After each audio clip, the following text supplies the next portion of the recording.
All right, everyone. Welcome to the big Patreon show. Hey, thanks everyone for coming to check out the show tonight. We're actually live tonight. I want to say hello to everybody and thank you. Oh, there we go. I'm coming in. That's good. Thank you first and foremost all my patrons for supporting the work that I do. It's huge. If you guys didn't do it, I wouldn't be here. I feel my work is so important, and I really appreciate the support that I get. And this is a way of hopefully giving a little bit back, sort of thing, and allowing people to come on and discuss things and have a chance to get your views across and maybe say what's on your mind, sort of thing, and what you are seeing happening perhaps in your neck of the woods. I'm very interested. We have people from all over the world that have come on the show. I mean, like literally all corners of the world. It's really something to do a show like this. I really enjoy it. It's kind of the closest I get to a kind of a like a call-in show, but if I had a call-in show, I would never know who was coming on. It's pretty crazy, right? So I'd probably be shelled pretty hard.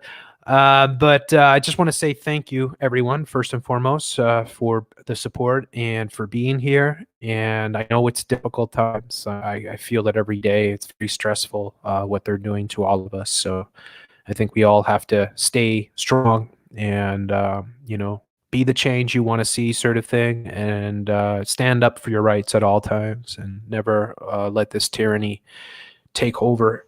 So, anyways, with that being said, I'm going to bring the first patron in here, and we'll have a short 5-minute or so discussion, and then we'll go to the next person, sort of thing. So, starting off the show here, I'm going to bring in Will, and I'm not sure if Will's been on before. Hi, Will. Can you hear me? Hello, can you hear me? Yeah, I can hear you. You're coming in loud and clear. Ah, great. I I wasn't expecting to come in first, but yeah, it's all right. How you going? Yeah, I'm good. I'm good. Welcome to the show. Do you want Yeah, to let folks know whereabouts you yeah. might be? Well, yeah. No. First of all, I just want to say thanks so much for having me on. I came in through KJ a while ago, and I've Okay. been meaning to do a live show with him as well, but just never really got the opportunity. I just thought, and then I found you and started supporting you, and yeah, it's now I'm here. So I'm from all the way down from Adelaide, South Australia. Wow. So South Australia. pretty Nice. pretty far away. Are you I mean, I know it's not Victoria, No. but are there rumblings of, So it's really funny because like yeah, I don't know, like people just generalize like all of Australia, the Yeah. Victoria and all that, but like it's just funny because we're on the border and here it's so weird, man. Like life's as normal, no masks, pretty much no distancing and stuff. It's pretty like, from what I see anyway. I mean, obviously behind the scenes and stuff, but but that kind of comes with its negatives because like you try to wake people up or warn people about certain things, and then because people are so sheltered and stuff here, they just have like no idea what's going on, and then they're just so naive to believe like anything. I'm just like freaking out at people trying to tell them like, don't let all this stuff happen, and so Yeah, if that yeah. makes sense. Absolutely. Absolutely.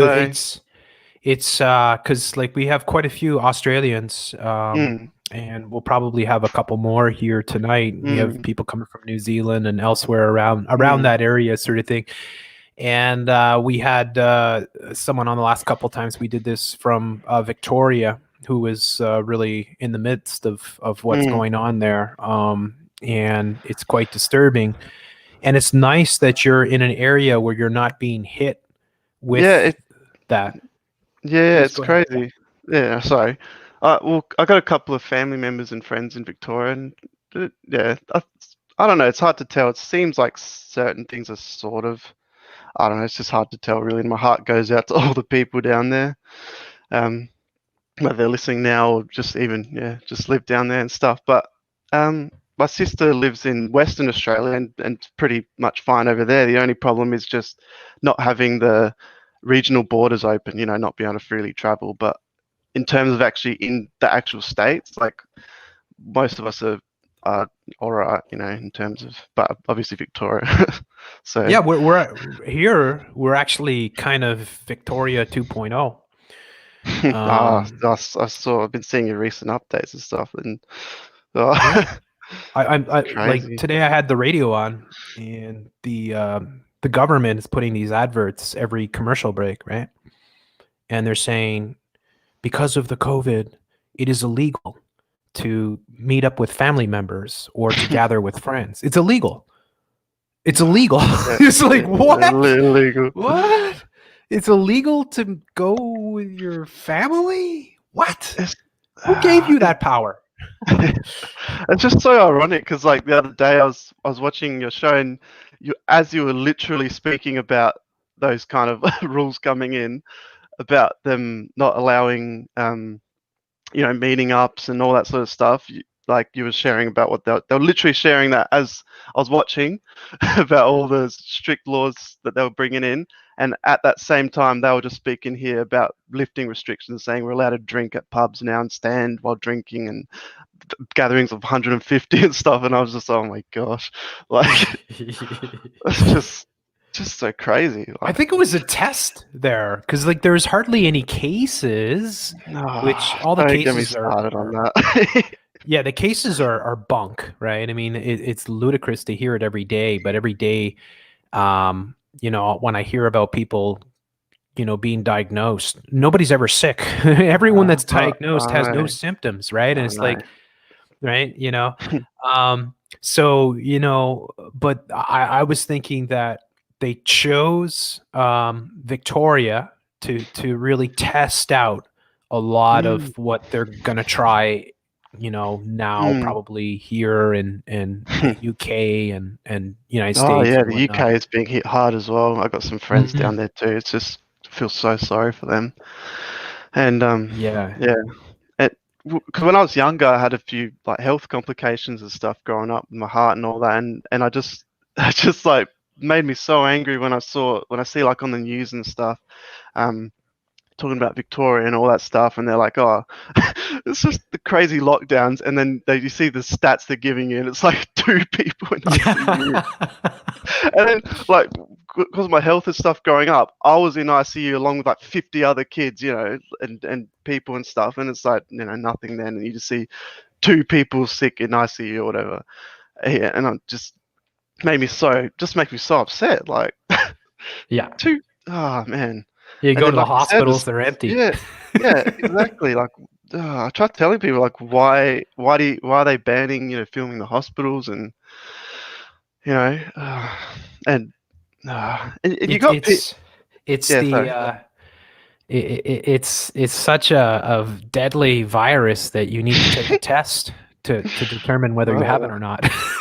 I know, and it's just so funny because here you don't have to wear a mask. We're very fortunate, and looked after here. But I'm very grateful for that, and my heart goes out to so many of you guys. And yet, people still here decide to wear a mask. It's like the one place you don't have to. You'd think people would actually want to enjoy their freedoms, and you Yeah. know, there's still because I work at a supermarket as well at the Yeah, moment. So yeah. like, I see all these people rocking up, and rushing in and out, and bringing their kids in and out, just you know crapping their pants, and you're like, really, this is like the only place pretty much you're allowed to enjoy your freedoms, and yet you're still kind of like, I know people's grandparents don't want to see them, and like, oh man, I'm just like, seriously, like, Oh just man. enjoy this while you can, like. Just do you have any idea what's going on around the rest of the world? Mm. So, and I'm kind of like you in a sense, like um like what you kind of do, how you talk about like planting those seeds, like you don't Yeah, yeah. I always kind of just like when I meet new people or whatever, like I'm working with, I kind of just start off with like just simple things like, oh yeah, don't you think this is just a bit over the top, what's going on, and then just, like judging by what they say from that, you can kind of get an idea like where they're at, kind of thing, if Yeah, that makes sense. yeah. Like, Absolutely. yeah, because you can just tell like if they're just brain dead idiots or just kind of open to like you Yeah, know yeah. Like a little trick you can do is, yeah. isn't this kind of weird? Like just pick Mm. their brain a little bit, right? Yeah. to that's what I do, right? Like, don't you find it strange?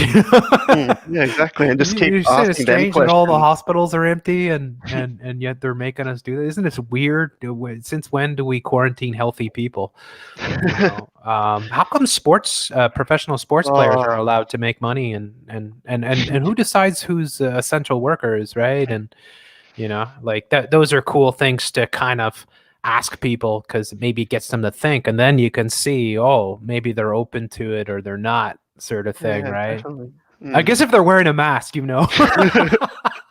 Oh, I know some guy, some of my like friends was just arguing with me about it the other day with masks. I'm like, oh my God, like really? Like, yeah, like I said, we don't have to wear them here and stuff, and yet you're all these people trying to like fight for it and this and that. I'm like, oh. And then not like a while back we had also all these like BLM protests here when it all like, sort of started, and I'm just thinking, people down this side of the world wouldn't even know what that is if we didn't have television or phones and stuff, and you just get all these people do who they do just the like, Aboriginal thing there as well? I imagine, eh? it's not as bad, or not. I haven't really noticed as much. Like it was kind of all big when it first started off, but now it's Yeah. kind of died off a bit, sort of here anyway. But Mm. yeah, I mean, just from what I see anyway, I mean, imagine I don't know elsewhere and that sort of stuff. Yeah, But here that's what it is. It's like instead of the blacks, it's the Aboriginals. It's the yeah, exact same narrative, 100%. They're even yeah, saying reparations, and stuff like that. So it's all part of their Agenda 2030, their Agenda 21, right? It's all like we're going to take from the haves and we're going to push the cultural Marxism and we're going to push up the smallest minorities, no matter how irrelevant or tiny they might be, we'll push their uh, causes, yeah, right?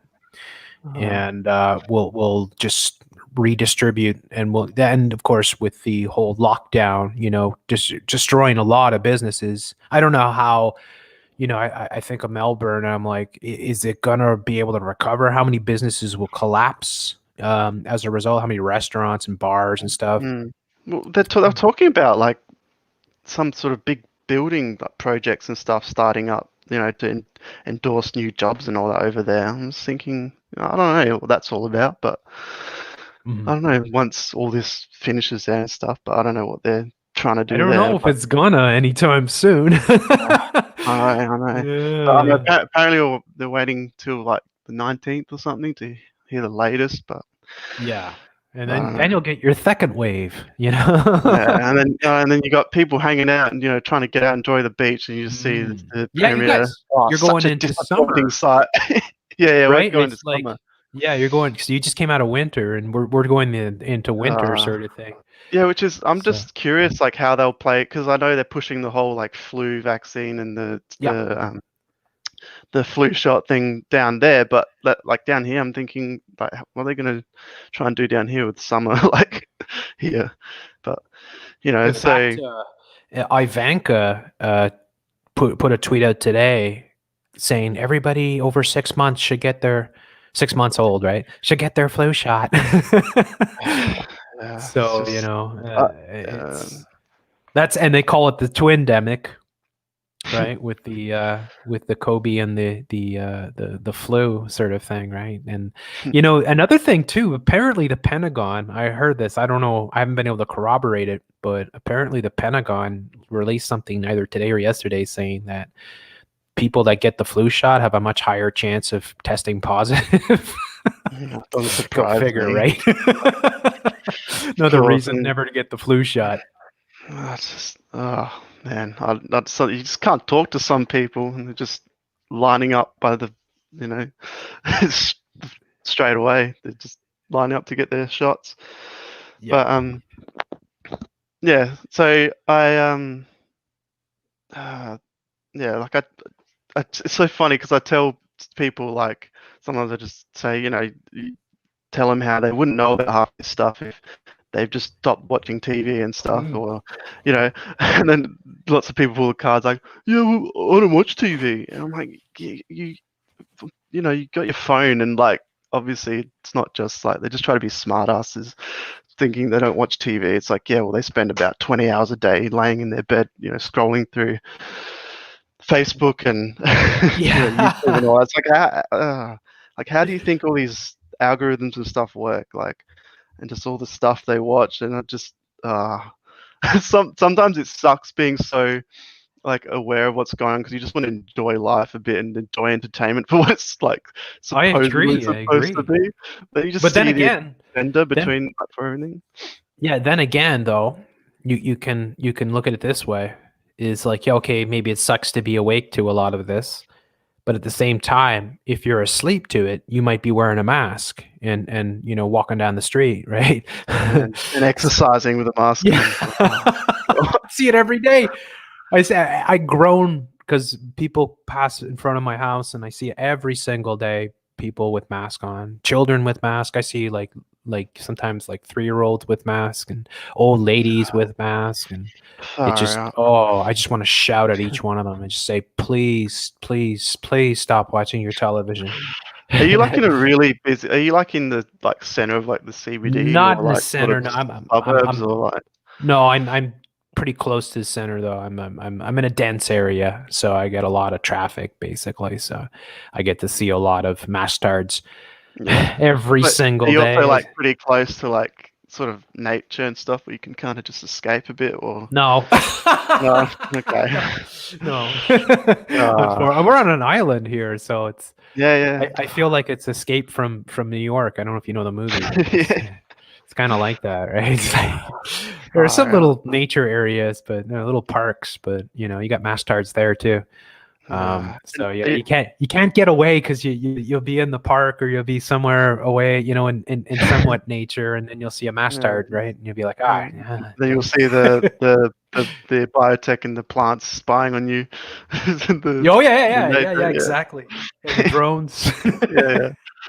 Uh, and everything. yeah, but I'm pretty fortunate here because like Adelaide's I don't know if you know anything about it, but it is a very small like Yeah. city. But within the city, you've got like 15 minutes, and you got full on just hills and countryside and stuff. One side, then you got the beach towards another side. But then you also Oh, have the city as well. But that's a really nice sort of good sized city, and you got it's just you can escape pretty easily without that's having to be great, eh? so Until yeah. they ban you from leaving the Yeah. city. Oh man. They did it here. Like, we're not allowed to leave. We're not allowed to go anywhere. Basically, we're not allowed to be with friends or family. We're not allowed to do anything. Basically, although it's almost impossible for them to enforce it because there's millions of people, right? But nonetheless, Mm. they're putting out that message and they're threatening and all that, and every day. And we've had it like in terms of the numbers. We know the numbers are all bull, anyways. But we've had the big outbreak here in Canada. So Ooh, the big one. And it's like, yeah, well, they like New York was. And you say like they chose certain cities around the world to be mm, these outbreak areas. Montreal is definitely one of the top ones, in the top 5 or so. It's bad. And as I show with the health minister, the top doctor here, he's always wearing the Agenda 2030 thing on his coat. So it's these people need to be arrested. I'm not kidding, folks. These people, it's the crime of the century. There's no question about it. It's the most evil plot I've ever seen. I'm just blown away. yeah, it's just incredible how much people don't see it. I try telling them, just people, how good they got it here because it's just crazy. Like South Australia is like the size of 3 New Zealands, which I'm not too familiar with the whole geography of the US and Canada and stuff, but which it's huge, and there's Yeah. only like 1.6 million people in all of South Australia, and so it's just we just got a huge land here and open sort of countryside, small city, and like people still complain and they just like want the big cities, or I was like, like Yeah, you're you lucky. realize how good, You're not. you got beaches, you got, you know, so, but yeah, I'm very, very grateful and like I am a Christian and stuff. If Yeah. so I'm obviously thankful to God every single day, and obviously, yeah, about that, and very grateful. And my heart goes out to all you guys, and I'm always praying for you guys around the world, and yeah, so. But Awesome. it's only, I don't know. It's only if it's only a matter of time before it's here, or Probably. Victoria. We'll knock Who on knows? wood, though. Eh? I mean, I hope not, but Yeah, maybe but because you are a small city, small population, they don't give a you crap might. about us, probably. Yeah, they're probably like, Sydney and Melbourne, being the big Yeah, yeah, ones yeah, that's their exactly. their target areas because that's like what Sydney, Melbourne, Brisbane. I guess they would have like 90% of the Australian population between them, Mm, kind of thing. Yeah, and you got Perth as well. Yeah, Perth. Sydney and Melbourne. Yeah, definitely. Yeah, the big Yeah. ones. So like Yeah. here, yeah, it's kind of similar, Montreal, Toronto, are the Mm, big cities, Vancouver, that's like right. there's and then most else other people kind of like you where it's sparsely because the Canada and Australia are kind of similar in this not in the sense that the climate and the Mm, the geography or the mm, we're opposites in that way, but we're similar in the sense that we have like a huge country. You have a yeah, whole continent sort of thing, yeah. and it's sparsely populated for the most part. So if like Canadians that are outside. And I know a lot of people, like whether, Americans or other parts of the world, where they're like fortunate to not be in a city center. Mm, And they're in a much better situation because of that. It's the city centers where the real lockdown yeah, is being implemented. definitely. I Yeah. think it's a lot harder too when you got local, police, local officials that have families and stuff like. It's harder to get those people on board. Whereas within the big cities, the Dan Andrews type characters, and, right, that you've established these shills in the government for this purpose, right? So they're ready to really lock down and do all the things that the Mm, NWO wants them to do, sort of thing. So, yeah. It's just hard anyways, because, like, yeah, go ahead. yeah, Sorry. so sorry. Yeah, it's just hard because, like, the political system here works so much differently than, like, I don't know, US and everywhere. So I'm just not really aware of, because obviously I'm listening to, like, stuff you're sharing and all that sort of stuff, and I'm always looking at the US kind of stuff and all those kind of governments and all that crap. But here, like, I'm not really aware of. I don't really know much about our government system and how corrupt so it's just hard to tell, like, Yeah, what's going on down you're here here. to find So out. yeah, because, like, our prime minister, like, I haven't heard boo from him. He's just, like, seems to go missing every time there's a big event, like the bushfires. He was on holidays, just like That's I convenient. Did you have know. any of those there in that near Um, Adelaide? we got like a little bit of fires up in the hills, like a bit of smoke came down, but nothing huge. Exactly where I was, They're a not couple of planning on people got building affected. high-speed rail out that way, Not are through they? here. We're too insignificant and small Yeah, for that. yeah. So, Because, like I said, SA is like the size of like 3 or 4 Victorias, and we got 1.6 million people, and Victoria has like 8 million people. No, yeah, yeah, eight, yeah, no, yeah, 7 million or something. So it's just they're all condensed sort of there, and then yeah. yeah, so it's just pretty interesting how it all, yeah. So Crazy. All right. Well, I'm gonna have to move on no, to the next that's all person. good. Sorry, I sorry for just want taking to. up so much time. Yeah. Come back later though, because we're gonna have the group discussion. Yeah, all right. And yeah, I might ask you now. We're full here, so maybe if you could just drop out of the Yeah, room all good. here just for a while, and then I'll keep because like we have the chat going on YouTube. Yep. Stick around and keep listening to the show. And when we go to the group show, you'll be the first one to come on. All right. So I'll do I just bring. click like the same link thing, or like? Yeah. I'll let you know. I'll let everyone know, sort of thing. So I'll say, okay, we're gonna open up the group. That'll probably be in an hour or two, sort of thing. Yeah. So thanks so No much, worries. Will. It was No. great talking with you. Yeah. Thanks so much for having me, and I'll go make some breakfast now because it's morning and I haven't eaten. So. Awesome. All right. Thanks so much. Hey, no problem, man. All the best. All See you right. later. Awesome. Okay, so I'm gonna go to Lorraine Trout Mask here.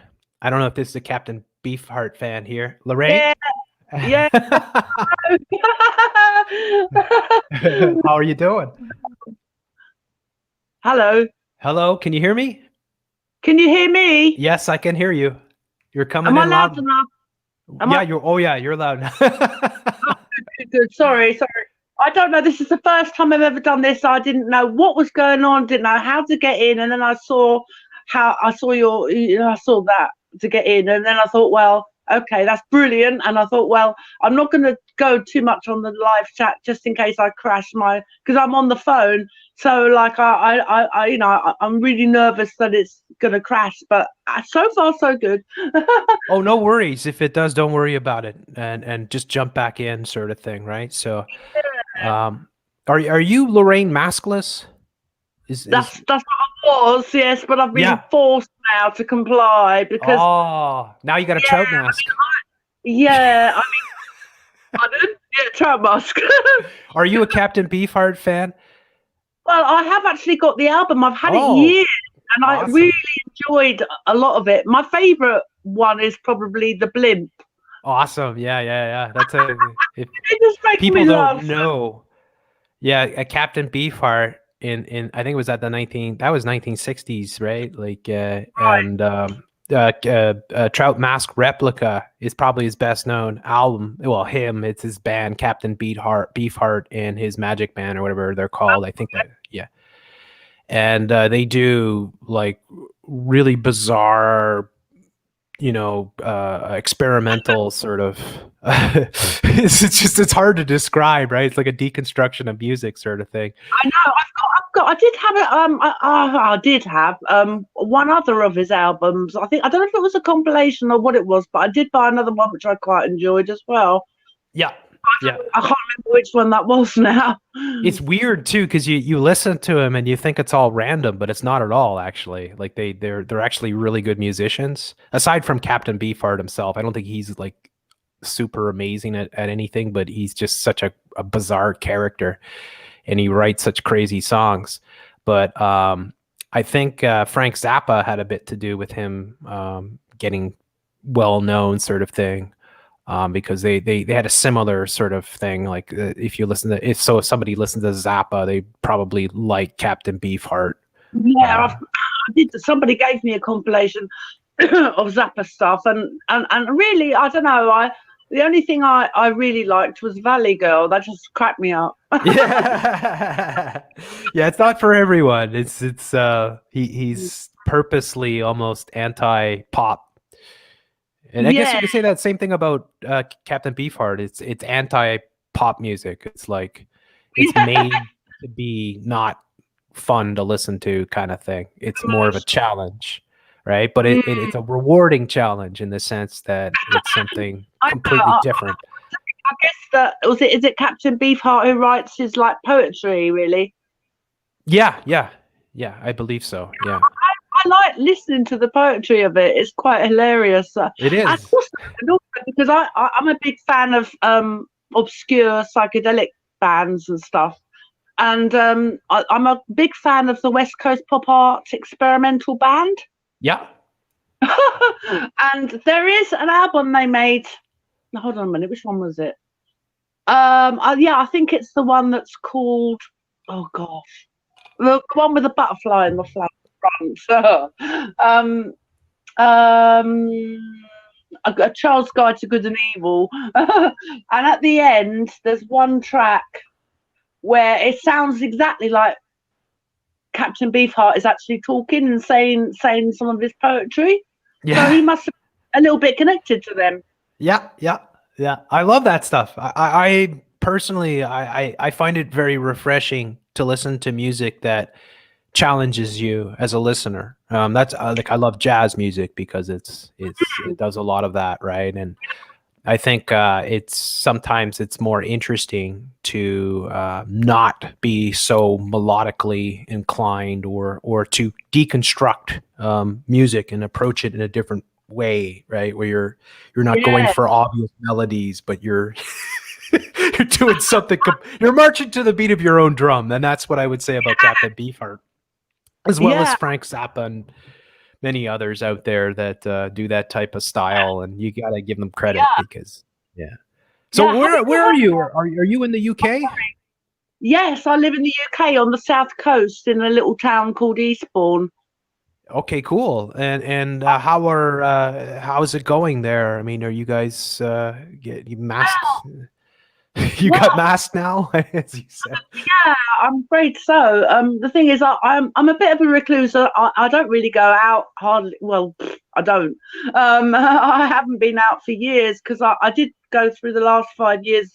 I was not well at all, and it was really sad because I got my inheritance in 2014, and I had all these plans. Like, all right, I'm definitely going to buy myself a little apartment or flat, and I'm going to travel. I'm going to go to New York, and I'm going to go to all the good places in Italy, and I want to go to Cuba, in Havana. Those three particular things I wanted to do so much with my money, because I've never really kind of explored much of the world, and everything just fell apart completely. I became really unwell, and everything my whole life just crashed around me, and so I wasn't able to travel all my money just went on.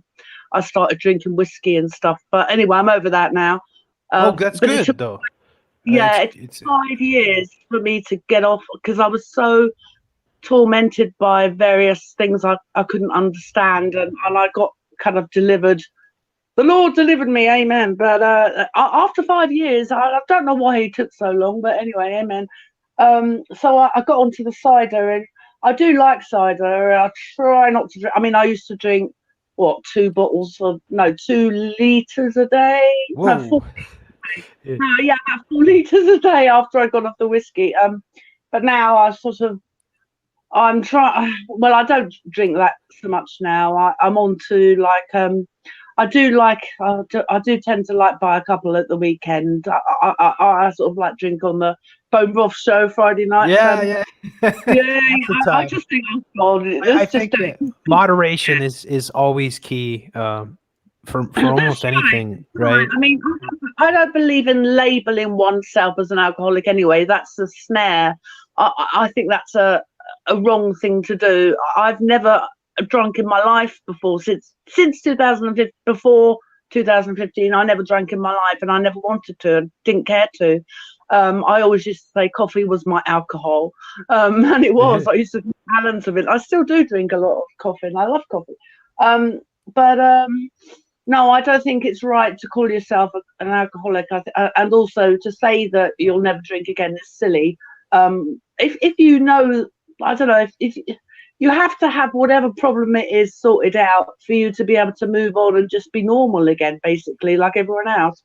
So that's it, really. And I know that I'm feeling normal now. But anyway, that isn't just what I was going to talk about. So yeah, what basically I was sort of saying that I am a recluse. I don't really. I've never really travelled much or gone anywhere, and I've lived in this town. I've lived in this town for 10 years now, and I've hardly know anything about it. I literally haven't bothered to explore it. The town centre is really, really nice. I love it. There's so many shops, and there's a couple of really nice cafes that I really like. But I haven't really, since I moved to this particular area, which is like a little villagey area with a very few shops, I haven't, since that was 2015, I haven't gone anywhere. So now all I've got is my local grocery store to buy food, or I could order it from Tesco online, which I do now, and I get deliveries at my door, which is good fun. But if I just pop into the local store now, they say no, you've got to wear a mask, and they were putting it on the window. All customers must wear masks now. And I thought, well, wait a minute, the staff aren't wearing masks. So I didn't bother, and what I did was I was wearing a little scarf around my neck, and I thought, well, if they're going to be funny with me, I'll stick it up over my face, which I was doing. I did do a couple of times, but then I suddenly noticed one day I walked in and the staff themselves were wearing masks. I thought, uh-oh, here's time to comply. And that's when I said, well, okay, this is time to comply now. So I have got a couple of masks that I bought, which are quite pretty. But I do find, oh my goodness, like the other night, I went in there for the first time wearing one, and this girl I like talking to, and I was trying to talk to her because I'm always talking to the staff about the scam. It's fantastic fun, and they don't know nothing, obviously, and I'm always saying, look, don't you realise this is a massive scam? It's just a cover for what they're really doing. And anyway, so I'm always saying these things. And this particular girl I talked to, I was talking to her. I had this sodding mask on my face, and I said, look, I can't bloody talk with this thing on, so I pulled it off. But it was right at the end of the night, because I usually only go there at the end of the night, just before they close, like 10 minutes, when there's no one else in the shop, so I'm free to have a chat, and there's no one else around to worry about. So that's really cool. So I pulled the mask off my face whilst I was talking to her. She didn't mind. She's only a young kid. She's only 20 something. And basically, I was thinking, do you think it's I don't know. I haven't heard anyone suggest it. Things like if you want to make your community or like your local community more aware of what's going on, not just speaking to people, but maybe putting flyers around or even posters on the posts on the street and stuff like that. Giving them links to certain websites or something. Yeah, I think that's an excellent idea. Yeah, I mean, I'm the sort of person, because I am a Christian, being a Christian since 16, and my goodness, it's powerful stuff. Anyway, and I'm the sort of person that likes to leave Christian tracts lying around and giving them to people, and sometimes post them through doors. So it's totally my thing to like leave things lying around for people to look at. So I was thinking, why don't people do that? That is something anybody can do. Even if they're scared to talk to anyone face to face, they can at least leave things lying around or post them through people's doors with some, interesting, important links to certain websites and stuff. Yep, I think that's an excellent idea. I honestly, it's always smart. Like when sometimes might be smart for people out there to practice not having the internet, practice not having power. Just practice these things, get ready just in case, and then think about, well, say if the internet was taken away, right? Because they believe you me, it's in the cards. Kind of thing. And then how would you spread information? And then it would be like, well, the old fashioned way, you either talk to people or you would print leaflets, right? And you could come up with really clever things. I mean, you want to make sure that with how the government is coming after people, because they're really, really targeting conspiracy theories. It's building up and building up here today in Quebec. They just announced that Quebec has banned all the conspiracy groups or Facebook has banned all the conspiracy groups in Quebec. Wow. Yeah, so they're really coming down hard because they know that a lot of this is being exposed and a lot of people are questioning it. But I think you have to do what you can.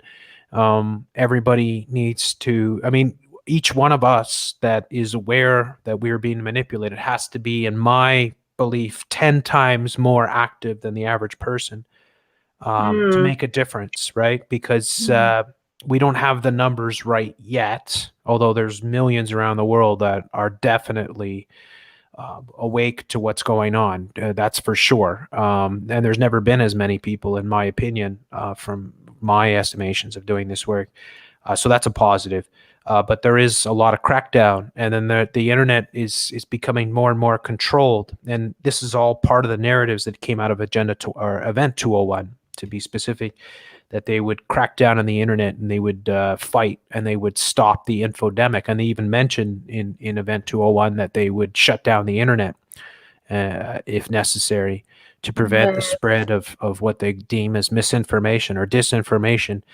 But yeah, I think that's very smart, because if you've got time, Lorraine, and you want to make a difference, that's one thing you could do. And you could do it clever too. You don't have to shout at people. You could make, like, for instance, somebody could make business cards, right? And you could just put research Event 201, research, Bill Gates and Moderna or Claydex, or, like all these, the Rockefeller, scenarios for the future. Just put a list of things for people to research, sort of thing, maybe on a piece of paper or print it up and just start putting them under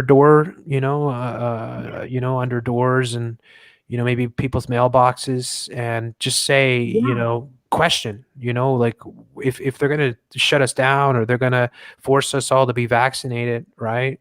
Shouldn't we have the right to question what they're doing? And absolutely we should. And every single human being needs an opportunity to step outside of their programming and think for a second and think, well, wait a second, what is really going on here?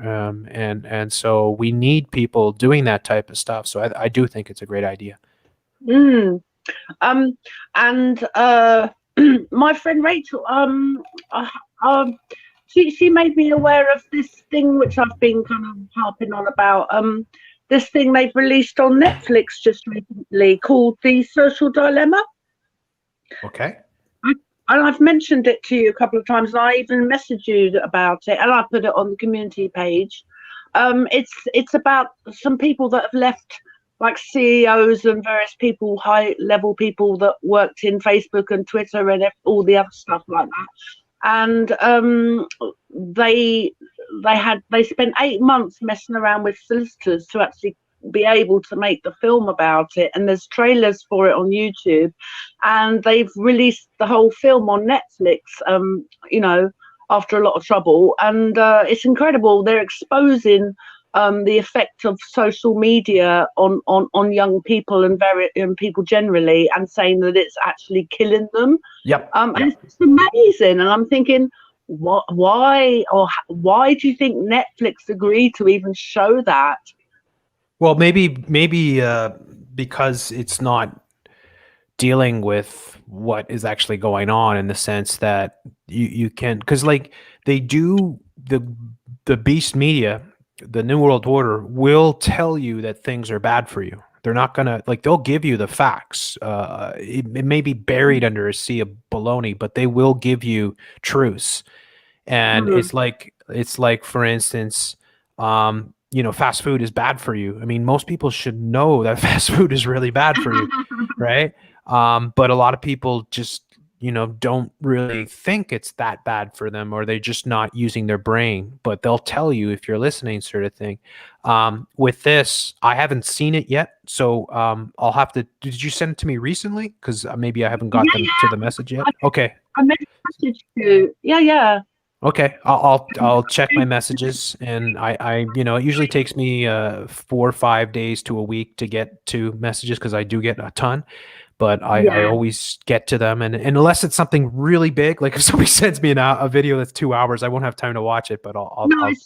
It's the trailer on YouTube for the film, But let me put it this way: if they're saying, and we know this, right? I mean, come on, it's pretty self-evident that this stuff is not good for people. I mean, it's good if you're using it constructively, and it's good if you're using your brain. But social media is very. I mean, I spend so much of my career doing this, talking about how toxic social media is, whether it be, say, Instagram and the sort of narcissistic programming of people. I talk about the LGBT minus WXYZ all the time, and how these people are mentally ill because they're addicted to their social media, and they're addicted to all the people like hearting or liking their Instagram posts, right? Their selfies and whatnot. And it's very sick. It's like there's no way to twist it and say that's a good thing. No, it's a bad thing, period. And people shouldn't be doing this. But there are good ways to use social media if it wasn't controlled by the beast. Mostly when it comes to Facebook and Instagram and stuff like that, they were created by these intelligence agencies in the first place. I mean, the purpose of Facebook, the creators of Facebook even came out and admitted it, basically, that they created it. They knew full well that they were creating a program that would create addictions within the people, right? That they knew that endorphins go off on your brain when you get your, when somebody hearts or somebody clicks on your post and stuff like that. So they knew the science behind it, and they designed the platform for those purposes. To addict people, and that's what it is. It's a full-on addiction. I had Facebook for like 3 weeks back in 2015, and then they booted me off, right? So then I only had it. I was anonymous. I was doing it for Free Radio Revolution. As far as I know, the page is probably still up. somebody wants to go and check, but I'm not allowed to access it because I refuse to give my personal details to Facebook. But I think, yes, I think social media it can be good, but it's also for the most part very bad. And I think it's easy for Netflix and co to put out stuff like that because it's not really going to affect, because most people are not going to stop with their addictions. Most people aren't going to watch it, and it's going to look like, oh, well, they do care. No, they don't. They don't care at all. Also, Memory, they do every day. Even Facebook will say, "Oh, here's some memories. We care about you and the memories you share. Here's some memories from a few years ago." yeah. Yeah, and again too, I mean, the it's not like they're posting stuff saying, this whole thing is a scamdemic and you're being lied to, right? They're not revealing what's really important right now. They're kind of deflecting and putting it's like people getting all hung up on certain things that are purposely put out there to trigger reactions from people, right? Sort of thing, which happens every single day with social media. So social media is designed, Twitter, which I call shitter, because it literally is. It's terrible. I mean, it can be good. It's good for what I use it for, which is to post my videos and to interact with people, colleagues and friends and just regular folks that want to message me and stuff like that. But for everything else, I find it just abominable. Like, it's just awful. It's toxic. It's like what's trending every day is the worst of the worst. Like, it's the worst stuff ever. It's YouTube's the same. They're trending satanic videos. Boys putting on makeup. The tranny stuff and everything else that's really toxic for people. And but that's the reality, right? The people that control our social media and the people that control Netflix are not good people. They're part of the beast. So, but that's good that there is something like that is out there, because there is truth to that. There's no question about it. And I think that everybody out there has to limit to the best. It's again, moderation, like we said with alcohol or anything, right? It's moderation. If something controls your life, if you can't live without it, then you've got a problem. Right, and that's because me and my friend Rachel are watching the film now. We've got about halfway through it, and they kind of like have a lot of interview stuff, and then it switches to this little sort of drama that they've placed around it, and this family with, I don't know, 3 kids or something, and there's this young girl. Oh, what happened was they were sitting around the dinner table, and the mother said, "Right, I'm gonna take all your phones and I'm going to stick them in this jar. It's got a timer on it, and I've set it for an hour. You can't touch your phones until the timer goes off." And the young girl, she kept on looking, and she heard a ping on her phone. She says, "Oh, can I have a look and see what that is?" No. And the girl, she just eventually she got up and found something, and she smashed the jar. Yeah, no joke, eh? This is crazy. And her son, her older son, a task to try and live without his phone for a week. And he's struggling really hard. No, honestly, then I feel for these people, because to have that type of addiction is serious. It shows you, though, it's like they say cigarettes are so addictive, right? Or heroin so addictive. Well, let's compare it to social media. Compare it to your mind control. Compare it to your smartphone, right? Your Black Mirror, and maybe at that point it's like, whoa, wait a second. But they don't want that to stop, because look at how they're the contact tracing and everything. They want everybody to be hooked up all the time. They normalize these things. They know these things are terrible for us. They of course they know these things are terrible for us. That's why they use them. Anyways, though, sorry, go ahead. Well, before I go, I was going to ask, why do you? I don't know if you've mentioned this before, but why do you think Sweden never had a lockdown? Oh, Sweden. Okay, yeah. Maybe because they were chosen, because they choose certain countries to play certain roles, right? Yeah. And like we mentioned before with Australia, maybe Sweden is meant to be one of those countries to use as an example. Well, Sweden did this and Sweden did that, right? And therefore, right? I can't tell you because it's not like I know the whole system in Sweden, who the government is and who would be in charge and how those decisions would be made. I just think that for the moment, Sweden, the people there are obviously very fortunate for not having to go through what many of us have been forced to go through. But that doesn't mean it's not going to happen in the future. So I think because like they do a lot of that where they have certain countries doing different things, and then they like to give examples. So they say, like, for instance, well, China and South Korea were able to deal with this quickly, and that's because they implemented these totalitarian. Well, they don't say totalitarian; they say that because they they lockstepped everybody, right? They got everybody's forced to be identified and wear a mask and socially distance and then have the contact tracing, right? And the citizens have no say whatsoever, right? In Singapore, for instance, you'll be arrested if you don't comply, sort of thing, right? It's like, so I can't really say, for example, what's going on particularly with Sweden, but I think maybe the answers will come forward in the future to see how they use the Swedish case, sort of thing. And it'll be interesting to see if Sweden does go into a lockdown at some point in time. Before, one more question. Yeah. What was that film that you made that you're not allowed to talk about, and where can we watch? Oh, yeah, the most censored film in the history of the internet is what it is. It is the most censored film in the history, maybe in the history of the world. Wow.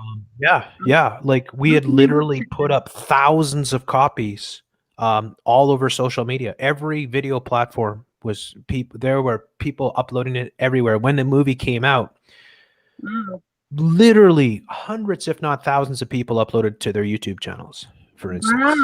And it was all taken down. So it's about an event that you're not allowed to talk about.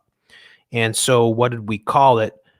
We need to talk about. So when you look up "we need to talk about" on YouTube, you'll probably get 8 billion different results, mostly with Shelley DeFranco and stuff. But they did that on purpose because it used to be we need to talk about a certain school shooting that you're not allowed to talk about. So that's as much as I can tell you, but you've got the answer now. So I think you scroll through YouTube to try and find it. Is that right? Do you know which shooting I'm talking about? Yes, I've heard of it. I don't know about it, but I've heard of it. I've heard you mention it. Yeah. So that's the film, and I think you could probably find that on BitChute. I believe it's there. So you would maybe look up "we need to talk about" and that particular school. I can't mention the name because the name. What's that? Sorry. Is it not on your BitChute channel? No, it's not on any of my channels. I had it up too, and no, they took it down. I got Posnered. And that's something, you'll, I'm sure the chat and whatnot will let you know. But yeah, they were not allowed to talk about that at all, which, tells you everything, right? They don't want you to look at it. So, but yeah, that's the film. So, anyways, I want to say thank you very much, Lorraine, and I hope you come back later to join in the group show. I mean, if I press the leave button, how do I get back in? Well, you just come back in later when I tell people to come back in, right? I'll say, okay, we're going to go to the group shows. So I'll say Will and Lorraine and, whoever else is up in the first group, depending on how many people we have. If because we only fit, and then you just jump back in, and I'll fit you in the room, sort of thing. So how do I jump back in? Yeah, just the same way you came in. The exact same. You just click on the link. So I'm just asking you now if you could leave the room here after we finish, and maybe you can go on the YouTube chat and hang out with the good folks there, and keep listening to the show, and I'll let you know when we're going to do the group show because I have to get through all the good people here. Thanks so much, though, Lorraine. It's great to hear your voice, and I'm glad you're doing well. Thank you. Bye. All right, bye-bye. All right, awesome. All right, there's Suzanne. What's up, Suzanne? Hey there. How is everybody? Ah, well, there's only me, but I'm good. Well, no, How there's are you doing? Everybody's in the chat. Yeah, that's right. Hey, how's I'm everybody doing? I hope people are Yeah, doing well. right. How are Which you I'm doing? multitasking. Yeah, they're doing great. I Yep, got some yep, questions for you absolutely. too from the chat. So it's Ask a Nurse Yeah, night. yeah. Okay, Suzanne, guys. if you don't know, is a nurse. Right. Okay, so everybody, and so yeah, go ahead, Suzanne. Yay. Okay, I've got a question from Jen. From Jen. Mhm. She's asking you, would you marry a Patreon? Sorry, Jen. She's Oh, yeah, probably blushing like maybe. I red. don't know. Are you married? I can't answer that. I'm gonna have Okay. to plead the fifth Okay. here. Oh, you're pleading the fifth. Okay. All right. He's muzzled. Okay. He's got his Yeah, the government got to me. bandana on. Yeah, right. And he's got his bandana on, right? Yeah, Okay. that's And let's right. see. We got Nicholas Salati. Did you see the video of Trudeau being called out on bailing out a failing casino? 200 million, is it dollars in Canada? Hang on here. Can you put up your mic volume a little bit? You're a little Oh, bit sorry. coming. It's okay. Can you No, hear? it's Is that yeah. I better? can hear you. It's Okay. just you're a little bit soft. Okay. So Sorry about that. Turdo was what called out? Can you say that again? Yeah, yeah, it was called out. Wait a minute. On bailing out a failing casino, 200 million. Is it dollars in Canada? What is your Rainbow unicorn rainbow unicorn coins. coins? Yeah, right. Yeah. It is Right, like no joke. Our money is rainbow. It's like right. I'm. You think I'm joking, but our money, like Americans laugh at our money because Americans is like money's green, you know.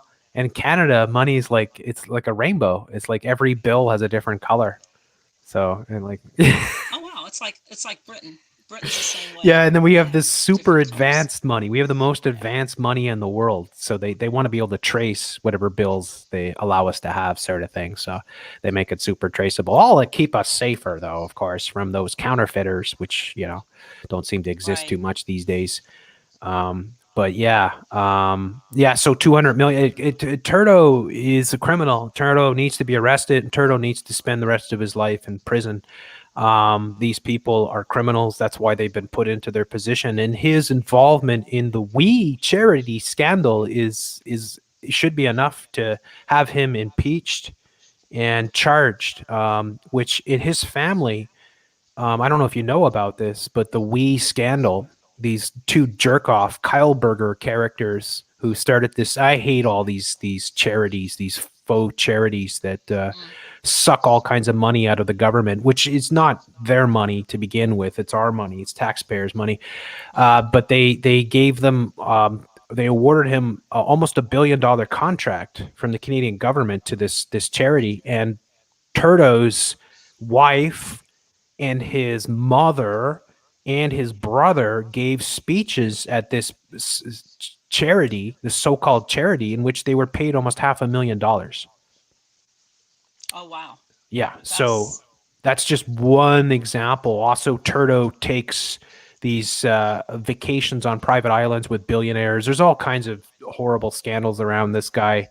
Um, it's I can't even begin to imagine how criminal these people are. I would say that they're we only know the tip of the iceberg with these characters. I'm sure if you really dug into them, you would find that these people are extreme criminals. oh, you know it. They're all Yeah, in it together. It's not we're in it yeah, together. They're in it together, right? that's it. They're all They're all part of they're this new all world evil. order. Oh Yeah, yeah, definitely. They're all evil and they're all demons. Seriously, and yeah. lizards and whatever they are. Yeah, exactly. And Yeah. Turdo is one of the worst because of his. I think he was strategically positioned for this massive scamdemic. I really believe that they installed him and many other people in our governments to be able to carry this out. because they need their puppets, right? They need their people that will do what. And this is why this whole thing is happening, because we have all our governments that are controlled by New World Order puppets, basically, Right. right? So Exactly. Because they've infiltrated every nook and cranny in the whole yeah, world. I mean, this is biblical. yeah, Seriously, yeah, it really is. And this spell that's been cast on the whole world. I mean, I've tried to wake up people. Um, I'm just banging my head against the wall because they just don't get it. They just won't see it. I've sent videos. I've sent arguments. It's on the CDC website. Come on, people. yeah, It's what's the death rate? 0.1%. yeah. Come on. It's about the Can't they same as figure this out? Turdo's credibility rate. Right. It's Exactly. non-existent. Yeah. And it's Exactly. the same just here. madness. Like today, like nothing pisses me off more than seeing the daily figures, because it's like these PCR tests are total bunk, Oh, they are. right? They are. Yeah, and the guy that And made it, yeah, I think he died a month before they came out with the scamdemic, and it wasn't how known did he for die? He testing. was, Yeah, I exactly. wonder. Probably Bill Gates. Yeah, Bill Gates mosquitoes. Yeah, yeah, mosquitoes. Exactly. You know, what he reminds me of, Bill Gates. Those big balloons. At the car, those car places. That goes. Yeah. They blow up and they Yeah, they flop blow up and around, their kind of arms thing. flop around. Yeah, Yeah, that's what he that's reminds good. me of. Yeah, the Oh, arms. he's It's, just oh so my evil. gosh. I just want to Somebody take his arms and take him break them out. and then shove them up his cake hole. Like I just honestly, this guy. Honestly, it's like, who put this guy in charge? Like I know seriously. he's not even a doctor. Come on. I He's mean, not. He he's doesn't even have. He running doesn't this. even have a science degree, let alone a medical No, degree, no, right? exactly. Trust Yeah. me, I'm not a doctor, right? Yeah. It's You like, just want to slap him what? around a bit. When Deborah Birx said, and it was more than once she had a slip of the tongue, because she was saying, and what I can't remember exactly what the context was. Well, I mean, it was, they were asking about how the United States was going to proceed forward, over the next few months, and she said, well, the gate, and then she caught herself and said, the American administration, it's like, yeah, who's running your country, Yeah, and right. the clown show on CNN with Anderson, propagandist, pooper Hmm. scooper there, Mr. Vanderbilt, Sanja Pooper Gupta, scooper. your Right. friendly little Indian doctor, or fake doctor, You think and doctor? yeah, Yeah. and Bill Gates. It's like the trio of them. And they have that map behind them, that whole studio that they constructed for this, which just blows me away. It's like nobody Yep. stops to think, like, they made an actual studio with Right. a full-on whole map of the world with bloodstains all over Yeah, it. exactly. And you Oh, come on. believe this? I know. Seriously. My friend said, because I was trying to tell her, they've got an agenda, look up 201, Yeah. Agenda 21. Oh, yeah, right, Suzanne. The whole world is in on this, right? Well, that's, Yeah. yeah, Yeah. yes. Yeah. Yeah, I they think are. that's where And people get tripped up, though, because they think, yeah. oh, come on, you're going to tell me all the government. Well, if they're all buying into, like, if we've set up this system thanks to 9/11 and Hmm. many, and H1N1 and the other ones that they carried out before this, Ebola and all, if they set up a whole globalized, centralized system with all their other fake pandemics, and now all you have is this, well, there's this one central authority and everything's coming from them, then, like, the people in the hospitals have probably little clue, although they are definitely making lots of money. And this is something Oh, they that are. is very criminal, which is the Right. No, they've hospitals. been told. The doctors have been told to put COVID down on every single case because they get $12,000, I think it Yep. is. I mean, it's My just, and they're empty. All the hospitals are empty. It's just ridiculous. And you my mom see all just the told nurses. me that a teenage boy they know died in an accident, and she's pretty knows that this is being carried out, but I don't think she knows the extent. But she said that they died. The person died tragically in an Car accident, accident. Hmm. and Yeah. they put Kobe. Kobe, I know. I Yeah, know. Look, and I now had they're furious, right? It's like, well, when are you going to wake up? Like, I how know, but many yeah, I more had of someone these do you call have? in If they're doing this and it's happening over and over and over again, and and there are over. hundreds, if not thousands, No, of clear-cut examples of them placing the virus as the cause of death in cases that there's no possible chance that the virus had anything to do with it, right. then how is it possible that you're going to believe anything? If they're going to Exactly. do that, Exactly. I mean, and they even come out and say, they even said on the news, on the, on the mainstream news, which I never watch, of course, because it's all fake, the yeah, fake news. They said that they would be putting down everything if someone died and of a heart attack, but they had COVID, it would be a COVID death. They're actually telling you, and it's baloney because it's not true. They yeah, died from a heart attack. Come on, just because they had a cold, that doesn't mean that was the reason.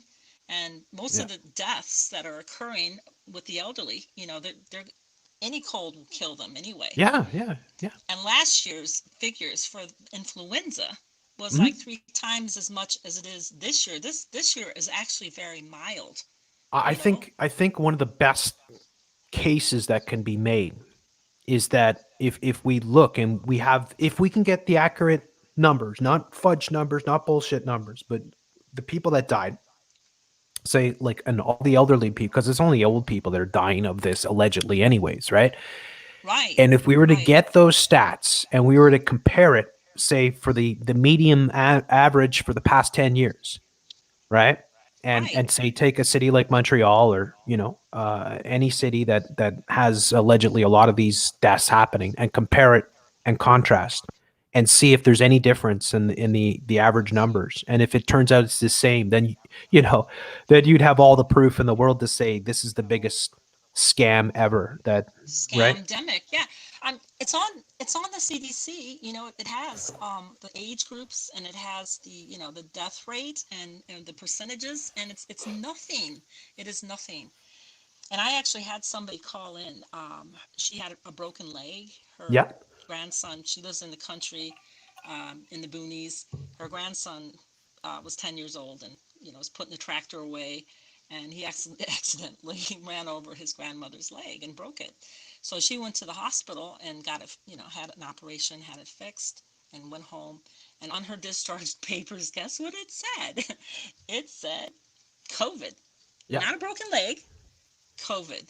And she was so pissed off. She was asking me, "What can I do?" I said, "Get a lawyer." you know, Yeah, that's I would the sue them, answer. and Get a that's lawyer we and gotta, sue them. yeah, sue them, exactly. I mean, we Sue gotta them. push back. I mean, we can't just Yes. lay down and take it in the butt, I like honestly most think people are doing. that's the best option that people can do, is sue, go after That's these, right. because that's the only thing that because, like, they That's control the TV, they control the media, um, They they control control social media. everything. Yeah. The So food, yeah, yeah. the politics, everything. Um, So we just need to get as many people as active as possible, because this is the last chance that we'll have. If they just shut everything down and they exactly. we're it's going to be too late, and Yeah. then you're going to be in that situation where you're going to know that it was too late, that we've lost our opportunity to fight this. And that's why I'm trying to show a bit of positivity with some of these cases that are going forward Right. around the world, because I think it's Right. important to Like support that, and show it and say, look, there are people fighting this, and this is the way, this is one of the ways. I mean, there's so many ways. We're doing this right now by having these discussions, right? By getting people to partake, and I exactly. try to, Right. do like I do in Participate. some of the popular YouTube shows and stuff like that, trying to get the message out, just getting people to, question what's Right. going on. But Question. Exactly. Just question. Just do your own research. Just mhm. look it up. They're just too lazy. You know what I'm Yeah, saying? And everybody in America, check out Peggy Hall, the Healthy American. yeah, they are doing great work. They're suing people in Ohio and California. They got the signs taken down. They got the masks removed. They're going to the Supreme Court. There's a case, a test case now in Ohio, I think it is. But they're suing these people because it's not a law mandate. It's a mandate. No. It's, not a law. That's This it. is And illegal. What they're doing, it's against our constitutional exactly. rights. And if this does go to the highest courts and they deem, oh yeah, that's why it's so important, right? Like for Supreme Court justice members to be strict constitutionalists, right? Like that's the most important criteria. And that's probably one of the reasons why the Demon Rats were so adamant to try to stop Trump's last nomination. Because they know that that's not somebody that they're, maybe, I don't know, maybe it's too hopeless, but this is, to me, that's one of the things that hopefully, because it has happened in a few states where they've struck down and they said it's unconstitutional, and then and all of a sudden the mandatory mask wearing is thrown out the window, and people, and America again, everybody, like the reality is, it's gun-loving Americans that are keeping the world together. Like, you can hate them all you want. If we didn't have Americans that love their guns and love their freedom, it would be game over. Right? Right. Because that's what they're scared of, I think. And absolutely, they don't want us to have any freedom. Right, because that's what there's a Japanese general in World War II. They said behind every blade of grass was a American with a gun. And that's still maybe more true today. That's why, the efforts that they put into the gun control are so gargantuan. They put so much money, right? Bloomberg and Co. and making all these fake events to try to. I know.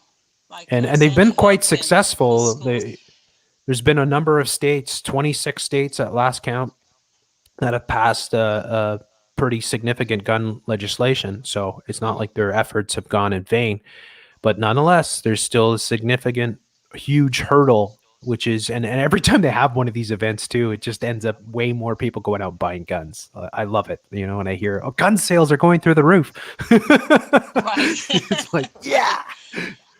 But yeah, it's crazy. It's it really is something. I mean, and again, we need everybody to come forward. We need nurses like yourself coming forward, doing the best you can. I mean, obviously, don't risk your job, but coming forward to try to help, just get information out and share information, share links, just get people questioning everything.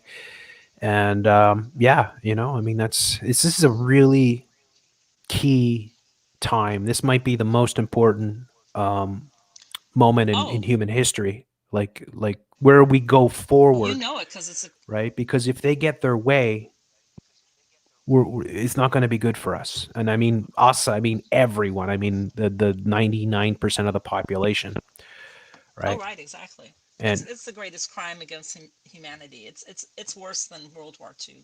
It is, because, I mean, you could say World War II, maybe more people die, but this, and I'm knocking on wood, I want to see people die, but, eventually it could lead to a lot of people are dying, right? Because not because of the scamdemic, but because of the consequences of the lockdowns and losing their jobs and isolation, substance abuse and misery, depression, all these things. I just watched Grace's video before coming on here, and she was showing the funeral there, which I freaked out about. Right, this is so diabolical. I know. Did you see that? You know what I'm talking about? Yes, I do. Yes, it's crazy. Yeah. It's just nuts. That's just pure evil. Like, I'm sorry. I know. I watch, people know this, I watch a lot of animal videos, right? I just picture, like, could you imagine animals doing that to their own kind? You're not going to believe this. I saw somebody in my neighborhood who had a mask on their dog. I was like, what? Seriously? And I started to go up to her. My husband dragged me back. He hates going shopping with me because I refuse to wear a mask. I refuse to. And good. I talked to him. talk to these people. What are you doing? Where's your brain at? Why are you wearing a mask? You're outside. Yeah, I know. Come I know. on. You can't get it outside. You need to It doesn't breathe. work that way. It's dead. Yeah, Yeah, you need to breathe. You see, you're making yourself sick. Yeah. Sick. Yeah, you're reducing your immunity. Yeah, Your immunity system, because you're breathing. It's a nice medium for bacteria, and you're breathing that in.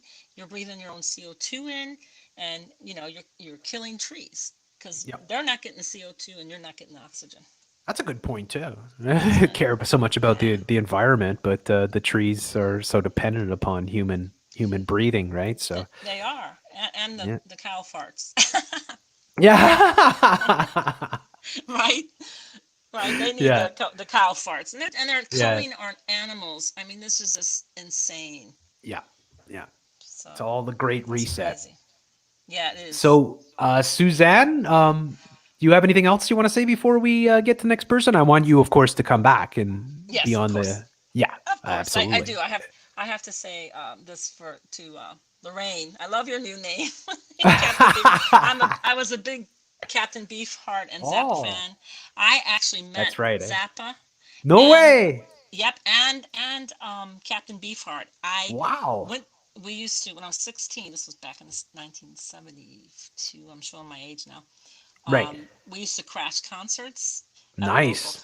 Yeah, we used to crawl in the windows or chat up the roadies and, make them give us a stage pass. So I was in there one night when Zappa was on, and he came out, and my jaw must have hit the ground because he mimicked me. Wow. He opened his mouth like I did, and his there was this book, that they signed in for the guests, and he had his kids. He had Dweezil there and Moon Unit, and Moon Unit was drawing these, flowery pictures and of animals and flowers, and Dweezil was drawing these sharks eating people. And I thought, this is so true. And then Captain Beefheart walked out. His name is Don, by the way. He's so cool. I loved him. I think he passed away a couple of years ago. Yeah. But he walked out and he chatted to us for like an hour. How cool is that? He just wandered out backstage. Yeah. I mean, we went out to get some drinks, and he was just milling around the crowd.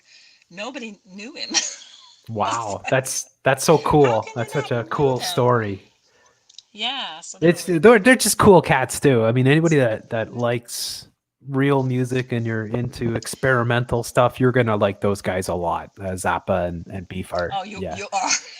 Yeah, back in my youth, yeah. I have them on my iPod, and whenever I hear a Captain Beefheart song come on, I'm always like picked up by it. I just enjoy it so much. It's so bizarre. It's just such a cool, different sort of vibe to the average stuff that you hear on the radio and whatnot. But anyways, thank you. They were rebels, weren't they? I just yeah.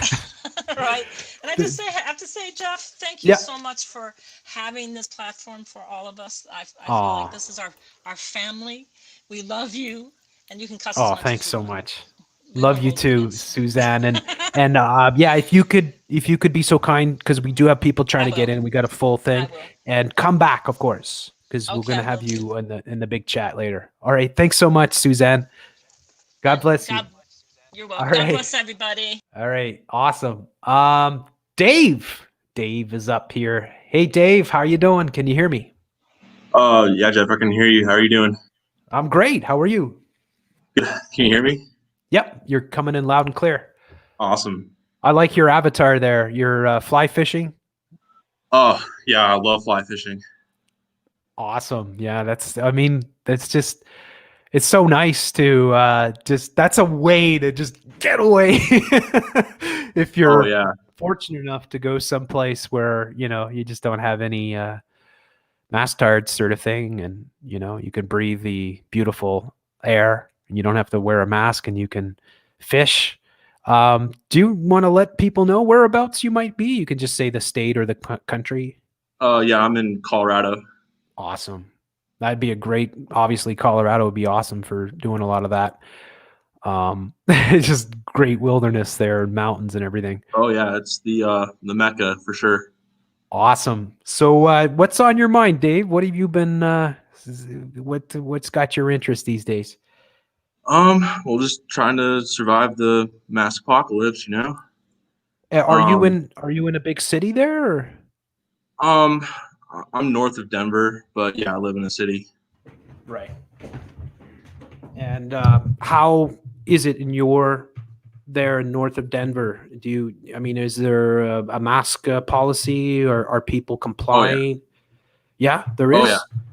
People are 100% bought into the scamdemic. It's pretty sad. Do you have a demon rat as a governor there? Yeah, Lord Polis. There you go. That makes sense. Then, and do you find that most people are complying with it, or is there strong resistance? Uh, yeah. I mean, I've lived here my whole life, and it's always been kind of like a purple state. So you have plenty of Republicans and Democrats, but there's so many people moving here from other states, mostly liberal states, and so now things are kind of changing. Hmm. And that's obviously not the kind of change you guys want to see, right? Yeah, I mean, Colorado's always been very welcoming to people, but I mean, the worry is that it's going to become California 2.0. Boy, it's bad, eh? It seems like with I don't know. I've been hearing a lot of people are getting out of California. I know one of the more well-known examples would be Joe Rogan, but it's like Yeah. people know that the state is going like quickly downhill, sort of thing, right? And it's like it's getting to that point of no return where it just doesn't surprise me whatever seems to come out of California these days. Yeah, it's pretty bad, and I feel like the one of the big destinations for them to move to is Colorado. Um, so the politics is going to get bad. I'm planning on moving out of the state here pretty soon. Oh, really? Wow. It sucks so bad because it's so beautiful there, right? It's like you're in the mountain paradise there, right? It's a mile high city and just gorgeous, Rocky Mountains and whatnot. And it's, man. So, like, do you know where you might be heading, or are you just saying, I'm going to get out of here? I mean, I'd like to go to Montana or Idaho, maybe South Dakota. Yeah. All those sound like pretty good. I mean, Montana, and all of those are so sparsely populated too, right? So, and everybody has a gun kind of thing, and there's like very little crime, right? And Yeah, it's far more conservative sort of thinking and people.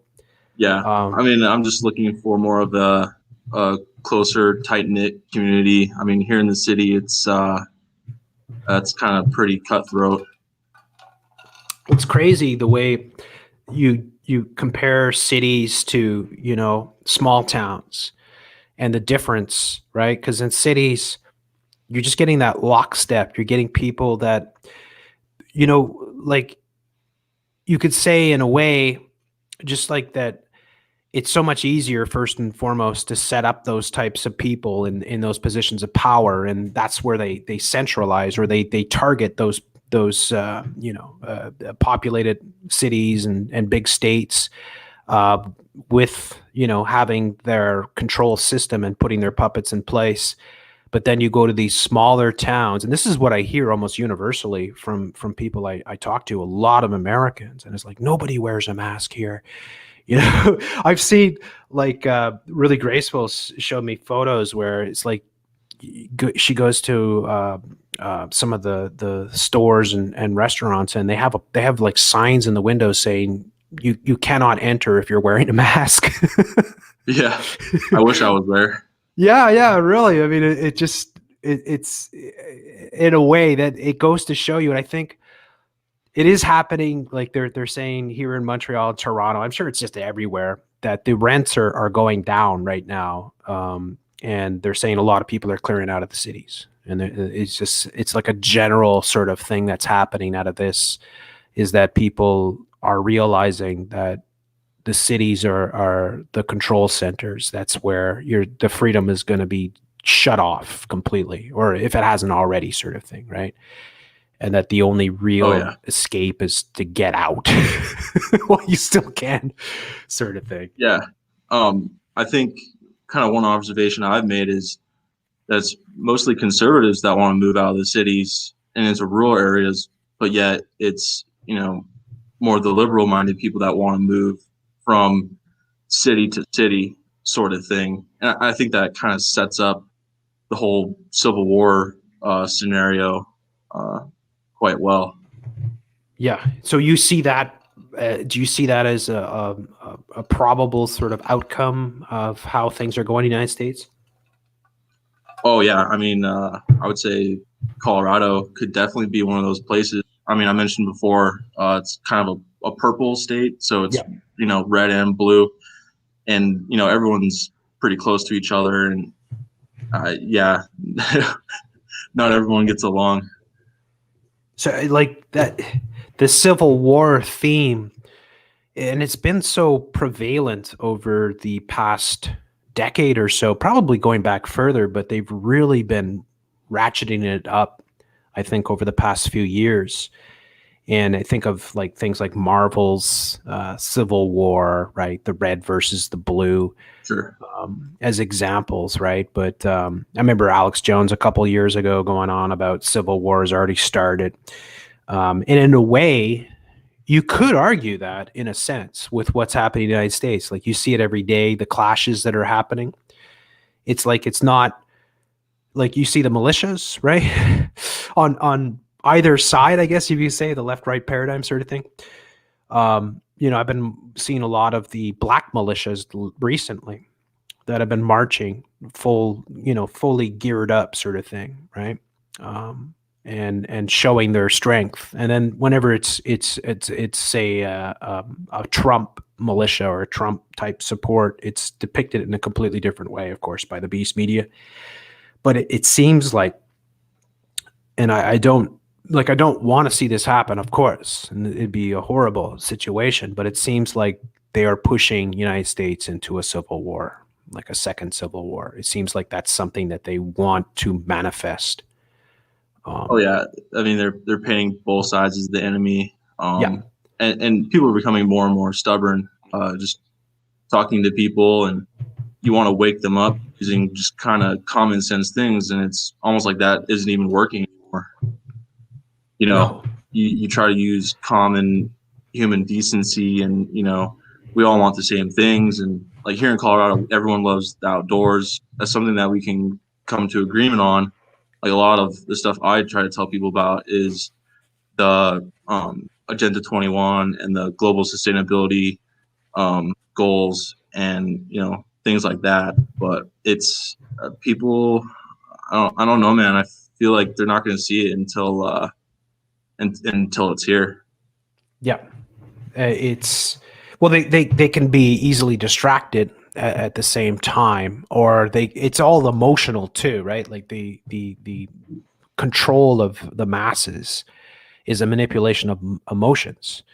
It's triggering people and diverting that energy into destructive sort of forces and whatever camps people seem to fall into. For the most part, right, is being used as this deconstruction. Like that's what I see what's happening with the United States. Like it's so crazy when you think about it, because the United States has always been this bastion of freedom for the rest of the world. Now, of course, it's never been perfect, or you could say far from it in many ways, but everybody in the world for so long wanted to go to America because of wherever they're from didn't have the freedoms, didn't have, the ability to live that lifestyle, the American dream, you could say, right? And yet they're killing that. Like they seem like that is something that they want to manifest, like a complete deconstruction of the American dream. And then you think about it, and it's like I said before, it's like the armed Americans are kind of the only thing that's holding, it's like the glue that's barely holding the world together still, because there's still that strong sort of, belief in freedom and constitutional rights and just like yourself, like understanding how important it is to have those things and have things like the great outdoors, because with Agenda 21, right? Like they don't want you to. They want you to worship the outdoors, but they don't want you to play in it. Right. Like, they want to Yeah. take that away from you. Well, yeah, it's kind of making the outdoors part of the state, and just worship of the state. But yeah, I mean, fishing and hunting are my two passions in life, and Agenda 21 is a direct threat to those things.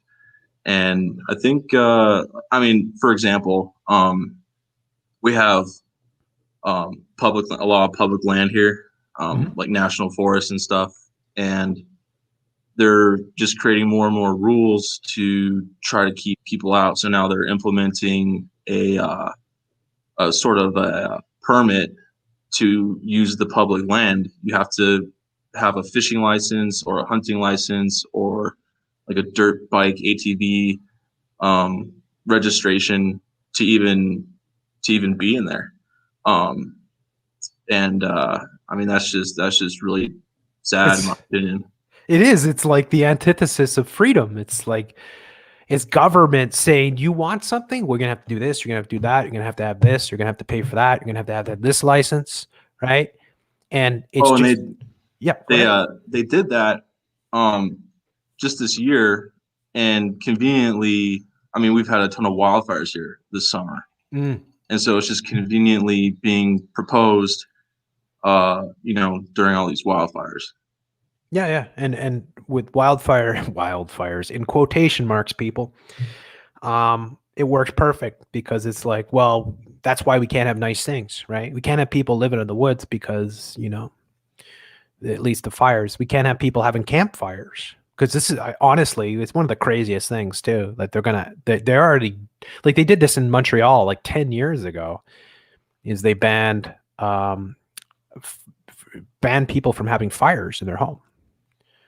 Which, I guess now with a lot of people living in condos and whatnot, they'd be like, yeah, so what? It's good, right? You're burning off all the CO2 and whatnot.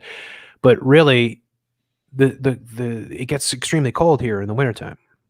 And I'm sure it gets pretty cold there too, right? In Colorado, right? Oh yeah. So you know what that's like. And it's like, well, if the power goes off, there's really only one way to keep warm. Well, maybe there's another way, but I mean, when it's like minus 30 or something, right? You're going to need a fire. And they ban people from having fires. And then they're banning campfires. And I know with campfires, it's like they'll have these bans, like in British Columbia, for instance, and sometimes they'll go all summer, or there'll be certain regions where you can't have a campfire, and they're very, very authoritarian on it, right? Because they see, campfires are going to lead to forest fires and all that, right?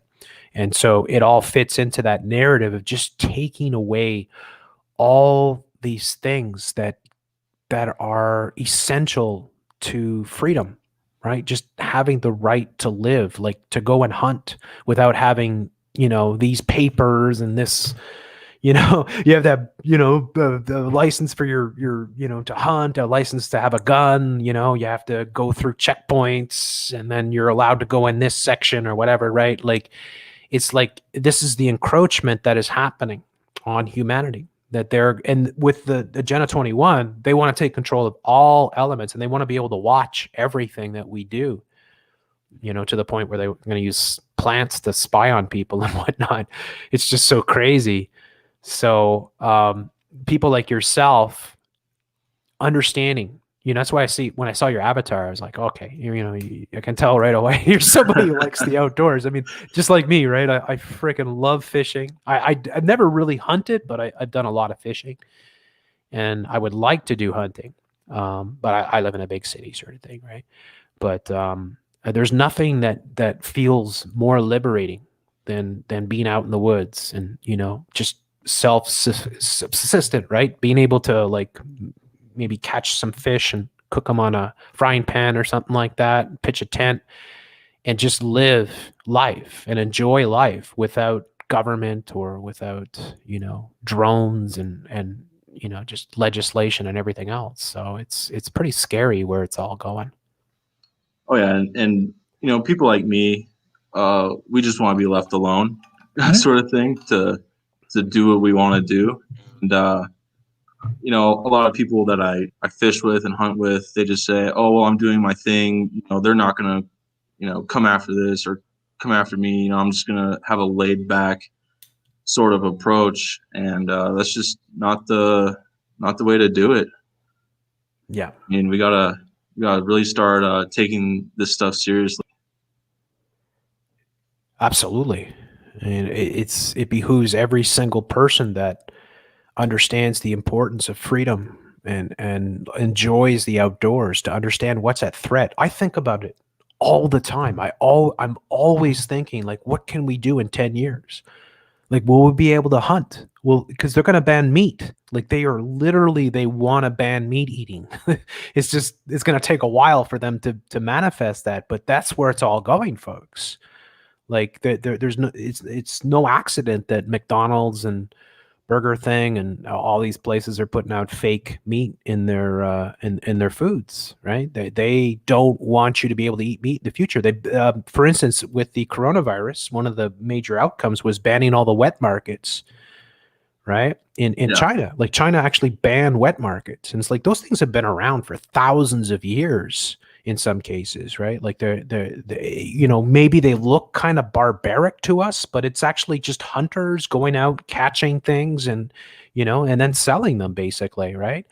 And it's as old as, I mean, that's what we come from. That's what we are. Eating meat is what gives us, you know, the protein and the energy to be able to have these big brains and be able to do things, right? To be physical, to be intellectual, to you know, be able to think, for instance, with people that are, you could see with the soy boy type of mentality and the vegan type of person that they're, you know, they're not critical thinkers for the most part, and they're losing their vitality.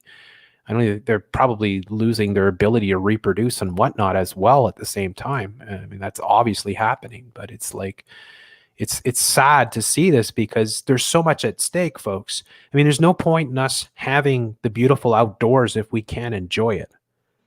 And we can't live within it, right? And have that opportunity to live like a human being should be living, not in some box in a glass tower, right? Or a sewer tube or whatever they're going to give us in the future, but like to actually live life and live it on your own terms. And this is so utterly threatened, this type of future they want to wipe out. They don't want people to have any of this in the future. So it's really, maybe, I mean, that'll play into what's happening in the United States, because I imagine, like, in the United States is one of those countries that there's just such a huge percentage of the population that understand that and appreciate it and know how important it is. People like yourself, Dave, that grew up, you know, enjoying the outdoors and understanding, you know, like this is what life is. Like, this is what makes me feel good, right? To be able to go out and fly fish on a Sunday afternoon and not think about anything else, you know, and just take your mind away. It's so therapeutic, and it's just, I don't know. It scares me to think, like, well, one day we might be sitting around thinking, yeah, I remember when we used to be able to hunt and fish. Yeah, afraid that might be coming. Yeah. So that's crazy. Anyways, Dave, do you have anything else you want to say before we get to the next person that's Yeah, sure. I'll hop off here, but real quick, Jeff. The first time I heard you, I was 16. I think you were on Red Silver J video. Yeah. And I'm 26 now, so I've been listening to you for 10 years, and I just really appreciate what you're doing, man. And like, you know, I share a lot of your work with my colleagues, my friends, my family, and you know, I think it's really working on them. So I just want to thank you for that. Oh, thanks so much, Dave. That's great to hear. And shout out to Red Silver J. I hope he's doing well, as we could use him right now. But thanks so much, Dave. And yeah, please stick around, because we're going to do a group show later, and I'd like you to come back if you're available, sort of thing. Yep. But Sure if thing, Dev. you could maybe jump out of the room once you get out, just because we got a full house, and I want to make sure if people are trying to get into the show that we can fit them in, because I've only got space for 10 people here. So, but come back when I'll let you know. I'll let the chat know, sort of thing, and come back in and join the group's discussion in a little bit. Okay. All right. Take care, Jeff. All the best. Thanks so much. All right. Here's somebody we haven't heard from in a while. Onyxia, how you doing, buddy? Onyxia, can you hear me? I'm waiting for the birds to start up. Onyxia is I believe, in Utah. And he has these fabulous birds that whenever he was on the old Patreon show, the birds going in the background. It's just nice to hear. It's just, I don't know. I love birds. Onyxia, can you hear me? Okay, if he's maybe he stepped out. Wait, hang on a second here. Are you there, buddy? Check your microphone. See if people are saying he just unmuted here. So we'll give him a moment here, and just want to thank everybody so much for being here tonight. It's just such an honor and a pleasure to host these shows. All the shows I do are special, but this one's super special, so I really enjoy it. Onyxia, can you hear me? Okay, you know what you can do if you're having trouble with your mic, just check your settings on your computer. Make sure your mic is coming in, and then check the settings on the StreamYard here, and make sure, because there should be a thing there to check your mic and your video camera if you're using one. Nobody has to use one, by the way. If you don't want to use your microphone or your video camera, you can disable it, like myself, sort of thing. Okay, so he's bumped out. So I'm going to move to Grant. Nixia, try to come back in, and we'll get you on. Grant, can you hear me? I can hear you. Hi, how you doing? I'm good. How are you? Great, great. What's up? Where are you, Grant? Do you want to let people know whereabouts you are? In Ontario, Rainbow Unicorn Land, Ah. just like you. 4 hours east. Are you in a big city, or are you safely away in rural area, so it's pretty nice. It's a little, detached from what's going on in the more populated areas. Nice. I see all you people that are in these areas. You now are the envy of everyone. Now, for a long time, I think people used to live in rural areas and say, I want to live in the big, I don't know why though, but I want to live in the big city. And maybe because there's so much going on. I know when you're younger, it's kind of exciting, but it's like now everybody wants to get out of the big cities. Yeah, so. that was me. I lived in Toronto for years, and just a couple of years ago, I kind of, was motivated to, go in the reverse direction. And I actually signed a lease here the week before the pandemic was declared. So that was serendipitous. Wow. And then moved on April 1st. So I feel very blessed. Wow, that's awesome. That's just, wow. Because, it's like night and day, I imagine. Oh, absolutely. But it's incredible how fast the changes have kind of come out to the country as well. A lot faster than I was expecting anyway. So, like, what are they trying to implement mask wearing and stuff? I guess it's just Ontario wide, right? Like they're not specifically.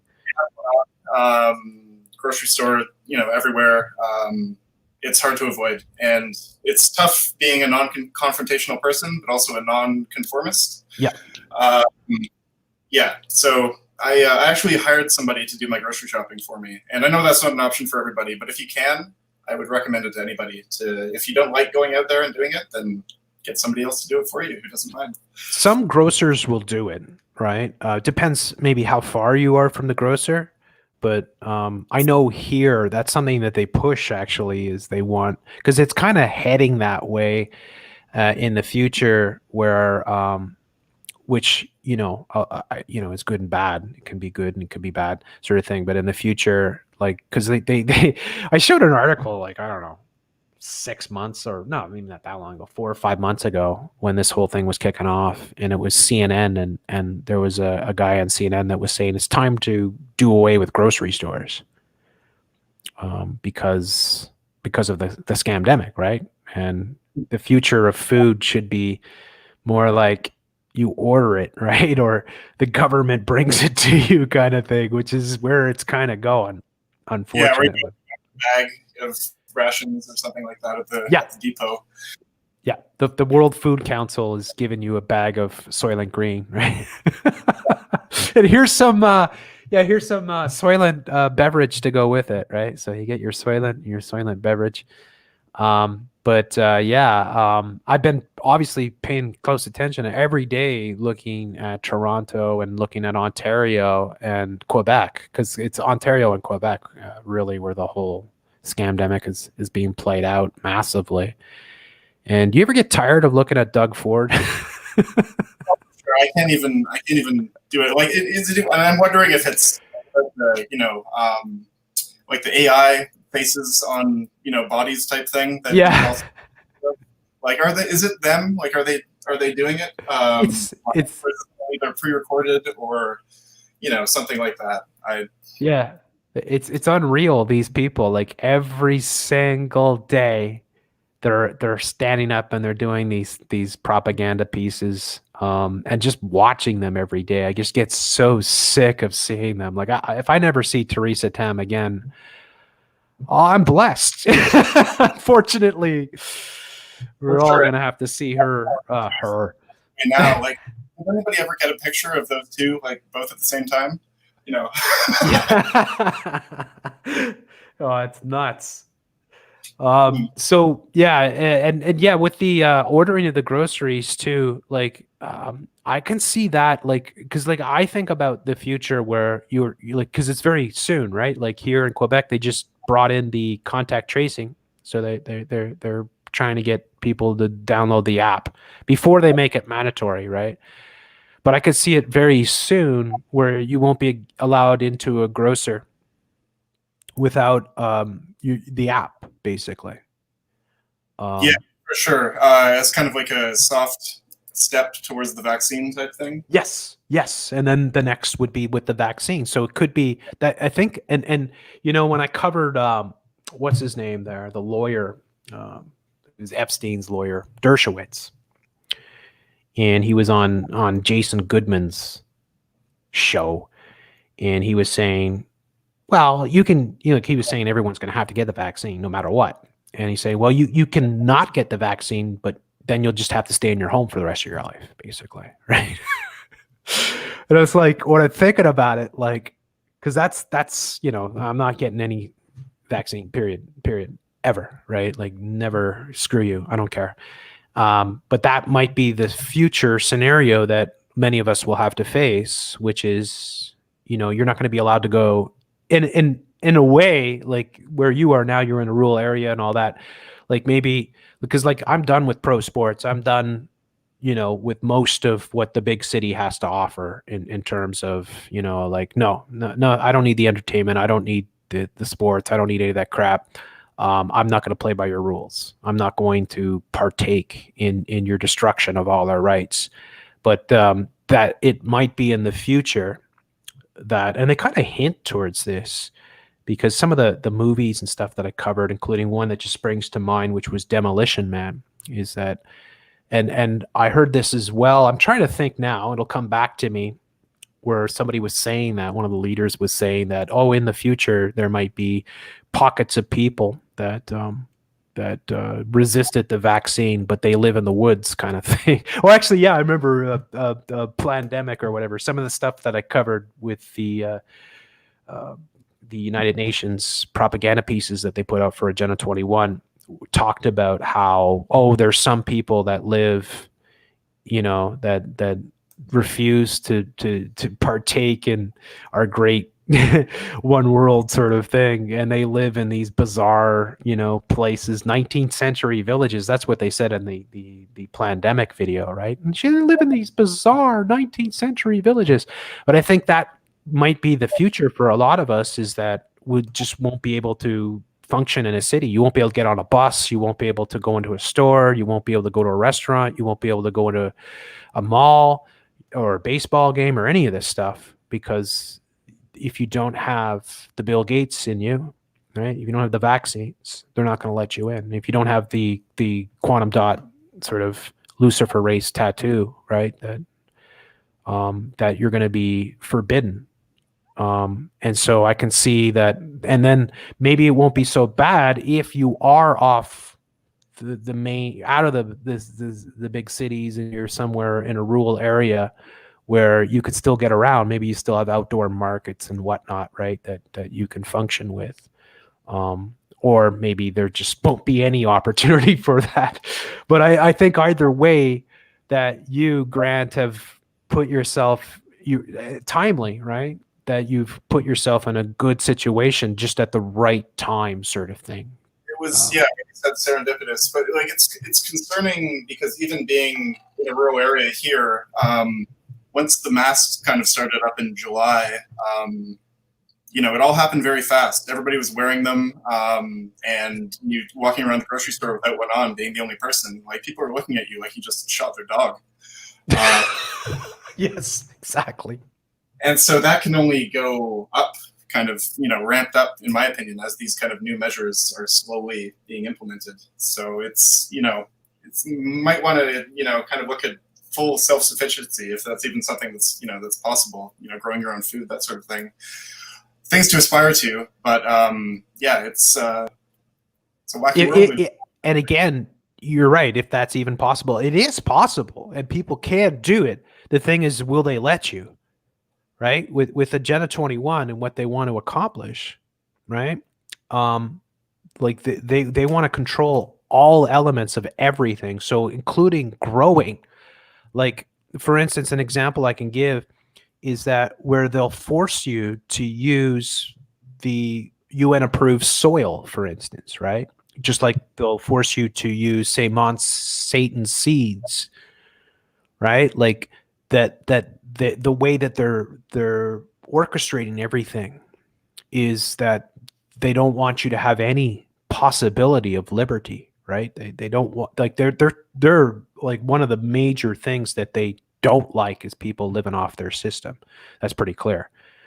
It just the other day. So like to kind of cash in and get those things would be now, before they're kind of phased out. Yeah. But then, you know what else? And again, I don't look.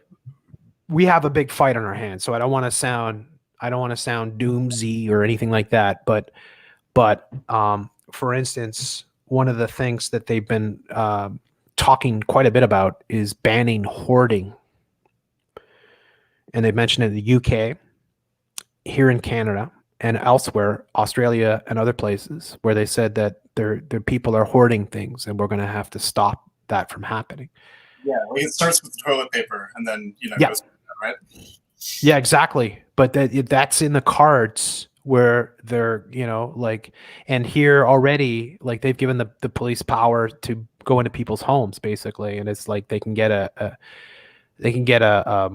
warrant to enter your home, like lickety split. Like, they've got a automatic calling system that I guess gets an automatic rubber stamp from a judge, sort of thing, so that the police can enter into people's homes and forcibly arrest them or fine them or whatever. But it could be in the near future where the government comes in to determine whether or not you've been hoarding. And since they're already watching everything that you're purchasing, they probably have a good idea of what you might already have, sort of thing. So it's just something for people to keep in mind, how things could go. But I still think that that's really the better solutions for people out there is to try to get themselves as best off the grid as possible, or like, and I've been saying this a lot, like maybe like spend a day or two without electricity, just get used to, providing for yourself, start hunting and fishing, if you're not already doing that, just develop some skills, because you might need them before long, just because of the way that things are going. And so much of their control system relies upon people being completely dependent upon the big city lifestyle, right? Where, the whole medical system, for instance, or your groceries and your entertainment and whatnot, that people depend upon these systems. They really can't think outside them because they grew up within them, sort of thing, right? But then you realize, like people like yourself, that there's another way that you can pull yourself out. And do you feel, though, like since you got out, like do you feel different? Uh, yeah, there's a few kind of like I've had both kind of like physical changes that have happened. Like I started growing a beard and was never able to after I moved out here. I don't know if that's related to just moving out of the country, but like in the same thread as what you were just talking about. And as much as it pains me, like I'm sure everybody listening, to not be able to reach their friends and family on issues like this, in my experience, and it's taken a summer to kind of realize this, but like, working on yourself is kind of how you're going to affect the world that you see around you. And the more you can improve, either what you put in your body or the skills that you have, then everything else kind of will start to fall into place on its own, rather than trying to fix the external. Yeah, well said. Because the as much as we want to, it's not that it's impossible, but change starts from within, right? And that's one thing that you can change is yourself. And I mean, maybe in the future, people will have no opportunity because they'll have no thought of that, because they'll be in such a hive mind, state. But change, that's why I say be the change you want to see. That challenging yourself and making yourself a better person physically. If you do it physically first, then it will affect mentally. It'll definitely make a huge impact. And that's why I'm asking you, because it's like, if the stress of living, say, in Toronto, Toronto's got to be one of the most stressful cities in the world, right? It's just, I just feel stressed, like every time I go into Toronto, like just driving the 401, it's like, it's not that it's a terrible place or anything, but it's just the lifestyle. It's the rat race, right? And it's, it's very difficult to deal with the incessant sort of, rat race sort of lifestyle. Yeah, people stepping over each other all over the place, and not only that, but just the energy. And I'm sure it's gotten a lot worse over the past few months. But like, just all of those bodies, all those souls, and all that stress and depression and whatnot. I can feel it anyway. Yeah, exactly. It's sorry. Go ahead. Oh, I was just saying, no bueno. yeah.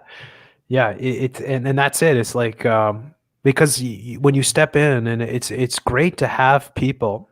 And we've had several here that live outside these cities and live in rural areas, because you just, it's a completely different lifestyle. I mean, like I really appreciate that slower, just laid back and enjoying the day, and have time for conversation, have time to just smell the flowers or whatever, right? Like a different feel to life than what you get living in these megalopolises, right? Like where it's just go, everything's on, you're always rushing against the clock, you're always fighting to get ahead, you're always gotta have anxiety, because the anxiety's around you. I mean, it's like like jackhammers, like incessantly, traffic, just the sounds of the city alone are enough to have a real negative impact on a lot of people. And it's like, that's why I say to people all the time, like if you're feeling down or you're feeling, get out in nature, because it's the best elixir there is, right? Just get away from all the grind. So it's good to have folks like you, Grant, on that are actually living that and are a testimony to it, right? Like and now you just, like, it's perfect timing for you to be out of the system, right? Well, I mean, completely out of the system, but out of the the hellholes sort of thing, and just benefiting from having that level, because like no matter what happens, right? It's like, even if, because here, like there's been a lot of talk too. I said this in Melbourne, when if they went up to stage 5, they would make it mandatory to wear a mask at all times inside your home. Just like, what? It's like that. I mean, it's bad enough, and I know people are already doing this, but you just think of the level of tyranny that can be implemented, and they keep ratcheting it up, right? And it's like, imagine being, when they implement, say, the full 5G grid, and that they're able to spy on everyone at all times. That's the future of, like that. I don't know if you saw that article that I covered a couple weeks, maybe 3 weeks ago, which was the Forbes magazine with the World Economic Forum, and it was like, it's the year is 2030. I have no freedom, no privacy, and I've never been happier. Did you catch that by any chance? Sorry? Yeah. That's what I think about the future of living in the cities, that it's going to be like that. Like, there will be no freedom. They want people to embrace that. They want people just going on their subconscious the entire time. Like, no rational thought whatsoever. Yeah, I agree with you completely. Crazy. Anyways, Grant, do you have anything else you want to say before we get to the next person here? No, thanks for having me on. That's about it. Nice okay, talking. Thank you. And Grant, please do stick around. We're going to have a group show here in a little bit, and I'd love to have you come back and chat with all the good people here. So stay tuned. That'll be pretty shortly. And thank you so much, Grant, for coming on. It's great to talk to you. Yeah, no problem. Cheers. All right. All the best. All right. Okay, so now we go to Cerebral Pisces. Hello there. How you doing, buddy? What's up, Jeff? Hey, man. What's happening? Oh, another day in Colorado. I'm south of probably where Dave is. Okay, so are you like in Denver-ish, or? Yeah, I'm in the Metro Denver-politan area. Yeah. Okay, cool. And how are you feeling it there? Oh, bro, pretty much the same all across the globe. They're trying to do, the masks and everything, but me and my friends have been sticking it to them and telling them to screw it wherever we go. So. Right on. So do you have a number of friends that have the similar mindset, or is it just a few of you? Or yeah, in fact, actually, I've been following you since the thing that we can't name, the event, the great movie you made. Yeah. I've got 2 really good big groups of friends from 2 different parts of the city. So, and everyone is pretty much coming to the same consensus. So, wow, that's great. And do you feel that, like, because he was saying before that it was like a purple, like that there's a lot of blue that's coming into Denver, and you're seeing a change there in Colorado? Like, absolutely, bro. It's kind of saddening, like Dave, I grew up here. I'm 35 years old, and watching everything change over the years, it's been very interesting. People are getting more angry. I'm seeing more people running red lights and things. They're impatient.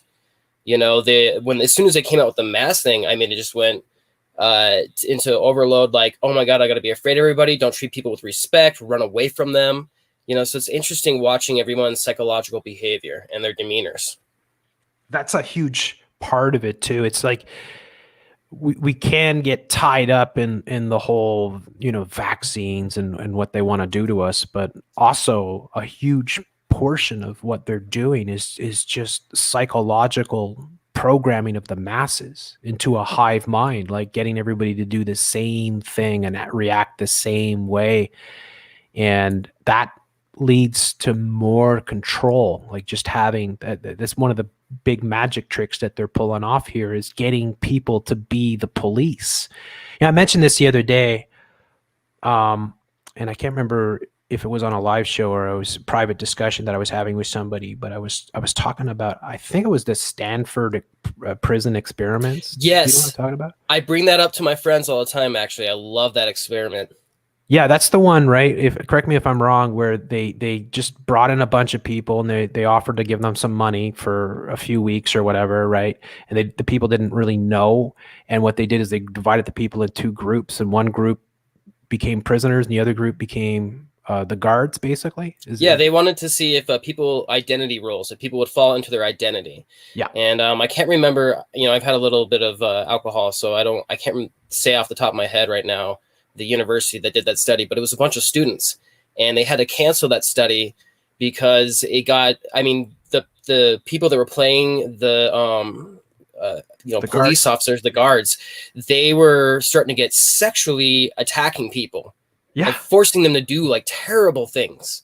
Yeah, they you know? stripped them down naked. Yeah. And yeah, like and it shows you like why I mention that is because it's a great sort of example of, because like we often think, well, who, like, oh, it takes a certain type of person to be a monster, for instance, right? Not really, actually. It just takes, it can be an average person, right? That is compromised, either intellectually or emotionally or a combination of whatnot. But like, there's a lot of people that if you give them the opportunity to do evil, will do it. Maybe they won't even realize that it's evil that they're doing, but they should, of course. But that is why we mentioned the Stanford prison experiment, because it's a perfect sort of embodiment of that type of psychology that like, this is unfortunate, folks. This is why, like, and I've shown this, a lot of the articles that are put out by the base media are actually trying to get people to be the police, be the Gestapo, if you will, or the brown shirts, right? To go around and police people in your neighborhood and squeal. Like, for instance, the some of the governors, I believe it was, or there was the Mayor Garcetti there of Los Angeles, that came out and said, you used to say snitches get, that now snitches get rewards, right? Right. It's like, yeah, go my ahead. my ancestors actually died in Auschwitz, so I was always curious as a child, how could human beings get put into a position where they would think it's okay, or like they were being righteous, rather, Yeah. to go and do all this kind of behavior. And now I get to experience it firsthand. Well, that's it. It's irrelevant of, I mean, it's just like, this could happen anywhere. And this is the reality that people need to realize, is that, whatever, like, if we go back throughout history and horrible things have happened and people have done terrible things to each other, right? But Right. it can happen absolutely anywhere. And it doesn't require necessarily people to be, evil per se and terrible people. It could just be ordinary people, but because of, the circumstances and because of perhaps the lack of intellect and whatnot that these people might be suffering, or empathy for sure. But I mean, just average people, if you put them in positions of power, they can do pretty bad things. And I think that's what we're seeing right now with, unfortunately, it's just horrifying to watch, because it's like, this is exactly what we should all be afraid of, right? Like this type of authoritarian sort of mindset that is being programmed into the masses. And I think they feel kind of rewarded for what they do as well. It's like they're on the right side. It's like that psychology about being with the winner, right? You know what I'm talking about? Right. Where, like, I do. And so you have this situation where, and this is true in life. People like to be with winners, right? They want to feel like they're on the winning side. And, so you have all these people that are complying, and then they look at the people that aren't, and they think that's the problem. And they've been told that over and over again. Our media tells them, like, every single day. Every article I cover, the conspiracy theory, or the conspiracy, term is thrown around like poison darts, right? Like, oh, conspiracy theorists, QAnon, whatnot, anti-vaxxers, right? They're like trigger words that they throw out like weapons, like poison darts, and they people hear that, and then like the whole programming of what's going on right now is that they're being told over and over again, it's because of those people. Like you That- can't have nice things because of those people that refuse to comply. It's their Right. fault that the virus continues to proliferate. Right? Isn't that crazy? It's like, It is crazy. And well, and the reason they can pull this off absolutely is because, as one of the other people that was on earlier had stated, is the social media.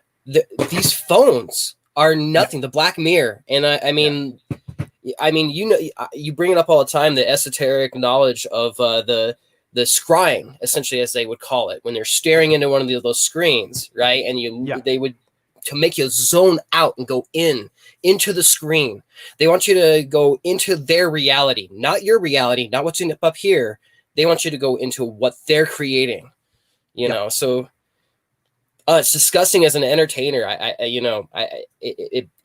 Well, the word entertainment, as Grace has pointed out in her videos, you know, is all about entrancing people to keep you in the circle, running around, feeling helpless. And you bring this up all the time, you know, learn self-helplessness. I've heard you say it so many times in many of your shows.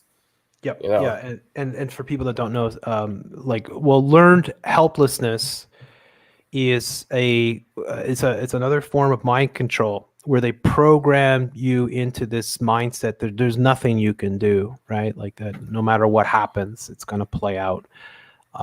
And that, you know, you might as well just accept what's happening, sort of thing, or these are terrible times and you're going to suffer, sort of thing. Don't fight, don't stand up, don't protect your rights, don't challenge what's going on, sort of thing. Just accept it and you know, live with it, sort of thing.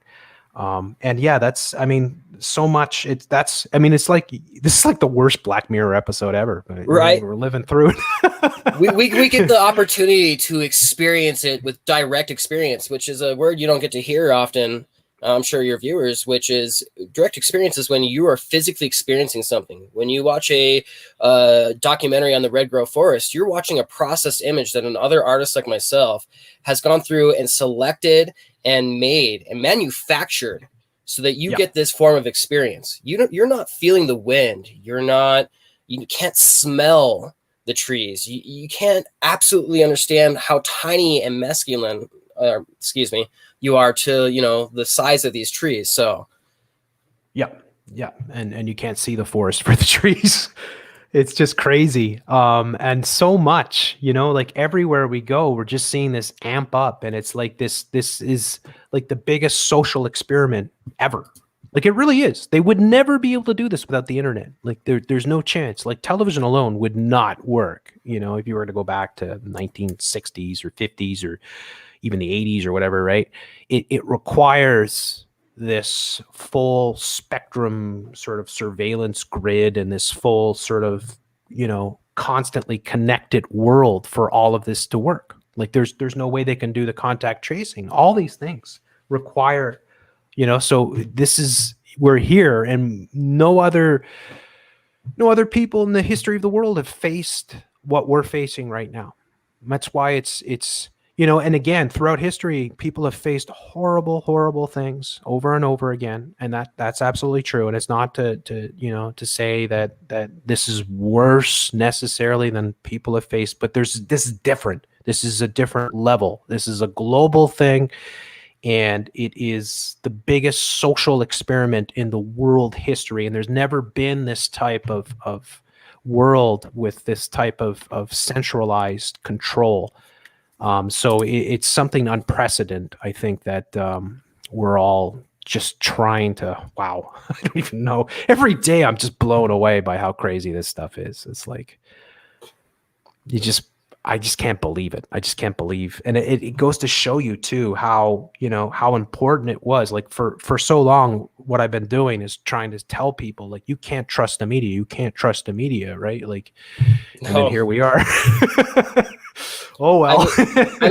We've all seen it from like, not even just the news media, but, you know, as you always bring up, you know, the musicians and the entertainment. And, you know, I remember, oh man, Beyonce is one of my, I loathe that creature.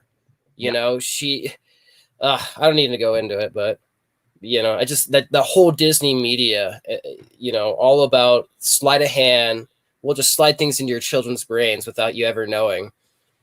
Yep. Yeah, exactly. They get people to idolize these people. So they actually promote idolization, right? And hero worship and all this. And Beyonce, like, is a great example because like so many people just idolize this person. And why? You know, like you don't know the person. Like seriously, you can. And again, like I know you said you're an artist, right? So or an entertainer. Like we all love musicians. Like I mentioned Frank Zappa before, Captain Yeah. Beefheart and others, right? Like we all love these people, and it's fine. It's good to appreciate people, especially great, you know, talents and great people of skill that have existed.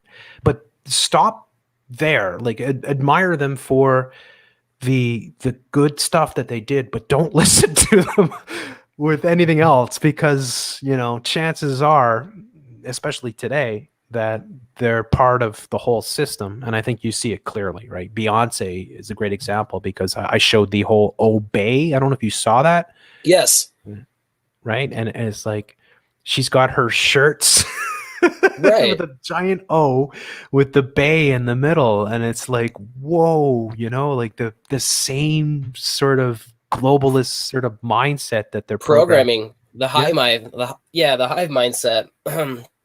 Yeah, I mean, well, I mean, it makes you even think of like the artists like Black Eyed Peas, and they were putting out tons of. I think maybe Red Pill back in the day had done a little video on them, but they were doing a bunch of like hives and showing themselves becoming robotic. Every single video was like them becoming a robot, the transhuman agenda and things like that. And it was like, look how cool it is. We use auto tuning and stuff. Like we don't have to be able to sing. We can just use a contact sampler from native instruments and make us sound like we're, you know, butter over toffee, as Red Silver J would say, you know?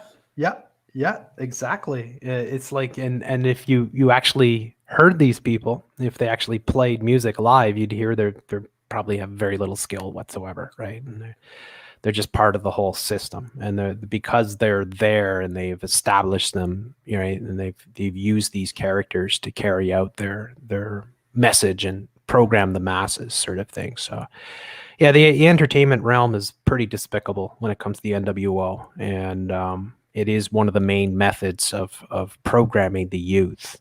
And it just illustrates how dangerous and toxic our entertainment is. It's, you know, it's not the same, you know, like it's changed dramatically over the past 20, 30 years. The amount of control, say, that a corporation like Disney has is unprecedented. There's never been corporations that have this type of power.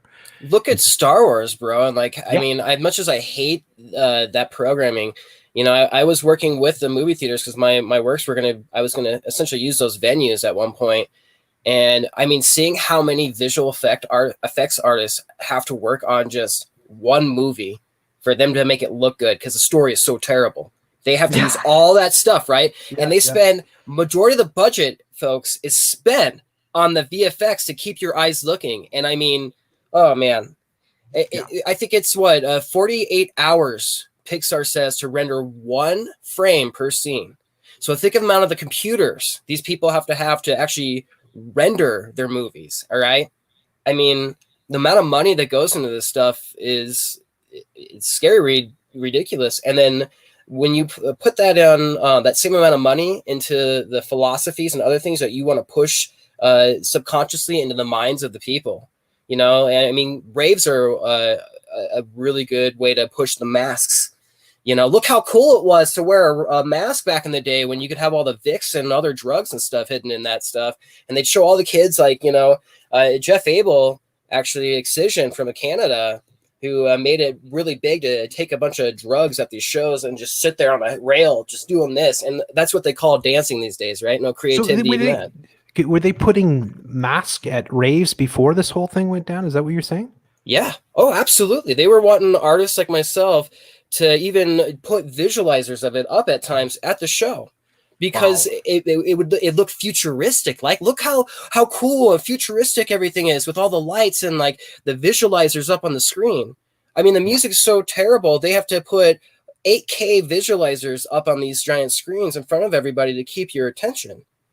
Yeah, that's wow. And that, again, that's just more proof that they had this all in plan. Like this was all more predictive programming, more, you know, conditioning people into accepting what they were bringing. Just nuts. And yes, the entertainment industry, of course, is corrupt and as evil as it is. And this is why, I mean, people, I mean, you protect your kids from this. I think, it's okay. Like Star Wars, for instance, the original Star Wars, that's good and all that, right? It's just now it's a completely different beast, right? Like all these things too, like they're all connected. It's like Disney, and they control Star Wars and they control Marvel and they control National Geographic and ESPN, and the list just goes on and on and on and on, right? It's like all these different entities, and and it's like this is, for many people, this is their whole realm. This is their world. Like everything is coming from Disney, and they're probably completely oblivious that it's all Disney as well, sort of thing. And Disney's just one of those big corporations. But anyways, do you have anything else you want to say before I get to the next person there, Cerebral? No, man, I'm gonna get off and let you go, and I'll be back later for the group chat. Awesome. Thanks so much, eh? Yeah, thanks, bro. You have a good night. All right. Talk to you soon. All right. We got Pat here. How are you, Pat? Hey, how you doing, Pat? Hello, Jeff. How you doing? I can hear you. Okay, good. Hey, where's my avatar? It's not. Oh, I can see. Have you got a mask? No. No. Got gray hair? Did you say? Okay. Yeah, I can see your hair. I can just barely see. Good. That's all I want you to see. It's good to see you again, Jeff. C. How are you? Yeah, I'm good. How are you doing? Yeah. You sound fun. I'm still on my anti-mask crusade. I've been on for months now. It's interesting, Jeff, that progress of any kind, even slow progress, is such a fire you can warm your hands on. For months now, I've been just wearing my mask under my chin. Kind of covers the wrinkly neck. It's not. But people will originally. I started this in August. When they mandated it, when they mandated it, I would just wear it under my chin, just to get people off my back, right? My growth done. And initially, back in August, people would look at me with venom in their eyes, and that's all you can see is their eyes. You don't know what their face looks like. It's just eyes without faces. But so I would feel that kind of that hatred, that negative, you selfish person, not wearing your mask properly, right? Yeah. And I would just, a lot of times I'd just grin and walk away and stuff. But after a while, I thought, I got to do more because it's just ridiculous. It's such a lie. And I can't live a lie anymore, Yeah. So I think the worst of it came to my local Dollarama just because it's there, A couple of weeks ago, I was shopping and I had my mask under my chin the whole time I shopped, which was about 20 minutes. People looked at me, but now they're looking at me like, what's she know that we don't know? Or they look at me more suspicious, like, because they're catching on. I've noticed that people get this is a good thing. Now they look more questioning, and you can see so much in people's eyeballs lately. I'm telling you. So yeah. A thing you can do. I know Camille does this. You can write messages on the mask. Oh, I tried to do that and it got all smudged, damn it. You couldn't see anything. and I got the idea from Camille watching the show. I thought, that's cool. Like, you could put like, this is a muzzle, or something like that, or event 201, just. I tried to write, don't question it. But here I am at Dollarama. Be a slave. Yeah, exactly. I'm all over up and down the aisles, got all my stuff, and I get to the cashier, and it's a 17-year-old, sweet, innocent little thing. Okay. And she says to me, "Oh, you're not wearing your mask correctly." Oh, that's all the trigger I needed, And I told her nicely, "Look, sweetheart, you don't know." Okay. Yeah. You do some research. Turn off the TV. You got to get information from the other side. There's always another side to the story, right? I told her, you'll never know the truth until you get all the sides of the story.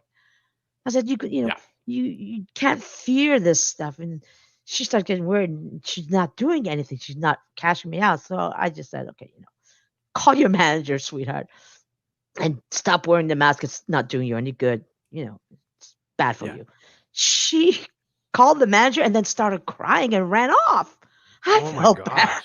I know I felt bad. And then I just yelled out, "Don't fear the Reaper, sweetheart. Don't Yeah, fear." yeah. But the manager came and he was real quiet. He had a mask on. He just cashed me out silently. Never said a word. I never put my mask up. I left it. And I thanked him for his common sense. Because it's just common sense. People have lost that common sense. Yeah. Absolutely. How can a Absolutely. virus, follow you down a one-way island? How does the virus know to not infect you when you take your mask off when you eat? It's ridiculous.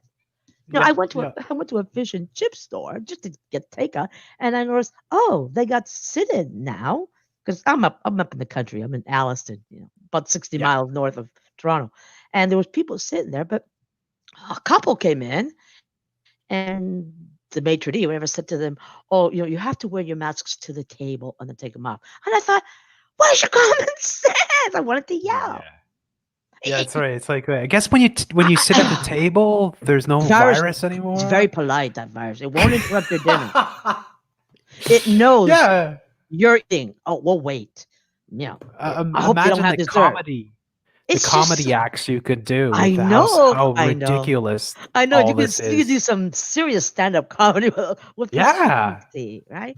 But I refuse to wear it. I'm sorry, But I have noticed a trend in the last 2 weeks that people are waxing up because it's stupid. I mean, let's face it, And that manager at Dollarama was really nice.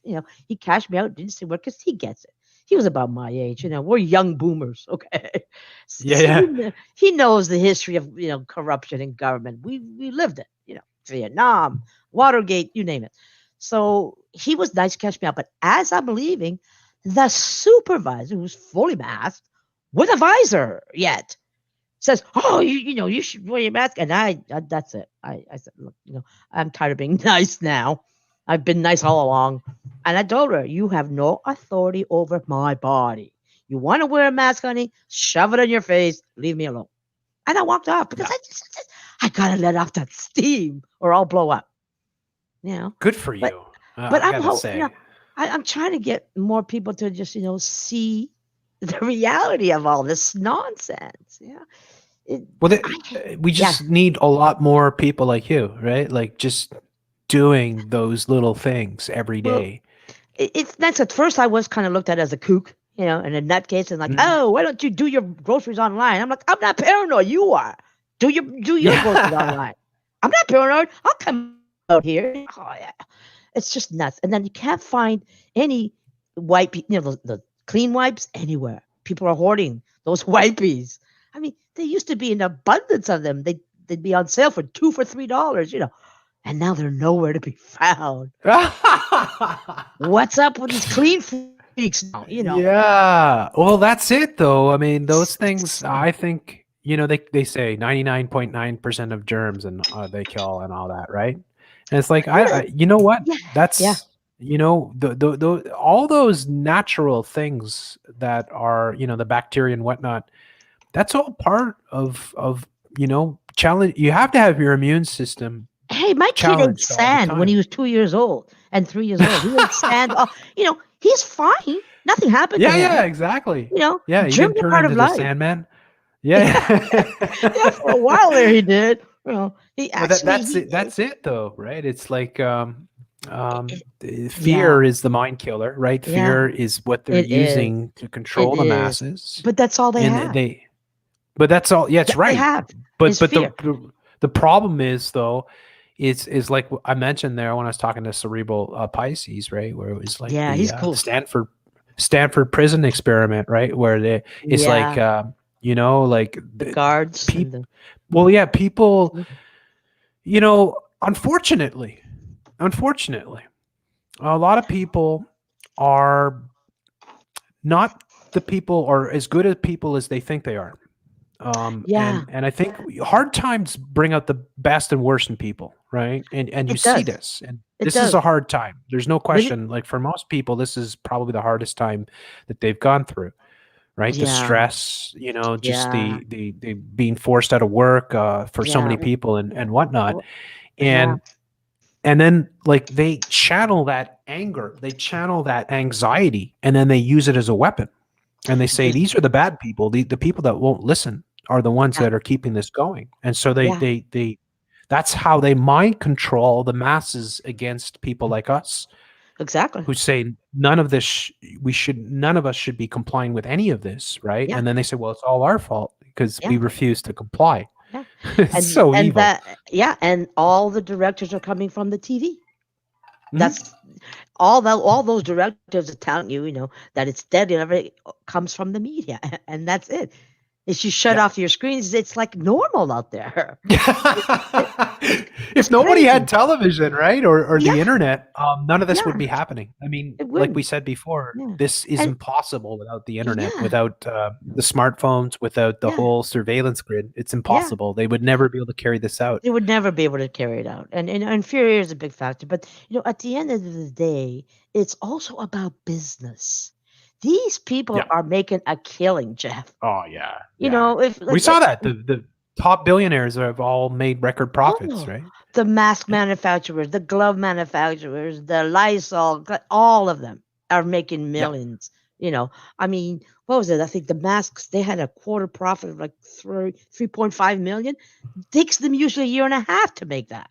And they did it in 3 months. And how many of these corporations knew, of course, that this was coming and were able to shift and change their production so quickly, right? It's a big project, Jeff. It's and what? I don't know if you remember my background. I did 26 years of Bay Street investment. Bay Street, I remember. And it was institutional investors. So those are the big guys, the big companies. And these big companies, Walmart, the ones that were essential. Okay. Yeah. They're project pieces because it's a massive project, and they chunk it out into little packages, work packages, and you're doing this and you're doing that, and it's all of them combined. The medical industry, they all have their part to play. Even our local government. Like I think I wrote to you, told you about this, but I wrote my MPP mostly to gauge him. Yes, you did. Yeah.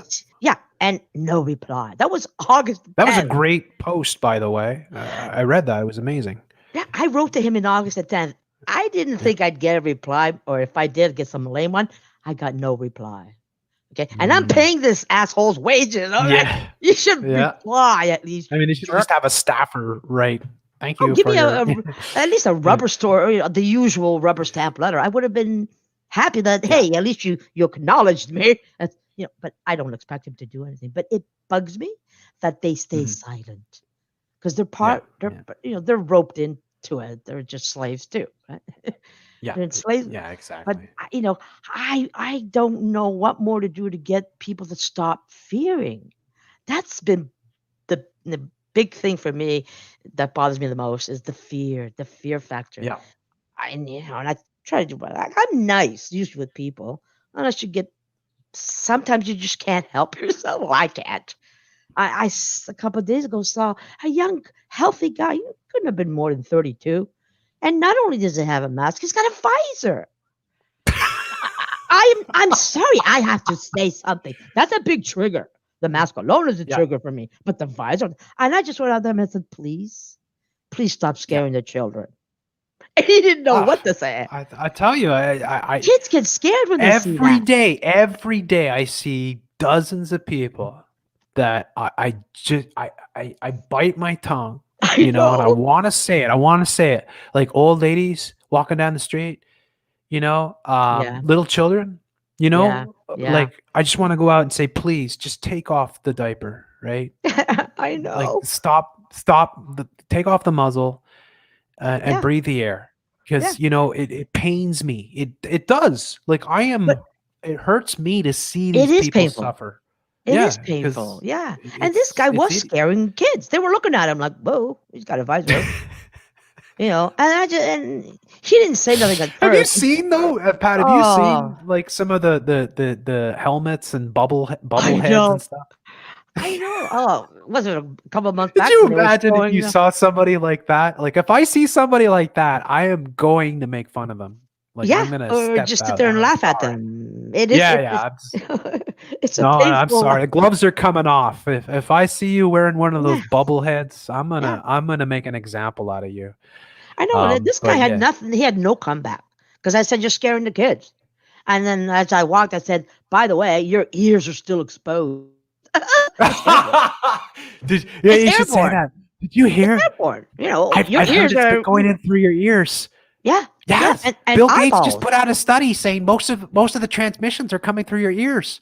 Oh, did he say His that? scientists, yeah, Did Billy I'm Goat? just Billy making it Goat up. Gates said that? Yeah, just no, I'm making it up, but Oh, I'm just saying, oh, that like, would be great. that you could But yeah, say that to a guy like that, right? Where it's like, yeah. or you could just be having a conversation, like pretending, like just so that he hears, and it's like, I Yeah, hear it's going through the yeah. ears now, and just see the reaction. But it does. I mean, you scratch your ear, hey, you're contaminated.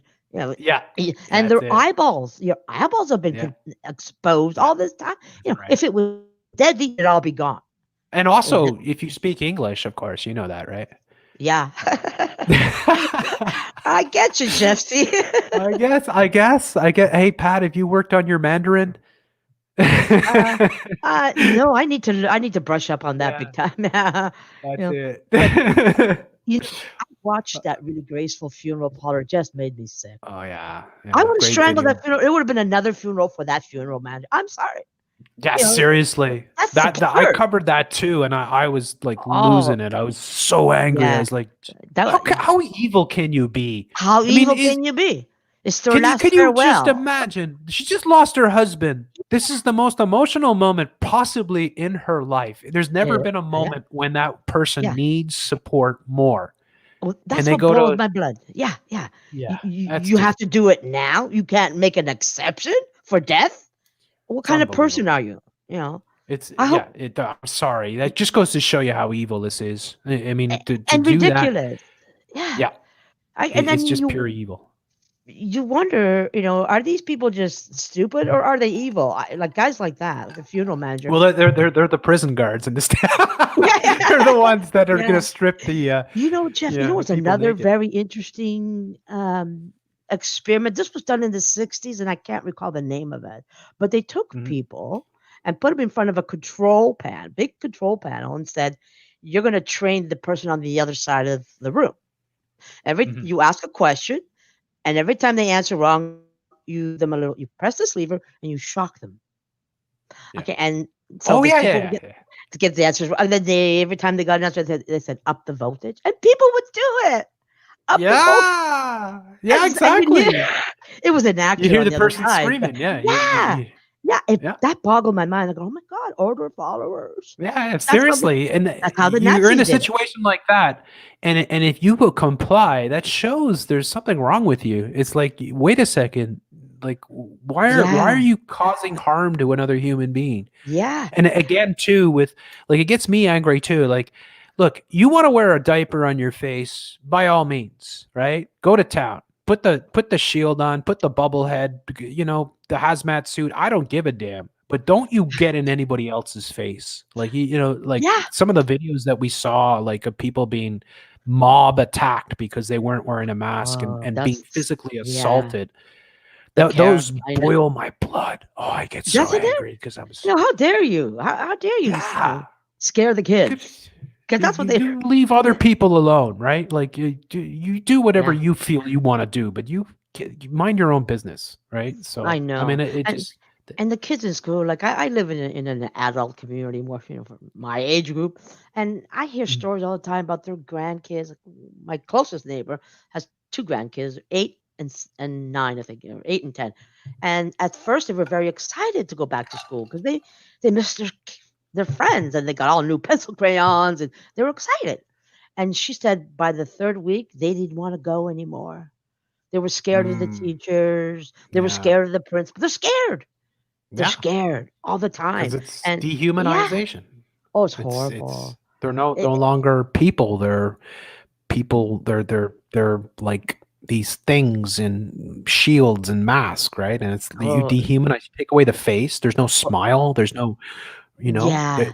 Yeah. All these things are so essential. Like we It can is. never underestimate how important it is to be able to see someone smile or see their like one thing that people don't realize, well, I'm sure people do realize, but a lot of people don't realize is like how important it is to, like, when you look at somebody and you're looking at their face, like regardless of what they're saying, you could tell so much about somebody. And you know this, like, Yeah. like, say when a Yeah. loved one or a family member or a friend, close friend, is not right or there's something wrong, it's not what It's they're all, saying, it's the yeah. way that they're acting, right? Their It's all face in and the their face. Yeah. yeah. Yeah. And this is Body language. all part of it. It's dehumanizing, taking away our identities Yeah. and Well, you know, our ability exactly. to communicate, because that's communication. You can look, I can't Yeah. communicate with somebody with a face diaper on. I'm sorry. I know. It's so evil because a couple of days ago I was reading an article where they were this states. A mother had just given birth and they put a mask on. I'm like, are you kidding me? The first I know. thing, It's so. the They first, showed the you know, babies, the oh, you know, newborn babies, and they all had the yeah, shields on. It's like, when you what? when a baby's born, when it's first out of the womb, the first bonding is with their mother's face. It's the most essential time That's probably the in their most lives. essential. Yes, Yeah. yes, that's the connection, the first connection. You know, and then you, my loud dogs. Then and then you know you go out to breastfeed, nurture, whatever. But the first contact is the face. If a Yeah. child can't see the mother's face, you know what that does to them Yeah. psychologically. And not just the touch and the smell, right? Because the Yeah. scent, Yeah. the touch, right? Yeah. It's the crucial bonding moment. It's the first thing a woman should do It is. when she It gives is. birth is hold her baby, right? I mean, it's like, And you're it's face to the face, and most the baby magical sees you. moment. It It's the is. most magical It, moment in a woman's life, right? It's like this it is. is what life is all about, and it's like they want to Exactly. kill that. Yeah. I mean, they want It's your so evil. kids. They want your kids from day one. They Yeah, want this they do. generation. They want your kids even before Yeah. that. They want them in the I womb. know. Yeah. They're so Yeah. Yeah. If they're telling diabolical. pregnant women to get flu shots, that means they want to get the embryo. You know, But Pat, I've got to move on here. I'm sorry. Go I on. love Off you go, but Jeff. can you come back after and join in the I chat? might. It depends on my Okay. dogs. All But right. so good to talk to you, Jeff. Oh yeah, as always, Pat. Okay. Thank you so much. Keep You the have a faith. wonderful night. All right, Thanks. all the best there. And what do we got with Phoenix Cat? Hey there, Phoenix. How you doing? What's that? Hey. Can you hear me? Yeah, I can hear you loud and clear. How are you Alright. doing there? I'm doing all right. How are you doing? Oh, good. Good. And so how are things going with, I know you're in the hairdressing, right? Well, I Are you haven't able to been- work, or you had an accident? Yeah, I had a car accident and I haven't been back to work, and I'll probably go back end of October. I'm hoping. Okay. How's 'Cause I your recovery going with? Oh, I can move my wrist now. I mean, I got a plate in it, so it's still healing. I'm going to physical therapy twice a week right now, and I say I'm really ahead for most people. Are So are I you believe- having lots of pain? Or are they giving you painkillers or anything? I don't. I mean, if I have any pain, I just take Tylenol now. But I was on painkillers after the surgery, of course. But now, it's okay. It's usually if I do a whole lot of work with it after physical therapy, it can be sore. I just put it like in a little ace bandage kind of thing and go about my Yeah. day. I'm just kind of Yeah. trying to work the scar out. You know, after Yeah. you have surgery, you have a big old scar, and I'm trying to use cocoa butter and stuff like that. There's tea tree oil. Oh, really? I haven't heard about Yeah. that. Yeah, Okay. yeah, little I've things had like shampoo that. that You has could try tea tree that, oil. right? But yeah, Okay. there's some of those things. Oh, the old. Right now, it just itches. It's at the. Oh yeah, that I one, mean, I man. don't have a scab on it or nothing. It just Do you have a cast? no. I Okay. had a splint right after surgery and prior to surgery, but Was since then, it your wrist or your arm? it was my wrist. It was Yeah. my distal radius. If you know what it is, it's the bone closest to the Yeah. wrist and the joint, and it actually came off. Oh, And poor they had thing. yeah. So I have a plate in my wrist, and I asked the doctor, "Is it gonna stay in there forever?" He's like, "Oh yeah, unless you have issues." I'm like, "Well, great. Now I got a metal plate in my arm." So Well, maybe you can use it. now I'm like, I'm gonna be course, I don't fly. You but I could can- deflect bullets in the exactly. future. Maybe I can be like, was it Wonder You'd be Woman? like Wonder Woman, yeah. They get Phoenix Cat to stand in front of the NWO. Oh, yeah. I was going to ask you, which part of Canada are you in, the red zone or orange zone, or I'm in the red zone. you're in the I'm red in the zone? red zone. So what Yeah. happens if you travel to the orange zone? How do they know I'm not you're a allowed to red travel to the orange zone. I How have do you- been. Do Yeah. they label you or something? Do you have to wear or do they just track you? I don't know. I am deep in the big city in the that's middle of funny. a big island, so I rarely get off, which But that's really. what I mean, Sorry? I was just wondering because I'm thinking eventually it will come here, because I'm guessing you heard about the FEMA regions, Yeah. and Yeah. that's what I'm thinking ours is going to be, but it's just going to be different color zones. Yeah. And I know Yeah. New York is shutting down again. I don't know if you They saw always that. do the same as 9/11, which is the five. The 5 big cities. The 5 colors. It's There's kind of exactly. like a rain, red, orange, yellow, and then there's blue and green or something like that, right? Something like that. It's the exact same thing Green, that they use. Yeah, it's like green is the best and the red is the worst, right? Something like that. yeah. And so I'm in the red zone, and they say that you're like it's bizarre. It's like today I was doing some work around the house, and I had the radio on, and the commercials that come on from the government are so bizarre. It's like, because of the extreme danger of COVID, it is against the law to gather with family or friends. It's like, I know. you They're just gonna. yeah, it's 2020. You're not allowed to get together with your family or friends. Sad. It's very sad. Oh, it's just evil. It's pure evil. Exactly. I was showing my mom that video that you had showed on your show about the funeral.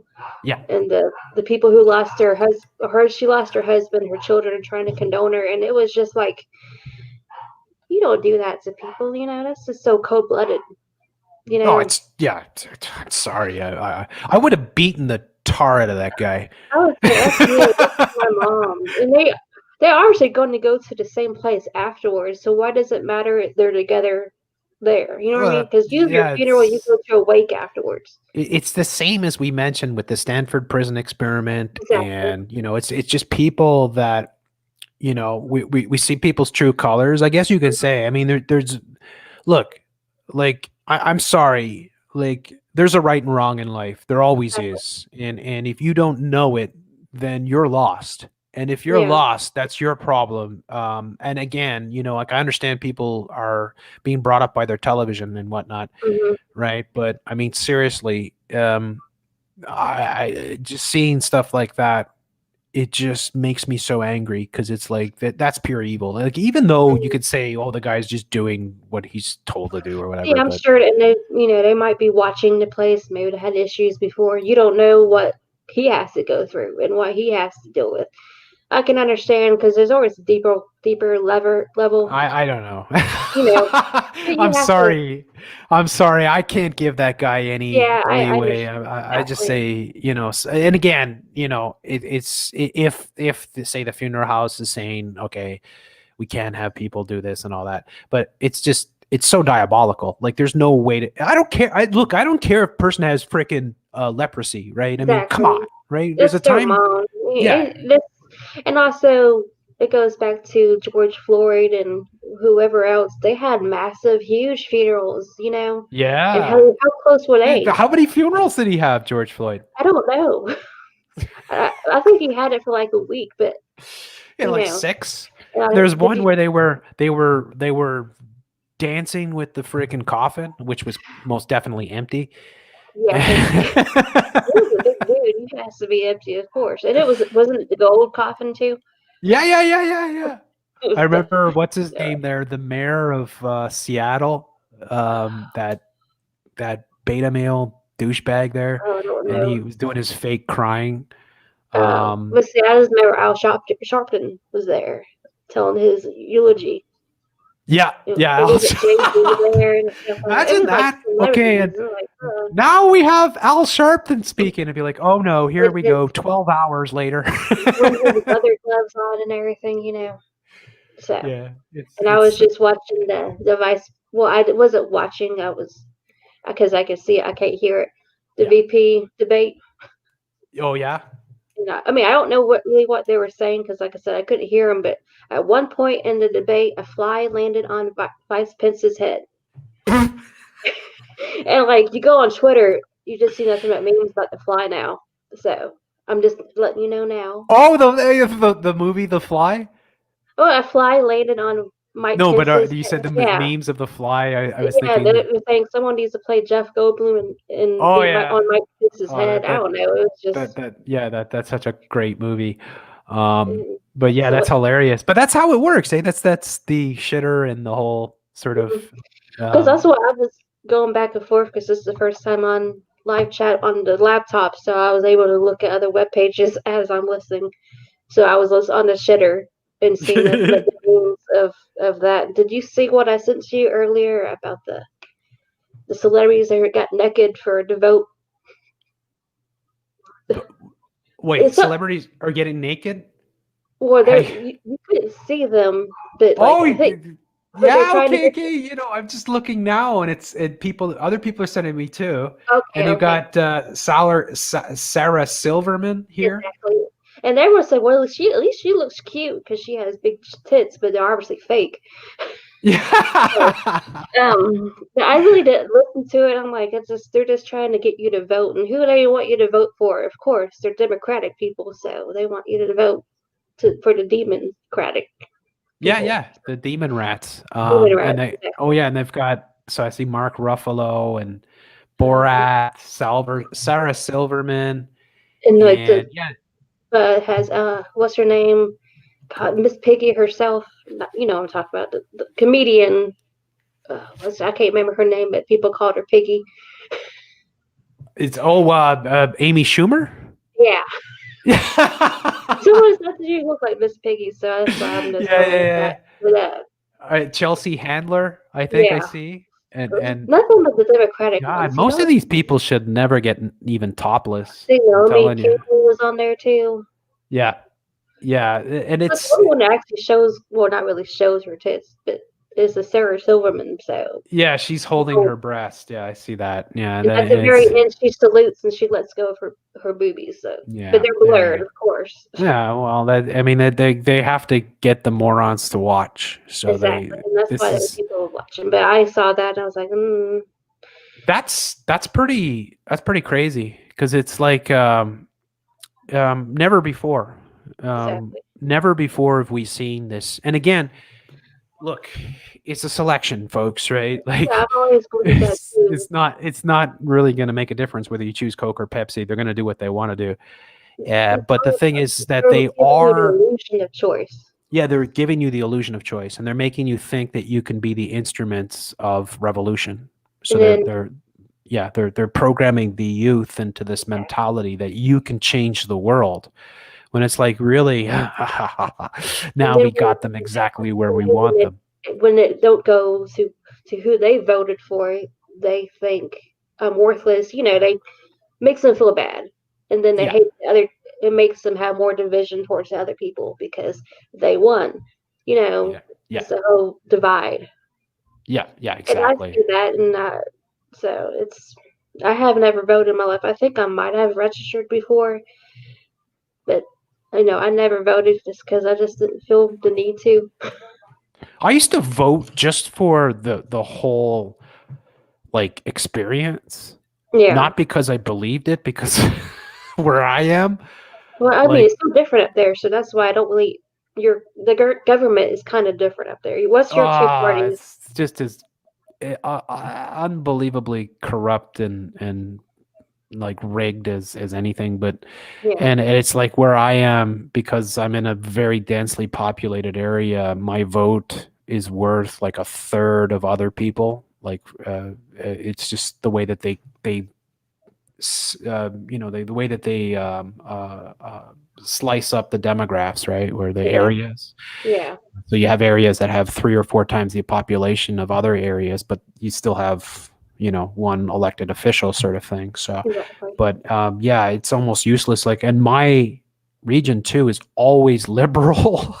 Really? Like always for like, I don't know, like the last 30 years. It's like it's impossible for anybody else, it seems, to even place. But yeah, I do like, I like the idea of it, right? In the If it was sense, honest. if it was honest, and Exactly. if the people that you were voting for were actually decent human beings and not, hideous creatures that are part of the whole game, Exactly. in many cases. But yeah, I mean, it is a false sense of democracy. Like the Exactly. democracy is a sham. It's a lie. And the elites. It's all. This is Edward Bernays 101. Really, this is where the Bernays effect really plays heavily, because it's like, look, they figured out a long time ago, folks, that there's no way they're ever going to let democracy. Come on, seriously? You think They these used to people, say, yeah. they don't believe in democracy? They laugh Exactly. their asses off, but they say it all the time, and they say, they use it as a justification to attack other countries and stuff like that, right? Exactly. They used to And say, what was it, like Kennedy? They used to say he was the last real elected president, and yeah, then he turned. Well, they thought Well- he had him under control because he was womanizer and all this, but then he turned and he started talking against the big yeah, and they corporations and killed the him. bank, and then they killed him. So Yeah. after that, they said, okay, no more of this. No, yeah, no. From Right. now on, Yes, from now it's on, all we're going to be gonna- actors, right? It's all Exactly. going to be. It's Because the all whole going to. thing. Well, think- LBJ too, right? Yeah. Like there's pretty big conspiracies around that he knew that they were going to take out Possibly. Kennedy, And right? supposedly Bush had something to do with it too, right? Yeah, the Yeah, Texas old Book Bush. Depository. There's photos of Herbert Walker there of the day, and of course Prescott Yeah. Bush was the guy that pretty much founded the CIA. So the Bush family, yeah, It all it's has ties to each other. I mean, Yeah. it goes deep down a rabbit hole there. yeah. so. You could say with Kennedy too.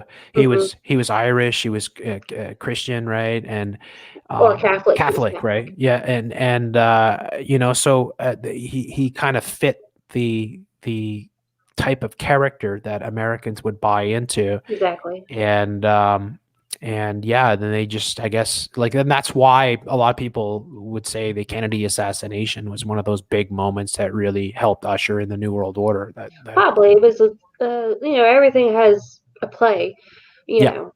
Yeah. Just like the whole, if you watched all the Trump with the COVID-19 crap, Yeah. I don't know. I think he just did that just so he can get the sympathy votes. I really don't think he had COVID-19. I think Well, it's, nobody does. It's all a big joke.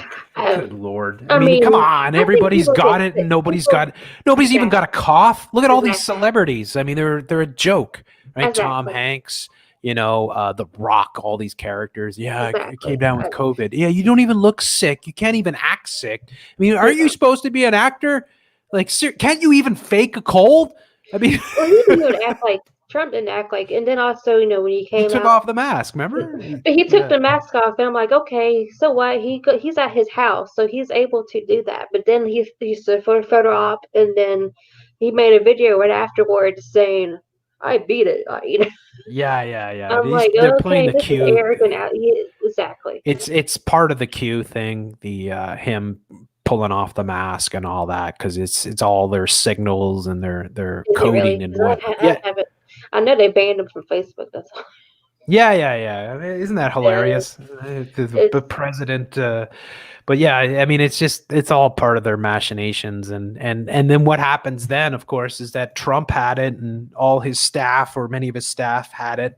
Of course, none of them look even remotely sick, right? Exactly. And that justifies the scamdemic.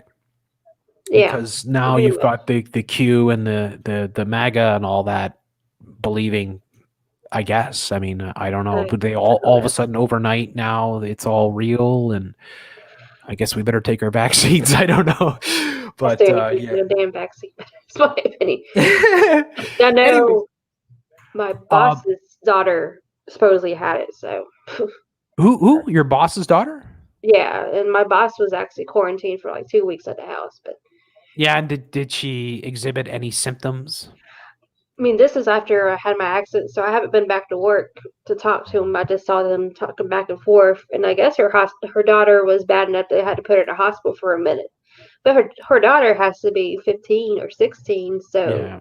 she might just had a really bad chest cold, Yeah, exactly. It And doesn't then matter. you get some antibiotics and you go home. Yeah, it's because people get sick all the time. There's all these Exactly. bugs that are going around, and Exactly. And it's we going to know that get they worse. rubber stamp Kobe on everything, and we know the Exactly. PCR tests are bull. So, and that's I had why one of those tests. you had one of those tests, right? I had one of those tests before my surgery, and luckily, I Wow. guess it came back negative because I had my surgery. Okay, good. So obviously, I guess I don't have the COVID, so they can't claim Yeah. my broken wrist is from COVID-19. Don't worry now. Now Bill Gates has your DNA. He already had it, probably, unfortunately. Anyways, Phoenix, I'm gonna have to move that's on fine. here, That's but cool. come back, please will. do. We want you to be there in the group show, and Thank you, yeah, Jeff. it's already 11 o'clock, and I'm still I'm trying to get sorry. through I everyone. mean, No, it's not your fault. No, No. The conversations are so awesome, and I hate cutting off anybody. I would like to you're talk all fine, night, man. I but understand.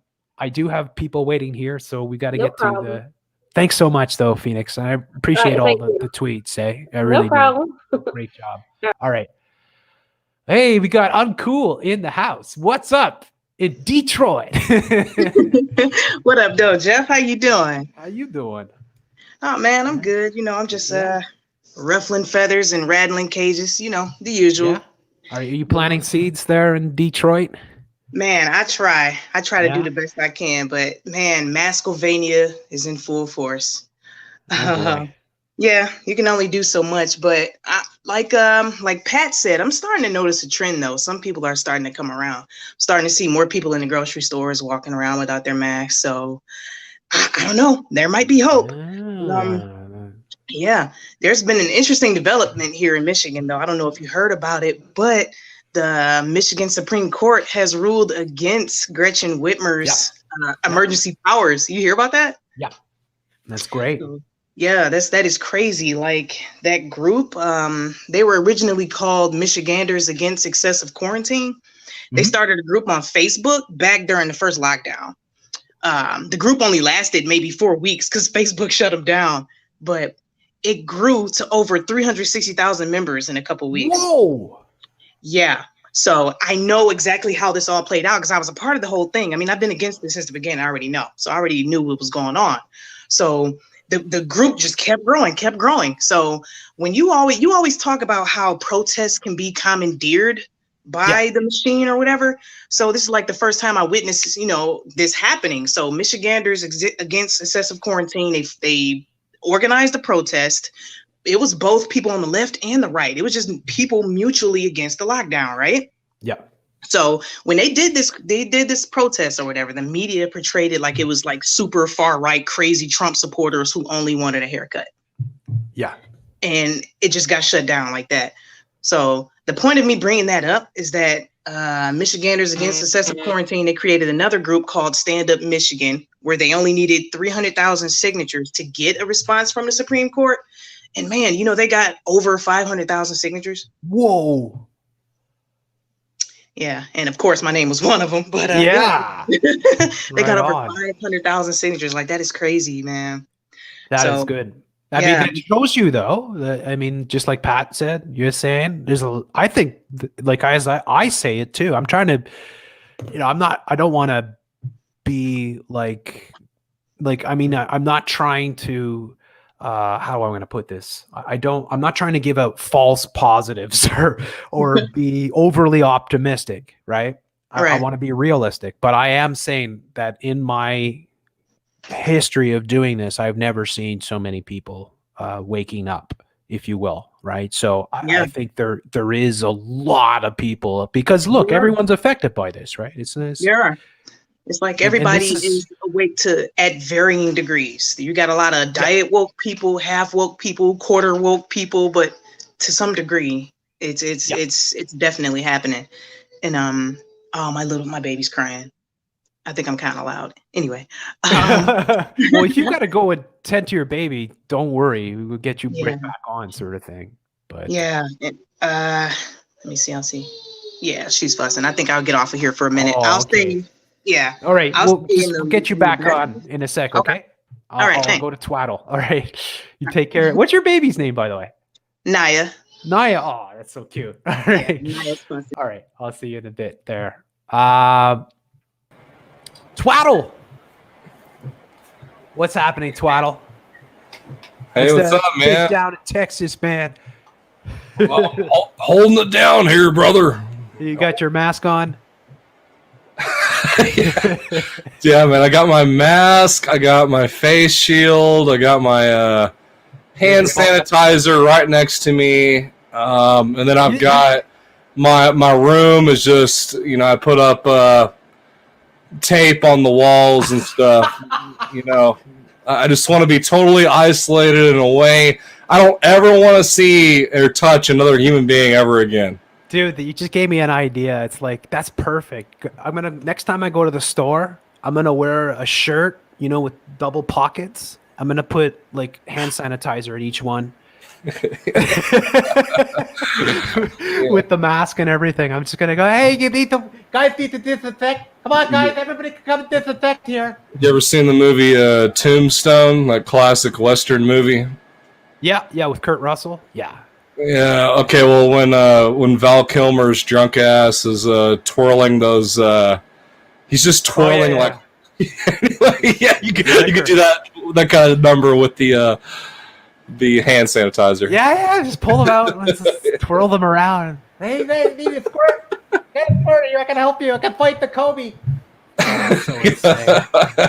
So wait, what's it like in Texas though? Are people like, because you know people are fleeing to Texas? You got Joe Rogan and others going there, sort of thing. Everybody thinks that Texas is going to be the last bastion. It really saddens me, you know, when I think about Joe Rogan like being here, and then he's like in this like weird satanic like. Yeah, Armageddon like bunker or whatever. Like, just it's like, dude, come on. I mean, oh yeah, I'm sure that just happened by happenstance, right? Like all this shit happened this year, and then all of a sudden you get this new studio where it literally looks like you're in hell. Yeah, I'm sure that's all just coincidence, but yeah, I wish an ugly ass studio. Yeah, and that's why it makes no sense, because at least the old one he had was kind of like aesthetically pleasing to the eye. I mean, it looked like a normal. Yeah, it looked like a normal studio, you know. Some guy's basement, you know. Yeah, but I mean, no, but honestly, everybody here has been pretty. You know, I'm pretty disappointed. I mean, I like to see the protests that do go on, but I mean, it's pretty disappointing when the CDC itself drops like bombshell numbers, but then, you know, there's still idiots just embracing it. Like they embrace their fear. It's like a drug. They're addicted. They're addicted to it. And you know, I saw this one. It's like this one funny meme. I try to share little funny memes when I can, but it's like this guy just like, hey, I have some proof that, you know, or it's like, no, the first person's like, I'm scared, and then it's like, well, I have some proof here of why you shouldn't be scared, and then it's like, I don't want proof, and it's like them lighting it on fire. Like, I just want to be scared. I don't care about your proof or anything that you're showing me. I want to be scared, and I've never. Dude, I mean, I've known hypochondriacs in my life that are just scared for no reason, but that's like a rarity. Like, but I've never seen it like this on such a mass scale. Like, it's so. Yeah, it's so bad. It's so bad. It's the most horrible dystopian reality, and it's like. It's a good point though that you make about people liking being scared. Like, they want to be scared. It's like maybe in a way that their lives were so dull before, right? That they were in such a slumber. They were just so miserable that now because of this, it has given them some sort of, you know, it's been a change, but for them it's been, wow, now I get to be part of this authoritarian sort of mindset. Now I can, you know, help push this type of fear and that they're embracing it, right? Like that they actually kind of like you could see that to a certain extent because with the mask, right? Like one of the things that they and I try to show this quite a bit, like some of the commercials that are put out there, like this is not a mask, you know, this is a sign of love, this is a sign Oh of my freedom, gosh, this is yeah. a sign of friendship, you know, it's like It's a sign of patriotism. Yeah. You're being patriotic. Yeah. This is a sign of idiocy, but no, never mind. Just wear your stupid mask. Oh my god, it's sad. Yeah, man. We're seeing it now. Like, I guess maybe in many ways we were afraid of this for a very long time, but here we are. Now we've got all of society under this spell, and it's a global sort of massive.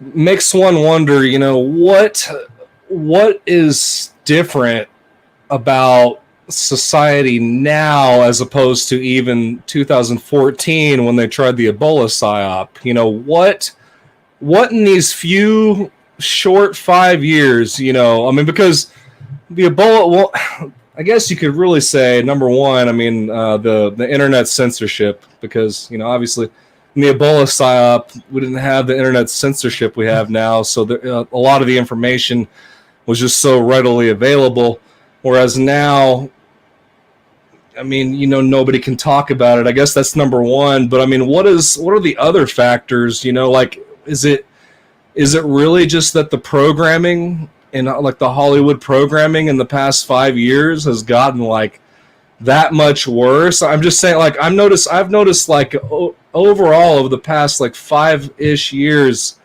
like humanity, just people that I talk to have just taken a tailspin, you know, into a downward spiral, and it's just like it's like, yeah, it's like they've done some kind of spell. I mean, I just don't know how they did it in such short amount of time, because if you look at the Ebola psyop, it didn't work because, you know, people just didn't buy it because it was so idiotic. But now I think though, people are, you know, it's just, yeah. Because I covered the Ebola psyop a lot. I know, man. I know. So I think that was a warm up and setting pieces in place type of thing. So I agree. It wasn't like the big show. It was like, we got to get this done, and we have to make sure this works like this, and we have to have a whole centralized grid. I think they marketing, basically like getting the marketing down.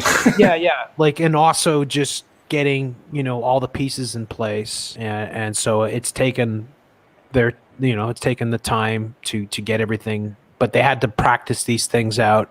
They had to experiment and see how it would work, and you know, this is the real deal. So this is, for, like I said that when I was covering Ebola, I said this is a warm up for something to come for sure.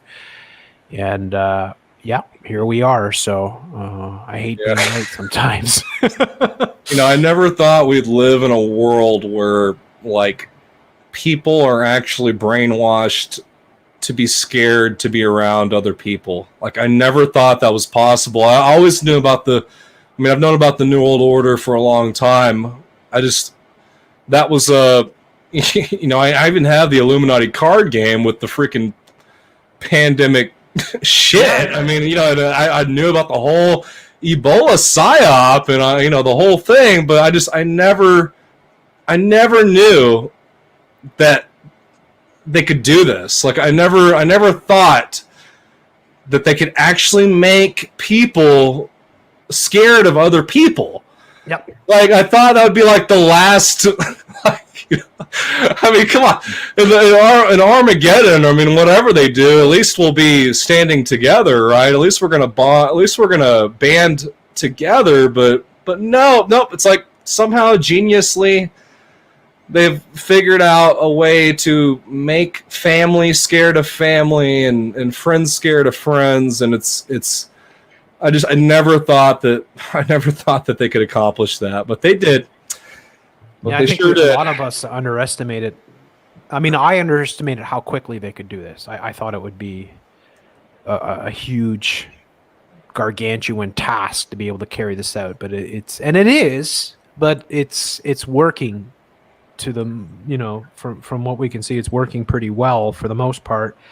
Yeah. Doesn't mean it can't all fall apart, but the thing is that they have, I think they have all kinds of contingency plans, and I think they can just keep throwing more logs on the fire, right? Like if people really start to resist, they can flare up other issues, like they did with George Floyd, for instance. Right, like how people were starting to lose interest with the pandemic, so they're like, all right, well now Trump tested positive, so now all you Q-tards get in here. Yep, there you go. Now you got the Q-tards. There's always another card, yeah, or it's like, oh, this is played out now. Okay, we'll drum up the race war. Or they could have like North Korea, or they could have China, or they could have a lot of different things that could flare up. Yeah. They could have Israel starting to hit targets. They just all of a sudden divert people. It's just basic communism. It's just like, let's hit this population with like every single thing at once and see how it reacts. Yeah. Well, yeah, we've never seen anything like this, because usually it's not sustained, right? It's like like they've had like AIDS, for instance, right? They played that whole game out for decades, right? And they did the same type of strategy, but it wasn't like, it wasn't the same level. It was like, again, it was all the celebrities that were getting it allegedly and all that crap, right? But Magic Johnson, he's so magic that HIV doesn't affect him. yeah. Well, that's it, right? The whole thing was just as bogus as what's going on right now. But it's all like, this is different, because with something like AIDS, it wasn't like everyone was getting it, and the only way that you could really get it primarily a homosexual or IV drug user. Isn't it interesting though? Who was the major? There's many, but like if you think of actors, who was one of the biggest players in the AIDS psyop? Think of movies. Think of a movie that won all kinds of awards in the 90s. And it was about AIDS. I'll give you a hint. He has a Corona typewriter. Well, that's Tom Hanks there. There you go. So Tom Hanks won his Academy Awards, and right, they had a film called Philadelphia, in which he got AIDS, and he was a gay. I never watched that because I was like, all right, that's. I never saw it either. I'm a straight male, so I mean, okay, so it was a homo film, and he got AIDS. Okay. Twaddle, don't you have a whole collection of Brokeback Cowboy movies? Oh yeah, dude. I've got the collector's edition. Yeah, he's got the Blu-ray and the special edition. Well, it comes in a leather, a real leather saddle. Yeah, totally. Yeah, man. And that's a whole, we could go on that topic for a while. I mean, that's a whole other thing too. I mean, just the feminine, it all ties into communism. I mean, the feminization of men and then the whole feminism movement, so you have a whole movement of women who just are totally brainwashed into hating men. Yeah. And then you have a whole movement of men who are just angry, just because they can't, find any normal women anymore due to the feminism. So it's a whole back and forth. They feed into each other, man. It's like they feed into each other, and it's sad because I mean, I was talking to my brother about this too. I mean, like, really, you're gonna try to tell me that things weren't better in the 1950s. I mean, like the way that people were, like the way that, like, just watch an old 1950s or 60s television show and tell me that the women that are dressing that way, even though guess what? It wasn't promiscuous at all. But guess what? It was classy. Yeah. That was a turn on. And the fact that women were women, that women were feminine and knew their role in life, that was all a turn on, but that's all gone, Jeff. That's all.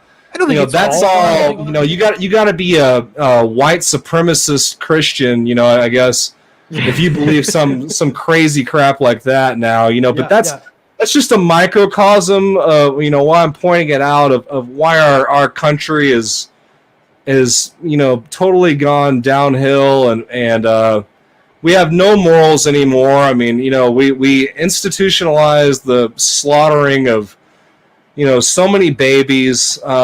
It's just, you know, it's disgusting. It should have never been legalized. Yeah. And so I don't blame God for judgment on this country. I know it's going to happen, but then again, you know, I also don't just sit there and say, well, like, I'm not like a false delusional Christian that's like, well, Jesus is coming tomorrow, so it's all good. Like, because the scriptures straight up tell you that even Jesus doesn't even know the hour. Even Jesus doesn't even know the time or the hour. So how are you going to sit there and be like, well, I know it's going to happen soon? You don't know it's going to happen soon, dumbass. Well, we said you need to go ahead and prepare, you know. We said learn helplessness before, and I don't buy into that. Like, I understand, and neither do I, man. And I'm a Christian. That's what I'm telling you. Yeah. So again, like, just to say to Christians out there, you know, please stand up for your rights. Don't think this is the end of the times and there's nothing you can do. Fight while you still can. And then, hey, you know what? If it doesn't, I'm telling you though is that you don't even have to tell that to true Christians, because true Christians will already know that. Yeah, I agree. Okay, like, so anyone who's saying like, "Whoa, dude, Jesus is gonna come," so, like, I wouldn't even if I was a non-Christian, I wouldn't pay any attention to those people, because they can't even read scripture. I'm sorry. I mean, if you can't even coherently understand scripture, then you're not anyone worth listening to, especially in these times. There, you could just. Yeah. So, look, we're gonna get some angry people now. Okay, good. Yeah, look, we have to prepare ourselves. You know, and look, almost everyone who fought in the Civil War or whatever kind of early American war you can think of, guess what? They were most likely Christians. I know that might piss a lot of people off too, but it's just a fact. You know, if you don't like that fact, then I'm sorry. Okay, go cry about it. But the fact is, most of the people who fought for the freedoms that you have now were Christian. Okay? And the fact of the matter is, we don't care. We're not intimidated by some stupid-ass government. Okay? And all those Christians who say that, like, oh, well, the Bible just says to just obey government with no matter what. Like, that's another thing. They're just totally out of line and totally, like, they can't even interpret Scripture correctly. Another group of Christians that doesn't need to be, you know, I don't even know if they really are Christian, you know, because to me, hey, Jesus said the greatest thing a man can do for another man is to lay his life down. So there you go. That's straight out of the horse's mouth from Jesus saying, okay, like, if you're just going to be a coward during these times, then we don't need you. Like, there's not going to be any room for cowards in the future. You know, so it doesn't matter if you're a Christian or not. If you're a coward, then you're just going to go along with everything and, you know, have fun being a guinea pig. You know, have fun being a Bill Gates guinea pig, and let me know how that goes for you. You know? Well, Twaddle, I don't mean to cut you off. I know, man. Sorry. I'm way behind with getting to everybody here, and I got to get off here at midnight, so I'm going to, like, how am I going to fit everybody in? Shit. My bad, man. I'll have no, it's not your bad at all. You're doing fine, dude. Thank you so much for coming on, and I'm gonna boot you out right now. No, boot me out, man. But we'll stick around. We'll do the group show in a second here. Cool. And I'm gonna go back here for a second to Uncool, because she had to cut off, and then I'll get to you, Peter. I know you've been waiting patiently, and Onyxia and Elena. Nice to see you, Elena. I hope you're hanging in there, and we'll get to the group chat. So, Uncool, what's up? Can you hear me? Yeah, you coming in loud and clear. Okay. How's the baby? Oh, she's good. She just wanted some attention. She's I put her to bed a little early tonight because she was kind of tired. So Yeah, she's kind of inclined to wake up a little earlier when she goes to bed early, so she's good. Awesome. There's something funny with her too. You know, we spend a lot of time watching a lot of YouTubers. We don't watch Disney or any kind of crazy stuff. I try not to listen to rap music around or any crazy stuff, but I had her in the tub the other night. I was bathing her, and I ran into the kitchen to grab something, and I heard her in the bathroom like, "You better wake your ass up. You better wake your ass up." And I'm like, that's gonna be one cool kid, I gotta say. I was like, oh, I couldn't even get mad at her. I was like, well, yeah, she knows. she's right.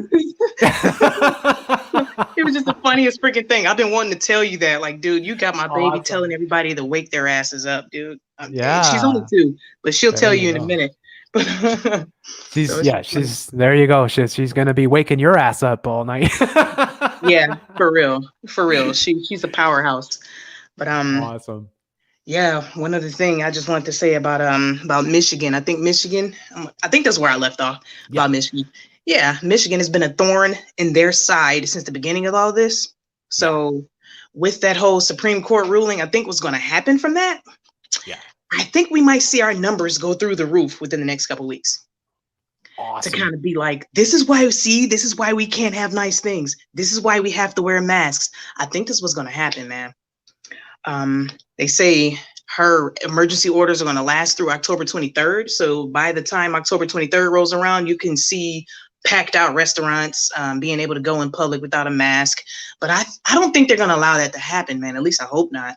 You know, at least I don't know. I think they're going to ramp the propaganda up and make it seem like our infection numbers are going through the roof. Yeah, that's how it goes typically, right? It's the playbook, right? The playbook is a bunch of people are resisting wearing a mask, and then they're getting together and they're having barbecues and parties and gatherings, and they tend to like Trump, and then we have an outbreak, and it's because of these people, right? And therefore we have to clamp down. You know, it's the same thing here. The things they're saying it just drives me insane. It's the people, they want to have fun, they want to party, and and that's why, it's like, oh yeah, gee, what do you think we live here for? I mean, seriously, I mean, like, you're asking young people to stop living. It's just so insane. But yeah, they use it as an excuse, and then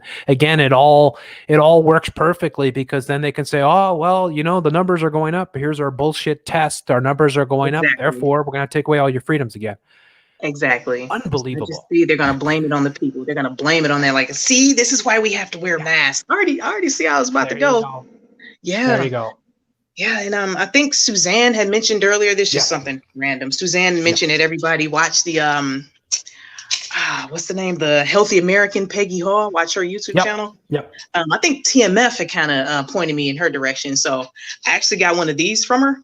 It's like a exemption card. Yeah, I'm that person. I wear the exemption card. Oh, so nice though. That's good though. Yeah. Yes, I got this from the Healthy American. It's a religious exemption. It's the greatest for thing. you. Good for you. Awesome. Peggy Hall and the Healthy American, they're doing great work over there. So everybody check that YouTube channel out, because it's definitely worth it. And I think I'm gonna say one more thing, because my baby's crying again. I think it's my voice. I think my voice is waking her up. My voice carries. One other thing. Oh, October 31st is coming. I just want to let everybody know about the symbolism. Not only is this Halloween, it is going to be on a Saturday. That's Saturn Day. They worship Saturn. Yeah. It's going to be a full moon, a rare blue moon, and our clocks are going to go. Our clocks are going back. Yeah, that's what's happening. All that's happening on Halloween. Did you know that? No, well, I'm not surprised, because that's kind of how it works. And everything is like, I don't get into it too much in my channel, but it's always aligned with the planets. This is how they do these things. So no surprise. But that probably means, it's a bit ominous, I'd have to say. But thanks that's cool. So much, Uncool. Anyways, Okay, so come back, all right? Because we're going to do the group thing here in a sec. But go take care of your lovely baby, all right? We'll talk in a sec. All right. Peter, thanks for being so patient there. Hey, how's it going, Jeff C? What's up? Good, man. What's happening, dude? Whereabouts are you? Do you want to give us your whereabouts? You can just say the state or the country. Yeah, I live in Long Island, New York. Cool. Yeah. And how are things going? Well, for me, I work at a grocery store a few blocks where I live. And I've been seeing like so many people wearing muzzles all the time. Yeah.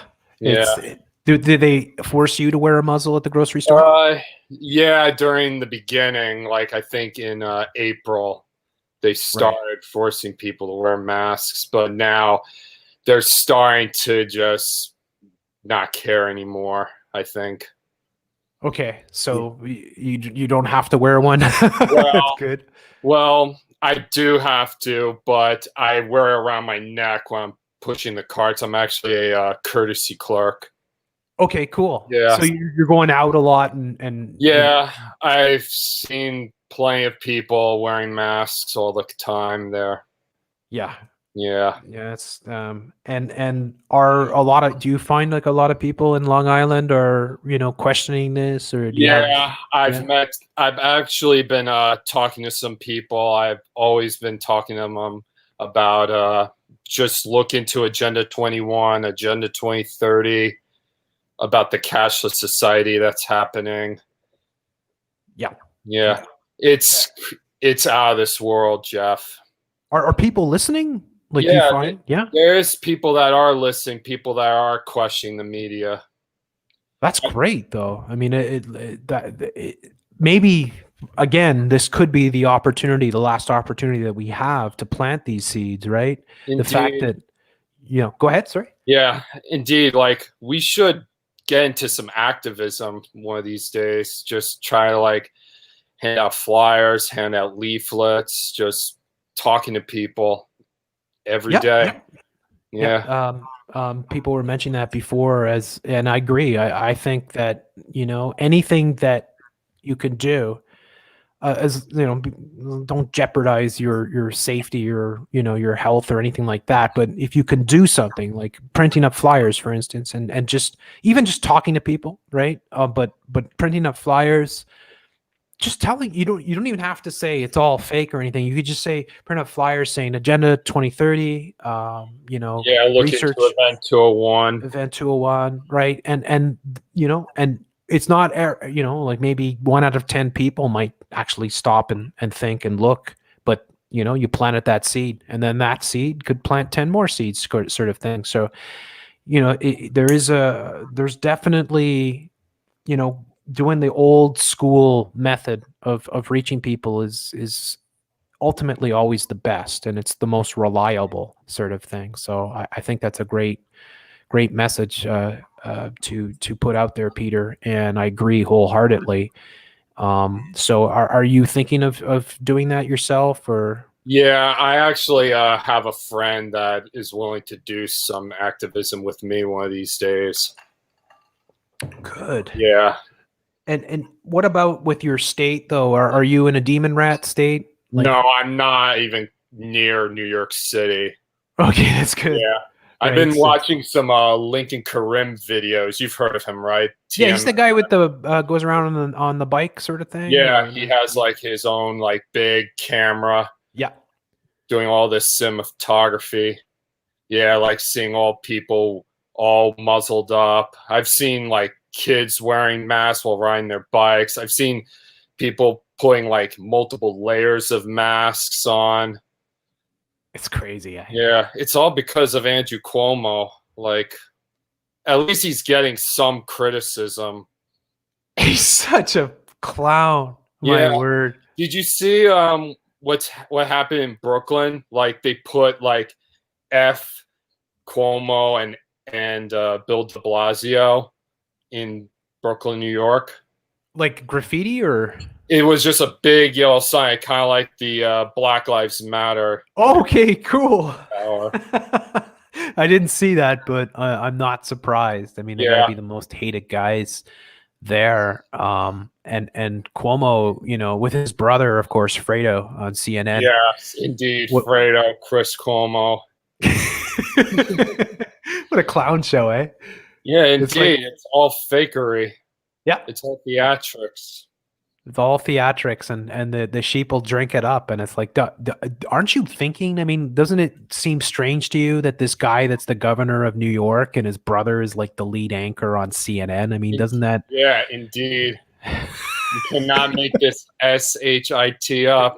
Yeah, it's crazy. So, oh wow. Want to hear Yeah, something ridiculous that happened at absolutely. my store last Sunday? Sure. So I was pushing the carts outside, just doing my usual routine, and I see somebody wearing a mask and gloves, and he takes one of the carts and he puts duct tape over the shopping cart handle. I see people also put like tinfoil on the shopping cart handle. When I saw that, that triggered me. Like, just I blew bet. my mind. That's hilarious, man. That I would say, yeah, put the tinfoil on your head, and then you can go and watch CNN. Yeah, you probably drank too much bone broth without bones. That's that. Yeah, that kind of stuff. Because like I see that all the time too, and I'm a loudmouth. I can't hold it in, but I just see the most idiotic things, like people just doing stupid things. People paranoid. People, taking extra steps. It blows my mind how dumbed down our society has become. Yeah, since the scam began. That's it it, just man. Keeps escalating and escalating. Absolutely. It just gets worse. Well, at least I'm hoping there in Long Island that you're having success planting some seeds and reaching folks, and it's good that you're talking with other people. We just need to. I've also been going to like 7-Eleven, Carvel, GameStop, even pizzerias without wearing a mask. Good. Yeah. And you're not getting harassed or anything? No. I also just talked to them about just look into Agenda 21, Agenda 2030. Yeah. Just trying to be friends with them. That's great. That's smart, because don't be combative, unless of course there's no other choice. Just keep your cool, keep level-headed. Absolutely. Just protect your rights. That's it, man. Good stuff. This Friday, I'm thinking about going to the mall, and I'm planning on wearing like a mesh mask, and I also got my own medical exemption card right here. Okay, cool. Yep. Yeah. The Disabilities Act. Nice. Yes.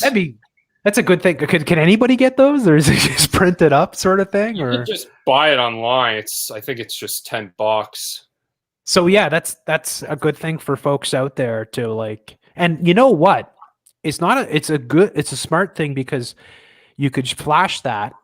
Most people would be like, okay, Yeah, just say and that then next thing you know, you're in the store. This card. Yeah, you're in the store and you've got no mask on, right? And the more and more people that do this, the more and more their spell gets broken, right? Because then they start seeing a lot more people like that are the powers that be. They are very clever with their magic tricks on humanity. Absolutely.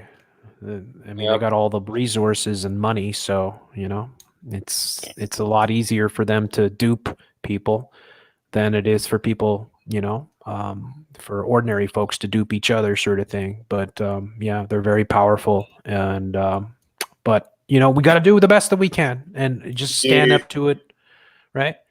Yep, just let your voice be heard. Exactly. Yes. So you want to say anything else, Peter, before we go to the next person? Yes. I've been following your stuff since 2014. I've seen the documentary that you were a part of. Oh, great. Yes, with Professor Doom and all the other researchers. Yeah. Yep, and you talking about Gene Rosen. Yep. Yes, right and then I've been watching people like Red Silver J, Dabu7, TMF, KJ Osborne, Call for an Uprising, Really Graceful. Awesome. Yes. Yep. All friends. So that's great. And a lot of good people. So yeah. There is one other thing I want to talk to you before the next person. Yep. What are your thoughts on Handsome Truth and Goyim TV? I don't follow that. I don't know those. I know who he is, but he kind of showed up on. Yeah, he calls out a certain Yeah. group of people that we're not allowed to talk about. Yeah, I don't know, right? I don't follow those guys, and I don't know where they post. So I really can't say because I don't see any of their work. So yeah, that's all I can say, I guess. Yeah, but we just gotta spread the truth as broadly and worldwide as possible. Yep. That's it. All right, man. Thanks, Peter, so much, and Yes, stick around thank if you you want to so be on. much. Hey, my pleasure, man. I really appreciate being on your show. Awesome. It was great to have you, dude. And yeah, stick around. We're going to do the group show in a second I here. will definitely be there. Awesome. There's Elena. Hey. How you doing? I was not prepared. That's good though. Oh, That's good. it's Just good to come be on. with you guys. I could not sleep. I woke up at 2 a.m. Yeah. And then I saw your email with the link, and I thought, okay, maybe I can jump in. Well, what time is it there?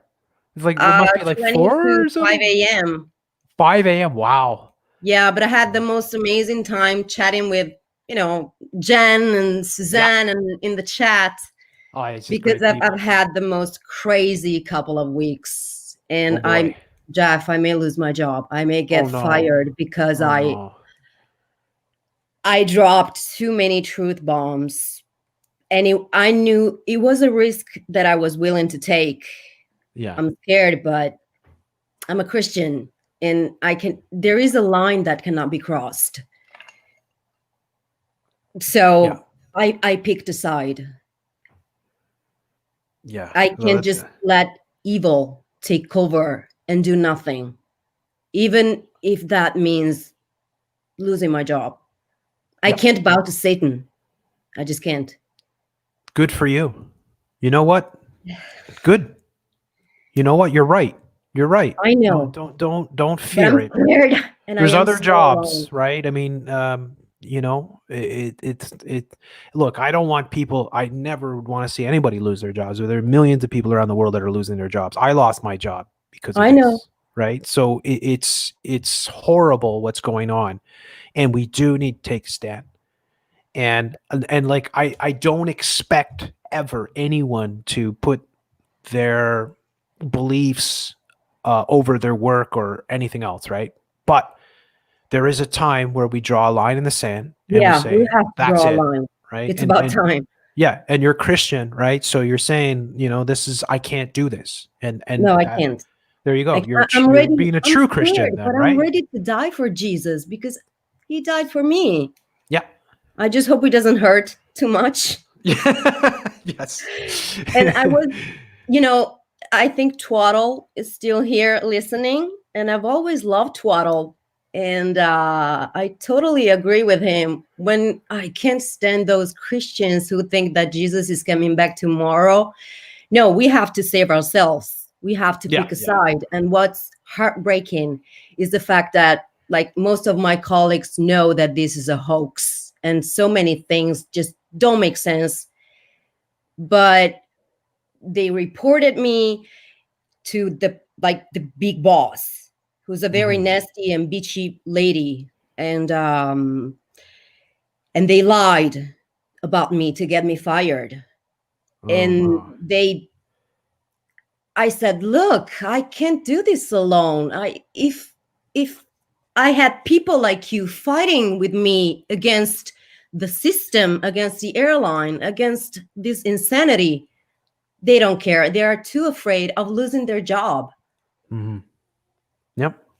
Fear is the mind killer. Fear is what is making this whole thing happen. It's fear that they have programmed people into over the past few decades. They have ramped up all the movies and the television shows all about viruses over and over again. It is so simple. All they need to do is pause Netflix for 15 minutes and do some research, just like we did. Or just smash their television. Right there. It is so public. Just look into stuff. Yep. That's it, though. They don't Lazy want people. to. You know, it's easier to fool people than to convince them they've been fooled. And I people know. don't like to be told that they're a fool, and they get very angry, and then they become, you know, combative, and that's the situation. And they know the psychology. That's why they've done this to all of us. They're manipulating us in the worst of ways, and they're using all kinds of tactics to divide and conquer people and pit people against each other. So You know it's what, Jeff? I'm not afraid of losing my job because maybe you cannot see me. What's the matter? Okay. No, actually, I took it too far. I'm afraid that they may take me to court or the police, prison, because I shared some information, you know, with emails, and I don't know. Yeah, what do you, don't worry. Like, seriously. And so, what are they going to say? You're a conspiracy theorist? Like, what are you breaking laws? Right? Are you breaking laws by sharing some Well, you know information? that there was a guy, and there is a video on YouTube that was arrested in Australia just because he posted something on Facebook for a post on social media. He was arrested, and I did more than that. Well, I do more than that every day. You know what? I'll tell you Yeah, that video but from nobody knows your face. I mean, the airline has all of my details. They know where I live. They have my phone number. They can come after me. the airline industry is almost kaput at this point with the way it's going, right? They're not gonna ever get back to, say, 2019 No, levels. but they are so deluded because they think there is a pandemic, and they think that everything will go back to normal as soon as they get the vaccine. Yeah. They're so deluded. They're telling us every day that nope, even with the vaccine, you're still going to be wearing masks for the next 3 years. Yeah, sorry, I was distracted by Twaddle. Elena is doing great, though. Everyone has been great. Yeah. Twaddle, are you single? It's a great show. Everybody is been fantastic, I have to say. And you know, it's hard times. It's hard. I'm sorry to hear what you're going through, and I want you to have strength, right? And I don't want you to put This yourself. is my strength. I don't know if you can see this. Yeah. It's Jesus. There you go. Right? Believe, right? And you know you're right, right? So you have to stand up for your rights, and you know, God bless you and everyone else that does. I mean, look, you know, I mean, the history is full of people that are cowards and don't stand up, and then people that take a stand, right? And you know, there's a point in life where you do have to take a stand, and you have to try to fight what's going on, and there's never been a more important time. So, you know, you just got to hang in there. I you know, and like, you know, I hate to see if you lost your job. I would hate to see that, right? I really do. I don't want you to lose your job. But honestly, you know, I don't really care because at some point I will have to quit when they will make the vaccine mandatory. So I knew that from day one when I signed the contract.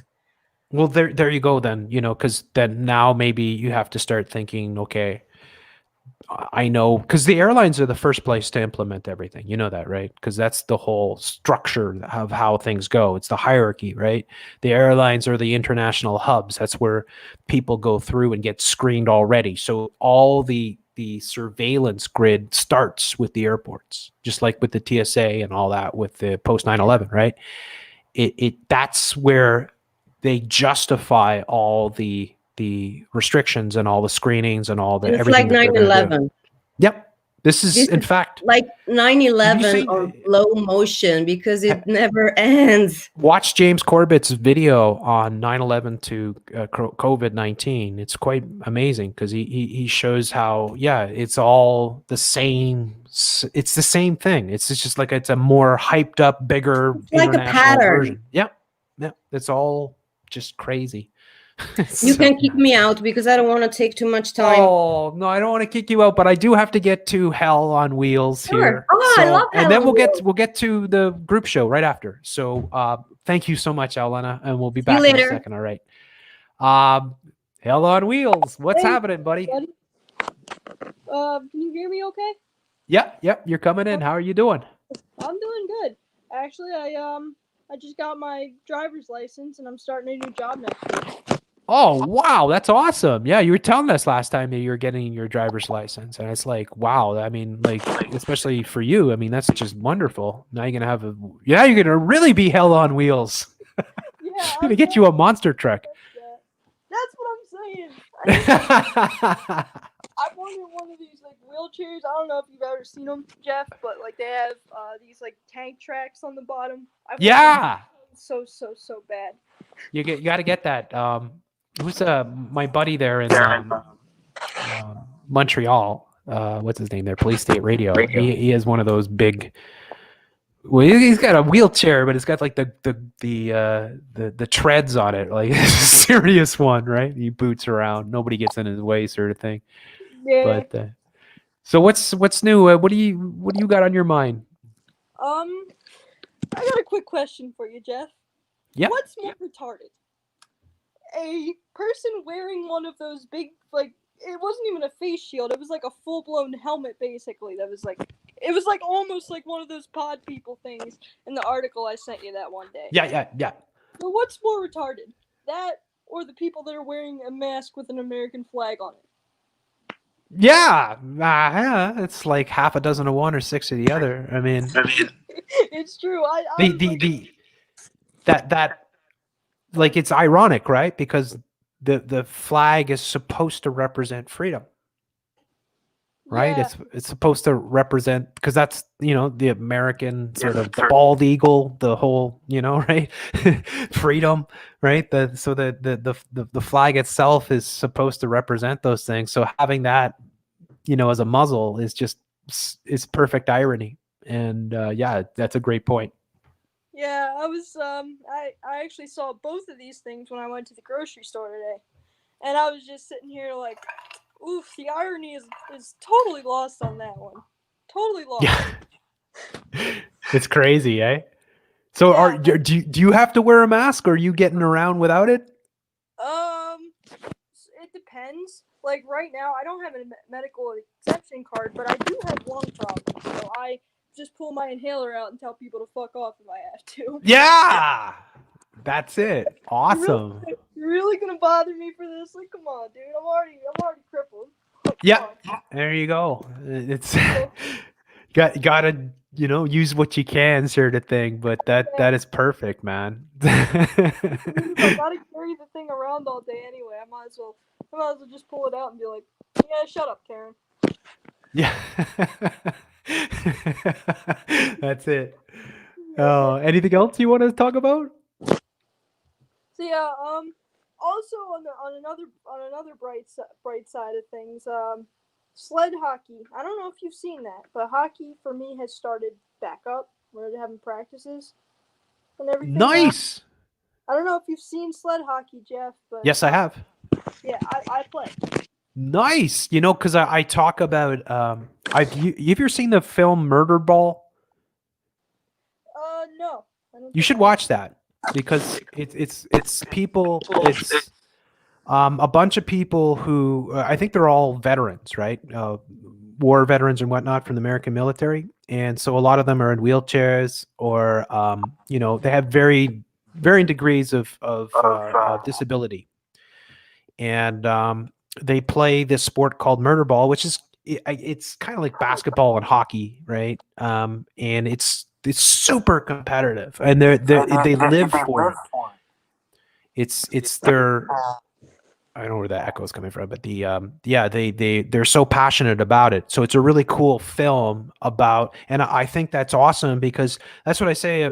Like if you are in the situation like you are, like make the most of it and enjoy life, and don't fall back and not be physical and do things, because right, you still can, right, sort of thing. So that sled hockey sounds awesome. I always tell people too, because you know how I am. I'm like a pretty active person and all that kind of stuff. Yeah.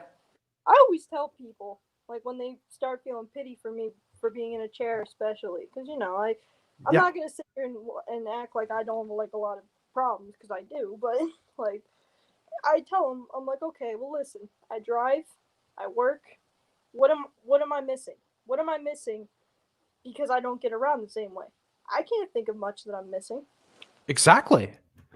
Exactly. You've got the perfect mindset. And that's why I said that film, because instead of like, oh, having that attitude, oh, I'm so crippled, I can't do anything, and I want, people to feel sorry for me and all that. These people instead they just become passionate about, life, and they find something to channel their energy into. And instead of like looking at life as like an obstacle, you look at it like, well, what am I missing?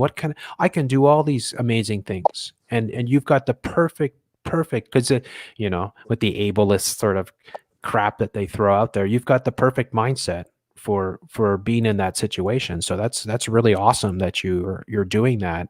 And with the sled hockey, do you guys play? I guess it's indoor rinks, right? That you guys are doing that on. Yeah, I play in Northeast Philly right now. What position do you play? I usually play a winger. Sometimes. Nice. So you got like I can just picture it. It's like this. You guys use hockey nets, I guess, right? Yeah, everything is pretty much regulation. It's just instead of, instead of skates, you're on a sled and you push yourself with two shortened hockey sticks with blades on them. Yep, it's similar to the murder ball thing there, and that sounds. I've seen it before. I've absolutely seen that before. It's really cool. I think it's pretty big here in Montreal, because that's really cool. I'd like people to understand when it comes to me with like being disabled and stuff.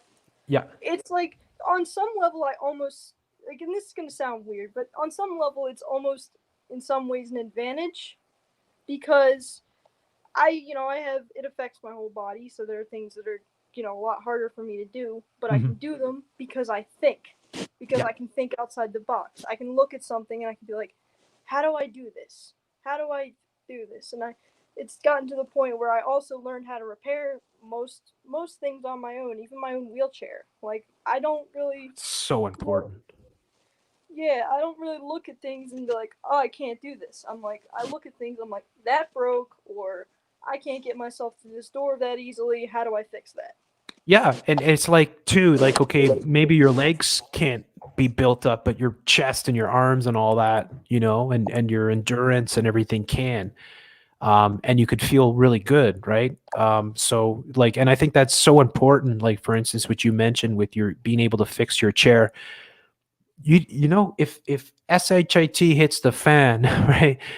A lot of people be in a bad situation if they can't do basic things, or they can't, just put something together, or be able to fix, say, something in their home, or be able to just do basic activities. So it's really behooves, and it's a really great thing that you're building those skills up. And it's just the perfect attitude, dude. You really got it down. Thanks, man. Awesome. You know what? I'm going to go to the group chat now. Is that cool? Yeah, it's cool. Yeah. Okay. So I want to say to the people that were here earlier on the show, because it's been, we're 4 hours? We had Will, and we had, who else was here before? We had a whole bunch of people here before. And if you're Will and whoever, the Cerebral and all these people, if you're still in the chat, everybody that was here before, try to jump back in the room if you can. And if it's full, we'll rotate. Okay. So I'm just going to start pulling people up here. So I'll give a few seconds here. I'm going to have to take a bathroom break in a second here. So once I pull everybody in, I'm going to run and take a bathroom break. I'll give you guys an opportunity to chat with each other. We can only fit 6 in at one time, and unfortunately one of those has to be me. So I can't take myself out because I started the show sort of thing. But we'll try to rotate people. And I always, trying to fit the show into a certain time, but the conversations are so riveting. There's such interesting people that I can't cut people off or limit people to a time. So I hope people understand that, it's It's just too important to get. So I'm gonna bring Dave. Start here, Dave. Will, and who else we got here? Cerebral and Susan. There we go. So that's gonna be the first group. Susan. And Grant, Elena, Peter, and Twaddle, and whoever else might try to get back in, hang in there, and yeah, we'll get you guys in maybe in about 15 minutes or so. So, hey guys, start talking amongst each other. I'm gonna go take a quick bathroom break. I'll be right back. All right. So, Will do. All right. Thanks. Hey, Cerebral. What up, Suzanne? I can. Hey, there you are. Oh, Hello? great. Because people were saying, hey. Can you hear who's me? that? Who's speaking? That's Will. Will, okay. That was- Yeah, identify yourself. Identify myself. Wheels. And Dave, you have your mute button on. Oh, I got it. My dog is looking at my face. There you go. And Kind of had a pretty hectic Hal. last few minutes. Hi. How you doing? Fine. Congrats on your driver's license. That is awesome. Thanks, man. And your new job. Yeah, it just proves that like if you have some patience with things and you keep putting work into stuff, it'll work out. You know, eventually. That's right. You got a great attitude. So where's everyone from? I'm just trying to figure out because we got yeah, no, we Okay, we gotta pass around the talking stick. Because everybody will talk at once. So who's got the talking you go then, stick? Suzanne. Or you go. Where are you from, Suzanne? I'm from St. Louis, Missouri. Missouri. Okay. Yeah. And we got Hell on Wheels. I'm from Jersey. You know, the state that's run by Mr. Ed. Wow, so you guys are all from the US. Is that right? No. Yes. Yes. Yeah. And you're from? Where are you from? Will? South Australia. Oh, Oh, wow, man. that's cool. That's so dope. Yeah. Love So. your accent. Thanks. So yeah, pretty far away. I was just like, yeah, no, it's very, very fortunate here. You know, 15 minutes to the city and then 15 minutes to nice coastal beaches. You know, we still got like freedom and stuff for now. So That's good. That's good. yeah, I kind of missed out on what a lot of you guys were saying because I just had a hectic last like hour. I had to go to the vet and had to put my cat down. Oh my gosh. So yeah, that was pretty crazy. Yeah, I like had the chat thing on, like just listening to when he was going. I was really hoping I wasn't going to miss this, but that was a pretty big thing for us. He's been around for like 13 years, so Yeah, and they really do become family. oh yeah, especially through these kind of times. Like it's so good having just a animal or someone there just to keep you company They're and like family, aren't they? yeah, it's because What was her name? name? His name was Nobby. That's a R.I.P. Melby. Yeah. So I don't know. He just got really sick, and apparently he just got a really bad like tumor or something in his stomach just over the last week. So yeah, but He didn't have COVID, did he? oh no. No, wouldn't be surprised if they come I back. don't mean to make a joke. I'm sorry. I couldn't help it. No, you're probably right. They're probably stamping that down as COVID. Probably just going to use that as a human. Gotta add case. that statistic, right? You know? Yeah, exactly. Doesn't surprise me. Numbers. Would not surprise me. Desperate to trump up the numbers. They even tested Nah. Yeah, they even have the pets. That's good. Yeah, because they got the chicken wings. The Did you get your chicken wing safe mask? Come on. Yeah, right. Hey, chicken wings lives matter. That one cracked me up the most, the chicken wings. I thought of that video instantly. I was like, oh, chicken wings? Oh, there we go. Yeah. Wipe all your bar. Wasn't there like a plant or something as well? I can't remember. Yeah, there's papaya and Papaya. Yeah. goats.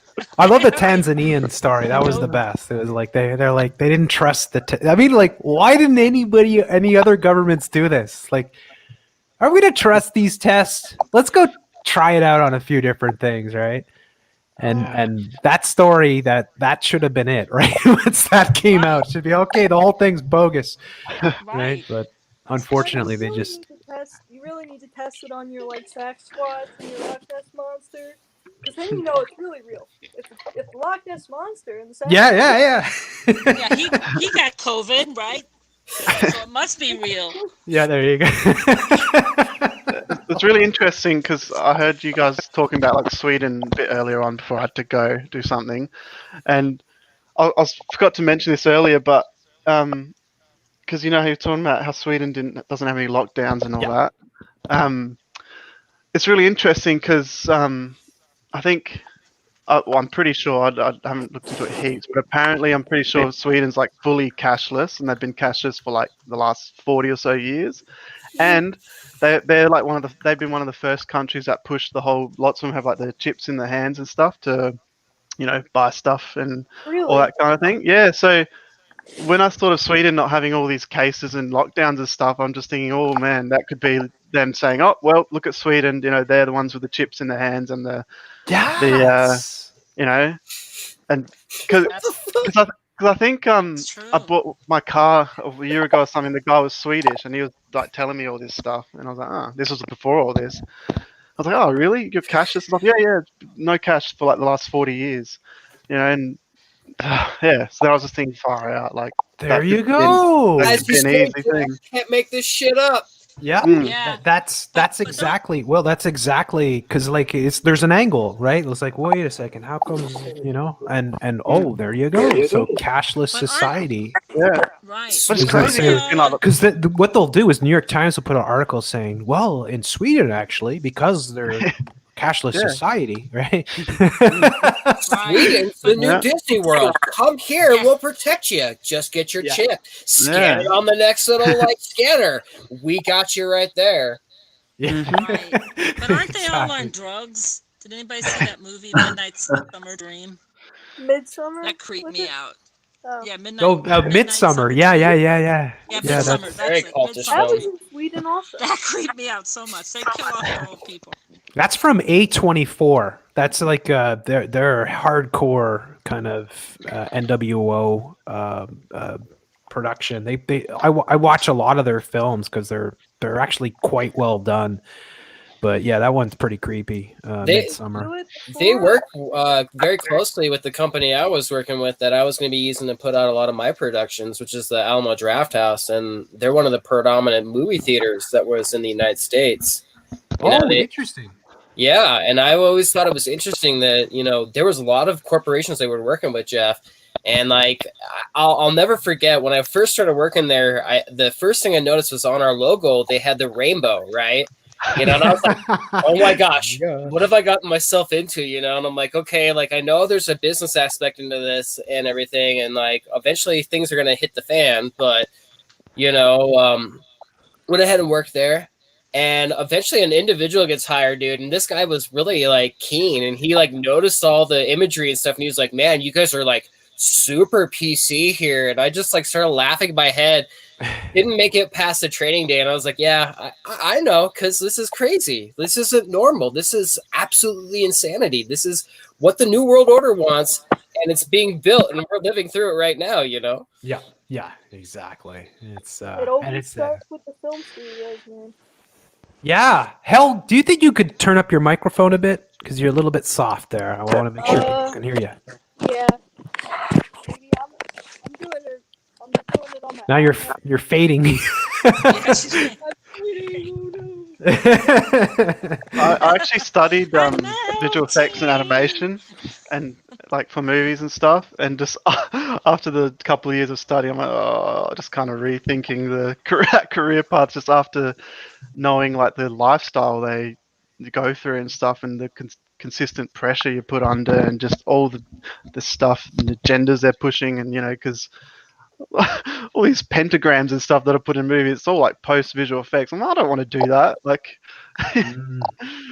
putting all these stuff in movies, and Yeah, so you wonder about the people that actually do that work, how much they're in the know about what they're actually putting up. yeah, you're just like, oh yeah, here you go, you got that department, you're that. Oh, yeah, just place a pentagram in there and just do this. Oh, okay, just do it. Yeah. Oh, Well, the music videos too, because the music videos are full of it, right? And it's like, do the musicians? It's like Supertramp, for instance, the movie, the album, which is their most famous one, which is called Breakfast in America.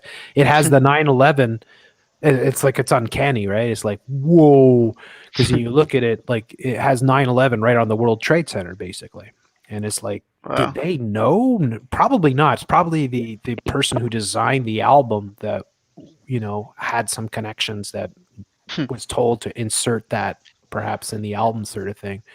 But it's one of those things. It's just, again, sometimes they're just coincidences and whatnot. I just want to say though quickly, because there is people trying to get back into the show, and we've got a full house here. So what we're gonna do is in about, we'll say at 12:20. So at 12:20, so you guys got about 7 minutes left.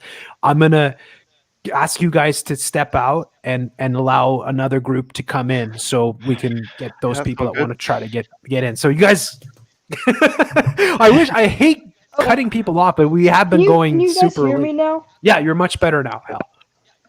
Yeah.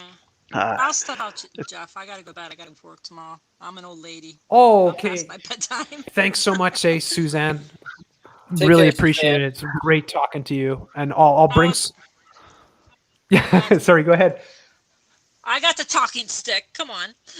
I just wanted to say good night to everybody, and Cerebral Pieces. I'm gonna check out your channel and sub you. Thank you. And we'll get together and do that song that you're talking about.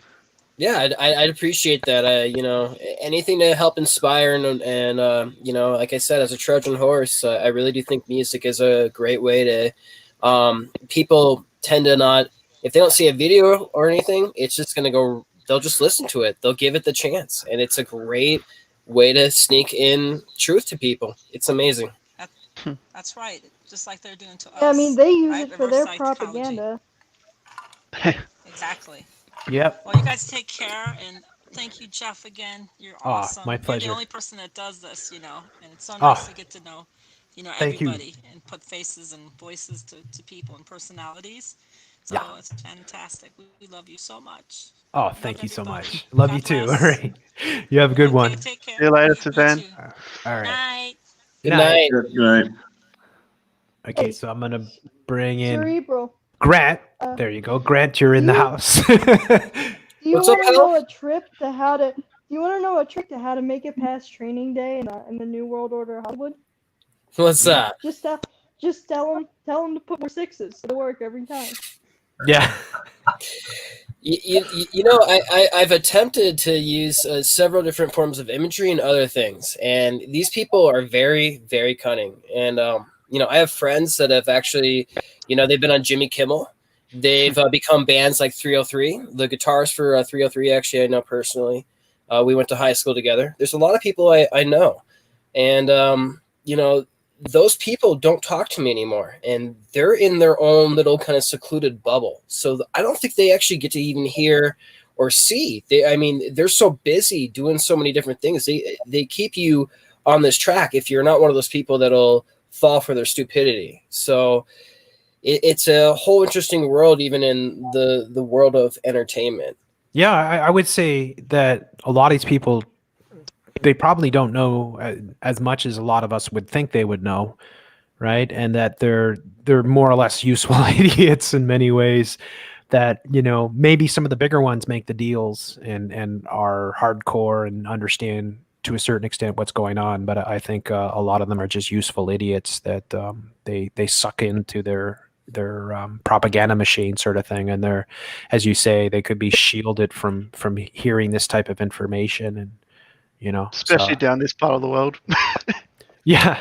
Yeah, I mean, just look at the way that they do things with Scientology. Like, if you listen to people's testimony that come out of Scientology, like they're shielded from like all the stuff that they learn in Scientology until they're like way up top and they already put all their money and their time and their soul into it, and they know they can trust them to fall for things.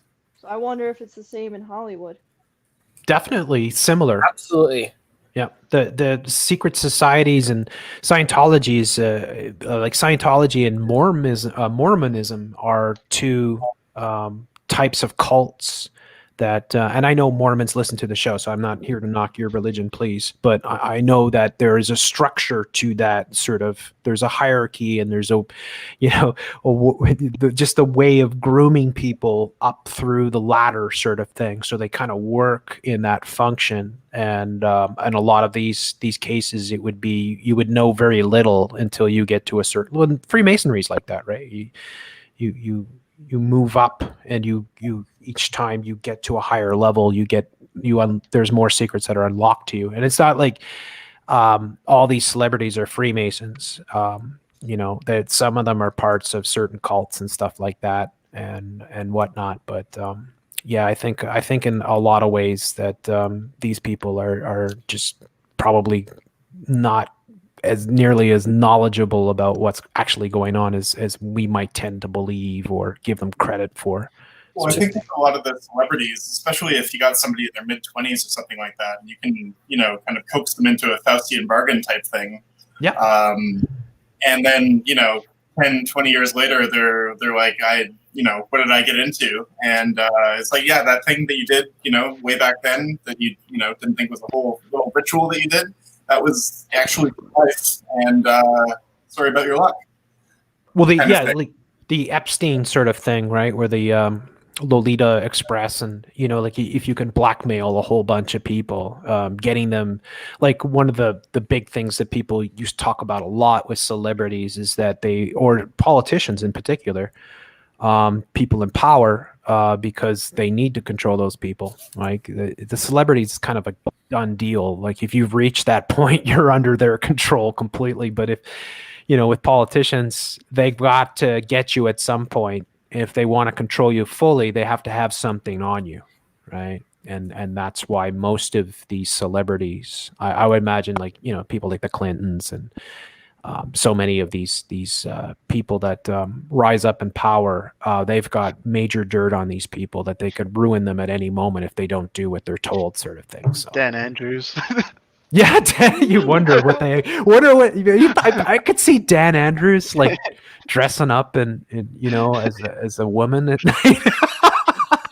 Before we're getting close. Well, we just hit 20, but before I go, back in the day, there was that Discover magazine. I don't know if they're still producing stuff, but they were basically bragging about how Disney's mythology of keeping people, since Britney Spears and Justin Timberlake, I guess they might have somewhat broke free from at least them making money. They're still part of the beast system, but they were able to break free from Disney's little tentacles of some sort, from my understanding. And I guess they invented a new way of teaching the new kid stars a new education system. They're not allowed to talk to other people. Essentially, they're only allowed to talk to other Disney stars and stuff. Like they had this whole methodology planned out on how they would keep them in a state of continually coming back to Disney for work. So, yeah, they groom them for life, kind of thing. Britney Spears, Justin Timberlake, Christina. I agree. Whatever her name was. She sings like a dolphin at times because of the auto tuning, but we all know. Yeah. So and that's and now I would say almost we're at that point where they're growing them in the labs, because I mean we're far beyond the old days of how they do things. But yeah, it is. Yeah, it's crazy. I would stay so far away from all the celebrity life. And I guess Cerebro, you've had a bit of touch with those people and seeing that, right? And as you said, trash, right? It's like it's not. What would it be worth, anyways, right? It's like these people. I think most of the celebrities too. I think a lot of them come out and admit it. Like they're classic narcissists, right, to begin with, and a lot of them are very unhappy. You see them like I'm subscribed to Roseanne, for instance, right? She has a YouTube channel. she does not look like a happy person or a well person. You know, she looks kind of lost and miserable a lot of times, you know, in her videos, and she's just rambling and stuff. And I almost feel sorry for her in a sense, right? And it's like that's somebody that reached the epitome of popularity and became a, you know, major celebrity. And it's like, I imagine so many of them are like that, like just empty and, you know, Well, just like I Yeah, s- wait like though. What personality did you see when you were watching the Roseanne videos, Jeff? Do you know? yeah, I mean, yeah, I know what you're talking about too, because she did an interview. Ah, some days I wake up and I'm somebody else, you know. And you know, sometimes I look and there's Triscuits on the wall.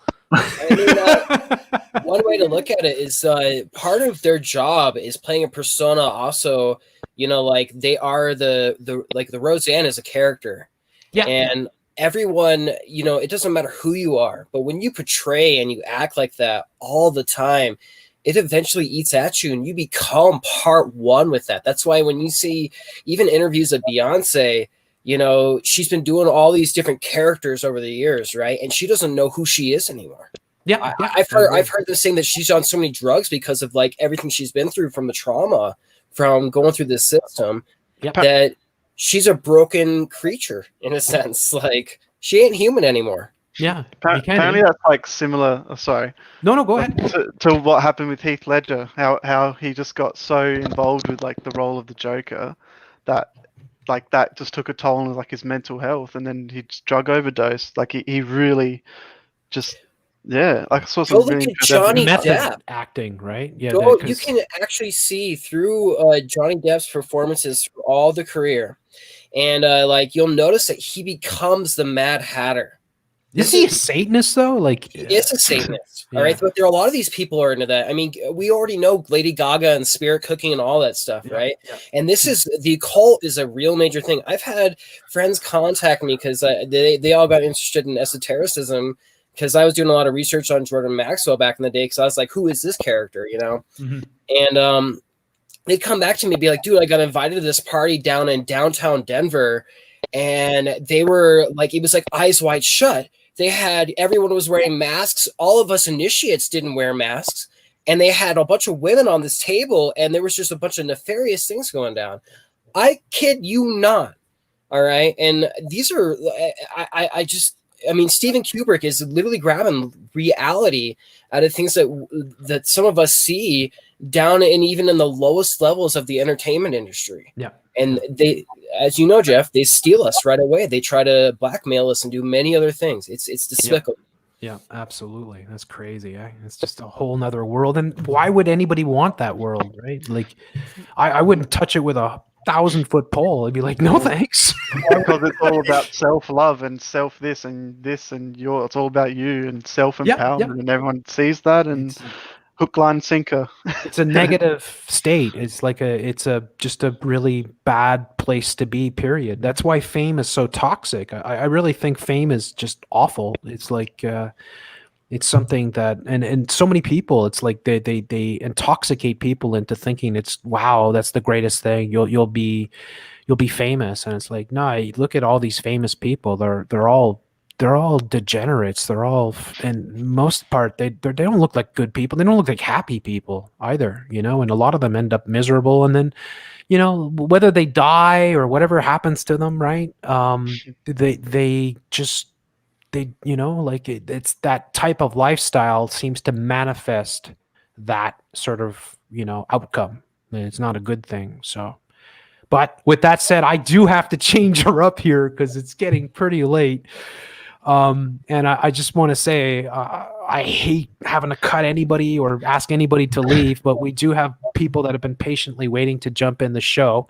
So if any of you want to volunteer and step out, we can maybe bring in some of the people that are patiently waiting here. Hal, did you say you were going to step out? Yeah, I'll go. I gotta wake my ass up early in the morning. All right. Thanks so much, Hal. It's always a blast having you on. It's 3 o'clock in the afternoon here. So it's like, I got all day, but I can leave if you want more people in. Yeah, well, I want to get to people that are waiting here, but thank you so much, Will, and it was awesome having you. That's all good. I'll probably tune in for the rest of it. And Awesome. Yeah, stay. There's a lively chat there that you guys can jump in there. And no, thank you. no, so thank much. you. Thank you so much. All right. Thanks, Will. So I'll drop out too, but real quick, Cerebral, you're also in the Denver area. Is there a way I can get in contact with you? Hit me up on my YouTube page, and we'll figure something out. I'll find a way to, like, you know, give you my personal information. We can hang out and stuff. I'm not afraid. It's all about you know, connecting everybody and us all growing together as a community. To me, so. All right, sounds good, man. I like to talk to you about like kind of like the EDM music scene and stuff. Like I used to go to Red Rocks all the time, and right on, really eye-opening, dude. Like there was a lot of really dark satanic shit going on there. So yeah, man, I'd be more than happy to go into any of that stuff. You know, so please feel free to contact me. You know, I'm always welcome to talk about any of my experiences. You know, anything that anyone I know personally that's been through some of this stuff. So. Well, right on, man. Y'all look you up.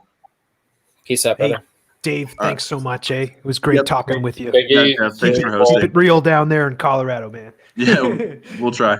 All right, buddy. All right, take care. Take it easy. All Take right. it easy. What we got here? Phoenix Cat. And we got to get Twaddle in. So Grant or Cerebral, one of you guys. You know, I'll head out, Jeff. Do me one favor. Yeah. Put up prostitutes on BitChute for me, okay? Oh, the you're talking the song that I did? Yeah, man, I love that track, bro. It's always been a track it down. Yeah, that was one of your greatest works, man. I appreciate that. Oh, thank you very much. All right, it was great talking with you, buddy, and we'll see you. All right, yeah, take care. All the best. Bye. And we get Twaddle in there, and yeah. So Grant, you can stick around unless somebody else jumps in here. So I'll just say this out to anybody that's listening to chat. If you were in the show earlier, or you haven't had a chance to jump in, now's your chance. We've got some empty spaces here, at least not at the moment in the actual show, but in the waiting room here. So yeah, what's up, guys? Thanks for being patient. Hi, everyone. Hello. Hey, Jeff, I want you to guess this character, okay? Yeah. Guess this character, right? There will be a surprise outbreak. There will be a surprise outbreak. Come on, who is that? Well, I know Fauci said that. There we go. Ding, ding, ding. There you go. There you go. Yeah, Fauci, Jaws. Fauci the fraud. There you go. Well, no, I said Jaws. Okay. Because in Italian, Fauci translate to Jaws. Yeah, you're right. Wow. Yeah, it's very interesting, and I don't know one of my Italian. I don't know if it was Elena, but somebody. I am. No, I know that you speak Italian, but I'm saying No, I am Italian. It's not that I speak. Oh, you are. I know. Oh. So Fauci does. There we go. So we know, right, for sure. Fauci. Because why do I say that? I don't know. You guys probably heard this, but I've done a lot of work showing the Jaws theme. Yep. It's pretty mind-blowing that the main movie that they tie this whole scamdemic to is actually Jaws. Yep, the waves. Yeah, the waves too. Makes everybody scared. Everybody's scared. Yeah. Yeah, well, and also the mayor, the guy that wore the tacky plaid suits in the movie, and he's like kind of the bad guy. He's basically Trump and Bojo and Bolsonaro.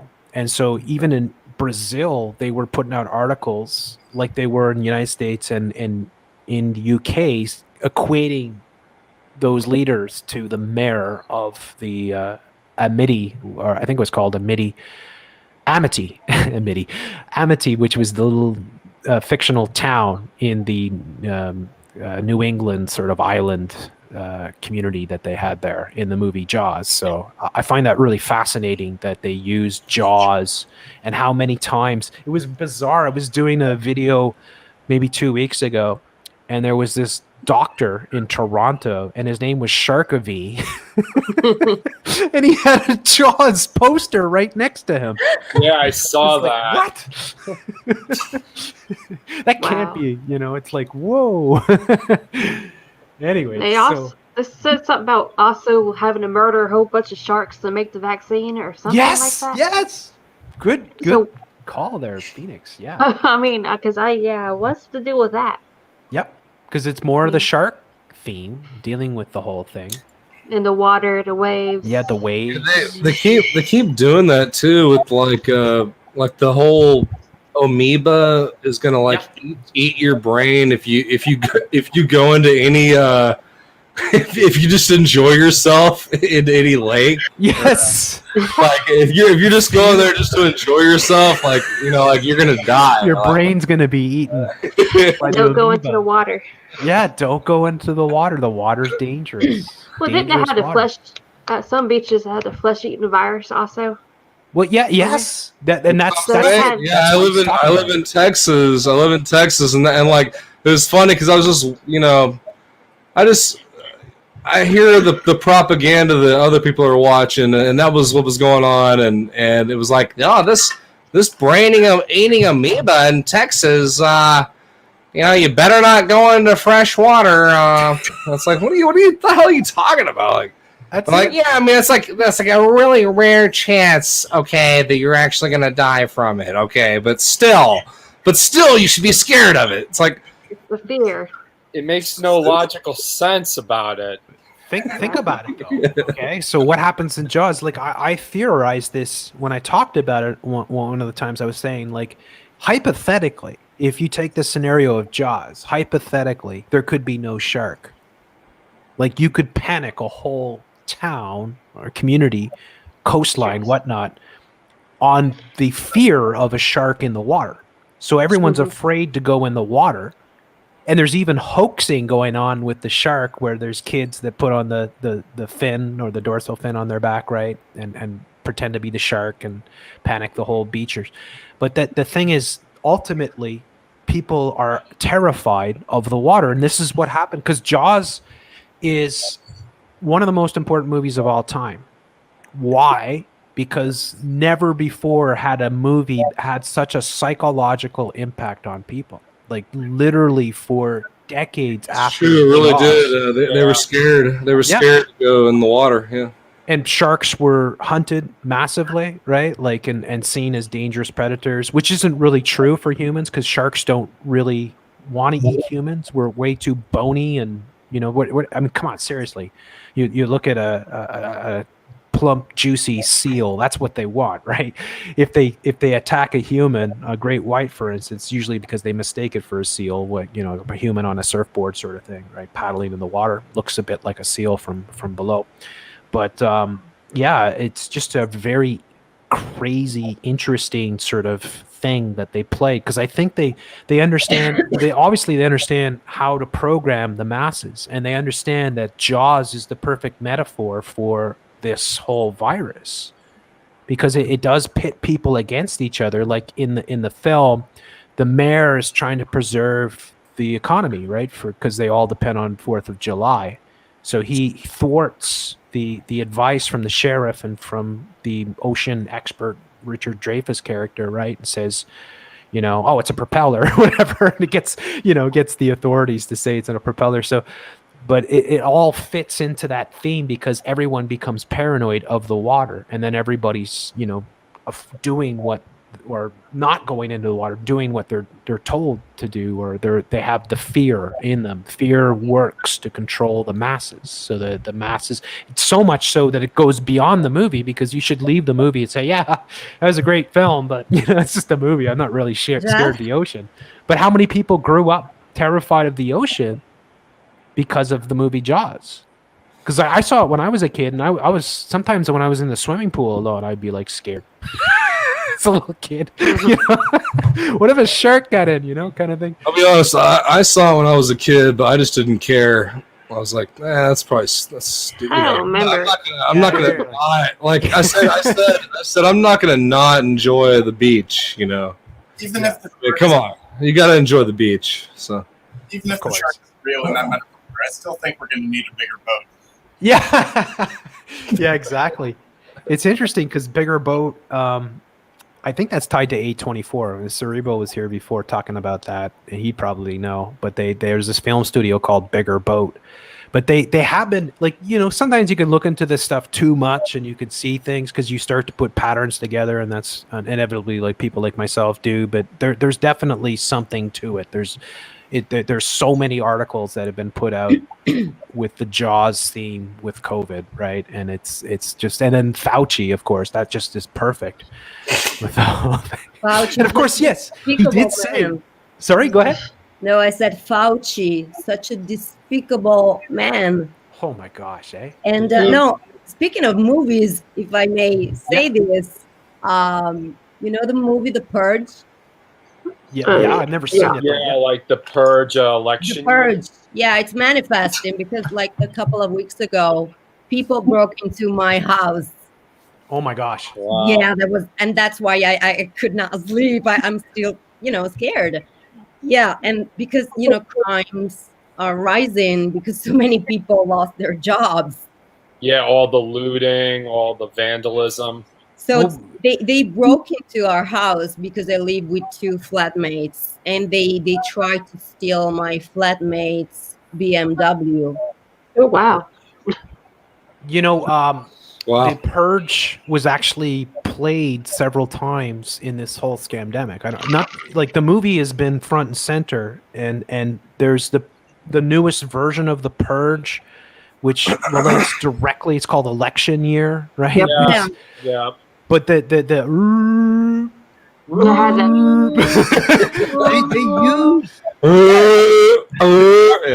they are turning use people against each other. Yeah, they used that siren several times. We covered it. They used it in, where did they use it? I think it was San Francisco. Hey, shut up, you conspiracy theorists. They were just that police department was just joking, okay? They used it in Argentina as well. Yeah, they used it in New York as well when the Eiffel Tower, the Empire State Building was like lit red, like exactly. Yeah. And that wasn't the Empire or the I think it's the Statue of Liberty that appears in the Purge series, right? Like when the mask they they wear. In Cloverfield as well. Yeah. The destruction of the Statue of Liberty. And that's one of their major symbols, right? It's Masonic, so it's that's really interesting. It's some people say it's kind of a she-male type of thing, right? Jack, can you say something? Yeah. Yeah, because we had to call the police, obviously, and it was I think 5 or 6 policemen, and they came over. Nobody was wearing the mask, and they were not social distancing at all. that was so hilarious. I mean, if there is a deadly virus, they should be the first ones to comply with Bojo's guidelines. Do you remember the mayors in Italy? All the mayors that came out and threatened to like murder people and beat people. And really? Yeah, they were saying they're gonna use chainsaws. Italy again. I don't care what happens over there. They actually, you could check this out. I showed it. All the mayors, well, many of them were coming out and threatening violence against their people for not complying and staying aside. And one of them said they were going to use chainsaws. Come on, Jeff. That's what Italians deserve. I told you, my fellow Italians are so stupid, so brainwashed. So, were you going to say, Phoenix? I was just going to say, yeah. I was watching stuff on Twitter, and I guess the BLM people are actually going into neighborhoods now. So it just made me think of the Purge. Yeah, it's but you know what though is funny about that is they might try that, but give me a break. It's not gonna that would never end well for them. So I think they know they have to try some other maneuver. That's why they're going after the big cities, because it would be really foolish. It'd be really foolish for them to actually try to infiltrate the cities. But maybe like some UN troops, right? But not I'm not really worried about the BLM or Antifa. Well, I wouldn't be worried in Texas. But Oh, that's actually. but Well, it's Seattle and places like that. Yeah, I think I'd be a little bit. well, They're in- yeah, the guns they're are in, pretty rampant here, so it's Yeah, that's it. I mean, like Texas is the safest place. That's why Joe Rogan fled there and all these. Well, people. it's the safest place. I mean, Well, shit. because every Texan has a gun, kind of thing, or many. Well, yeah, well, that's So it's like if the SHAT hits the fan, I mean, Texas is going to be all right because the people will just band together and they'll shoot anything that moves, and so it's just. But yeah, it's what Phoenix is talking about though. It's pretty crazy because you're seeing this everywhere. All these militias, and it's not, first it starts off as white militias because white militias, just militias, right? But they just typically mostly white people. it's like that's what they want you to believe though. Like there's the white militia and the black militia. Yeah, well that's what they're totally divided. So there's so there's no. Oh yeah, so there's no genuine militia. That's okay. It's like Is it true? I don't know, Phoenix, if you'd know this, but is it true that the Proud Boys now have a black leader? I think they always had. Maybe he's mixed. He's Cuban and black and something. Yeah. So. Oh, the whole psyop. Oh man. Yeah. That's what a psyop. Wow. I think I posted a video. Trump was also backing the Proud Boys as well. Yeah, I know when he said he's like in his debate, he was like, "Proud Boys, stand down." he said their stupid ass like motto or whatever. It's so stupid. Yeah, they're all going crazy. They're like, "Yeah, Trump acknowledges. Yes. Yeah, yes, I will die Trump. for Trump. I will die for that man." Fucking retard. Fucking Trump tards, Q tards, Q-tips. Man. The black militia is like. I don't know. I think it's NFAC, which I can't remember what the NFAC stands for. But I saw a video. Hey, I know what their leader's name is though. Is Grandmaster J. We all gonna look after Grandmaster J. Yo. Yeah, that's right. Yeah, that's Grandmaster J. They look like Grandmaster J. They look like the Black Panthers, except more armed with AK-47s, and they're like.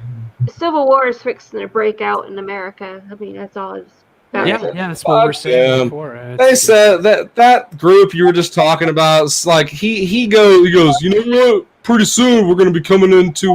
He was talking about Texas. He's like, pretty soon we're going to be coming into Fort Worth or whatever. Like, dude, he never came to Fort Worth. Like, yeah, an idiot. They put that shit out in the media, but it's a one thing to talk about it, but it's another thing to actually go out there and do it in a place where you're gonna get fucked up. Yeah. Yeah, and the only they're one that's saying about protesting now are swamp, but Trump is part of the swamp. Exactly. Yeah. By the way, speaking of which, Red Pill. I still call him Red Pill, but TMF has just put out a really good video on that about when he was talking about Myself Slowy. Yeah. GlaxoSmithKline. It was a great video. Oh yeah. TMF Must watch. used to do quite a bit of coverage on Glaxos. So yeah, back in the day, awesome, man. Me and TMF back in the day when Ebola was happening, we were killing it. It was pretty nuts. We were like appearing all over. Dude, you actually could get. I remember you actually had videos that got upwards to like 200,000 views and shit. Like it was way more than that. Okay, sorry. I'm not meaning. Yeah, sorry. I mean, my memory, that's okay. It's my memory is probably fading there, but yeah, it was a lot though. Yeah, we got some of mine were getting millions, but they didn't last long because you know how it works, right? Right. Yeah. But it was amazing that you got that many views though. Yeah. Yeah. Well, I mean, we worked hard though. That was back in the day. Red Silver J, Dabu 7. Yeah. We used to. That can never happen again. That can never happen again ever since probably post like 2016. That could never happen when again. Susan But was Susan, yeah, since Susan took over, no chance. But yeah, I mean, whatever. I mean, it's not about the numbers ever. It was just about getting information out, and sometimes But you know what though? It was nice. It was nice to have the numbers. Though. But we were being censored like crazy back then too. Like I was getting channels pulled down left, right, and center. I don't know how many Free Radio Revolution channels I had that were taken down. So it's not like it's just now. It's now we Jeff, can I ask you self-censor. Yeah, something? go ahead. No, can I ask you something? Yeah. It's kind of a personal question. Uh-oh. How did you wake up? When did you wake up? Oh, I've always been awake to a certain extent because as a kid I was. for you. As a kid I never listened to my parents and never listened to authority ever, and just distrusted everything and hated television. And so Yeah, for me it was Robbie Parker. yeah, that's Robbie Parker. Character. No, he was grieving, dude. Come on, seriously. And then we he can't talk about was that, just smiling. He was just smiling at the funeral. Getting ready to start. But guys, I'm going to have to close her up here. I've been going almost for 5 hours. All right. I So- Bye, everyone. I just want to give everyone a chance to say any last words or last words. We're gonna die, right? Say goodbye, sort of thing. So I just want to thank everybody that came on to the show tonight. It was an amazing show. Everyone was fantastic. You guys are amazing, and We love you, Jeff. Yeah, we love you, Jeff, so much. I love We you have too. the freedom to live. We all have a right to live. Right true. on. Yes. Thank you guys all so much, and yeah, we'll do this again next month. So I'm One gonna. more thing. Yep. Go ahead. One more thing. A quote from Vernon Coleman. He said, "Distrust the media, avoid mass media." No, it was distrust the government, avoid mass media, and fight the lies and spread the truth. And we will win this war. Absolutely We great. will. Totally agree. Awesome, guys. I sure do hope so. So thank you, everyone. Thanks to everybody in the chat. I know there's a lot of Thank people in the you. chat that were listening. Thank you so much, Jeff. This means the world to me. Yeah, Oh, same Yeah. here. I really do pray for you, Alan. yeah. I do pray for For me? you. Likewise, yeah. Yes, for you. Thank you. I pray for you too, guys, because you're like brothers and sisters. You're my family because I don't have a family anymore. Oh, Yeah. I'm sorry. Much I love. really hope that they don't make the vaccines mandatory or force. Well, if you pray to the Lord will handle it for you. So just go ahead and do that. Amen. Yeah. All right, Because guys. our lives are on the line right now. Good night, Jeff. Good night, Good night, everyone. everybody. Thank you Good all night, so Jeff. much. Much Good love. night, God bless Much love. you, and we'll see you guys all on the next one. Much Take it love. easy, folks. Bye. Yep. Bye bye. Bye. Have a wonderful night.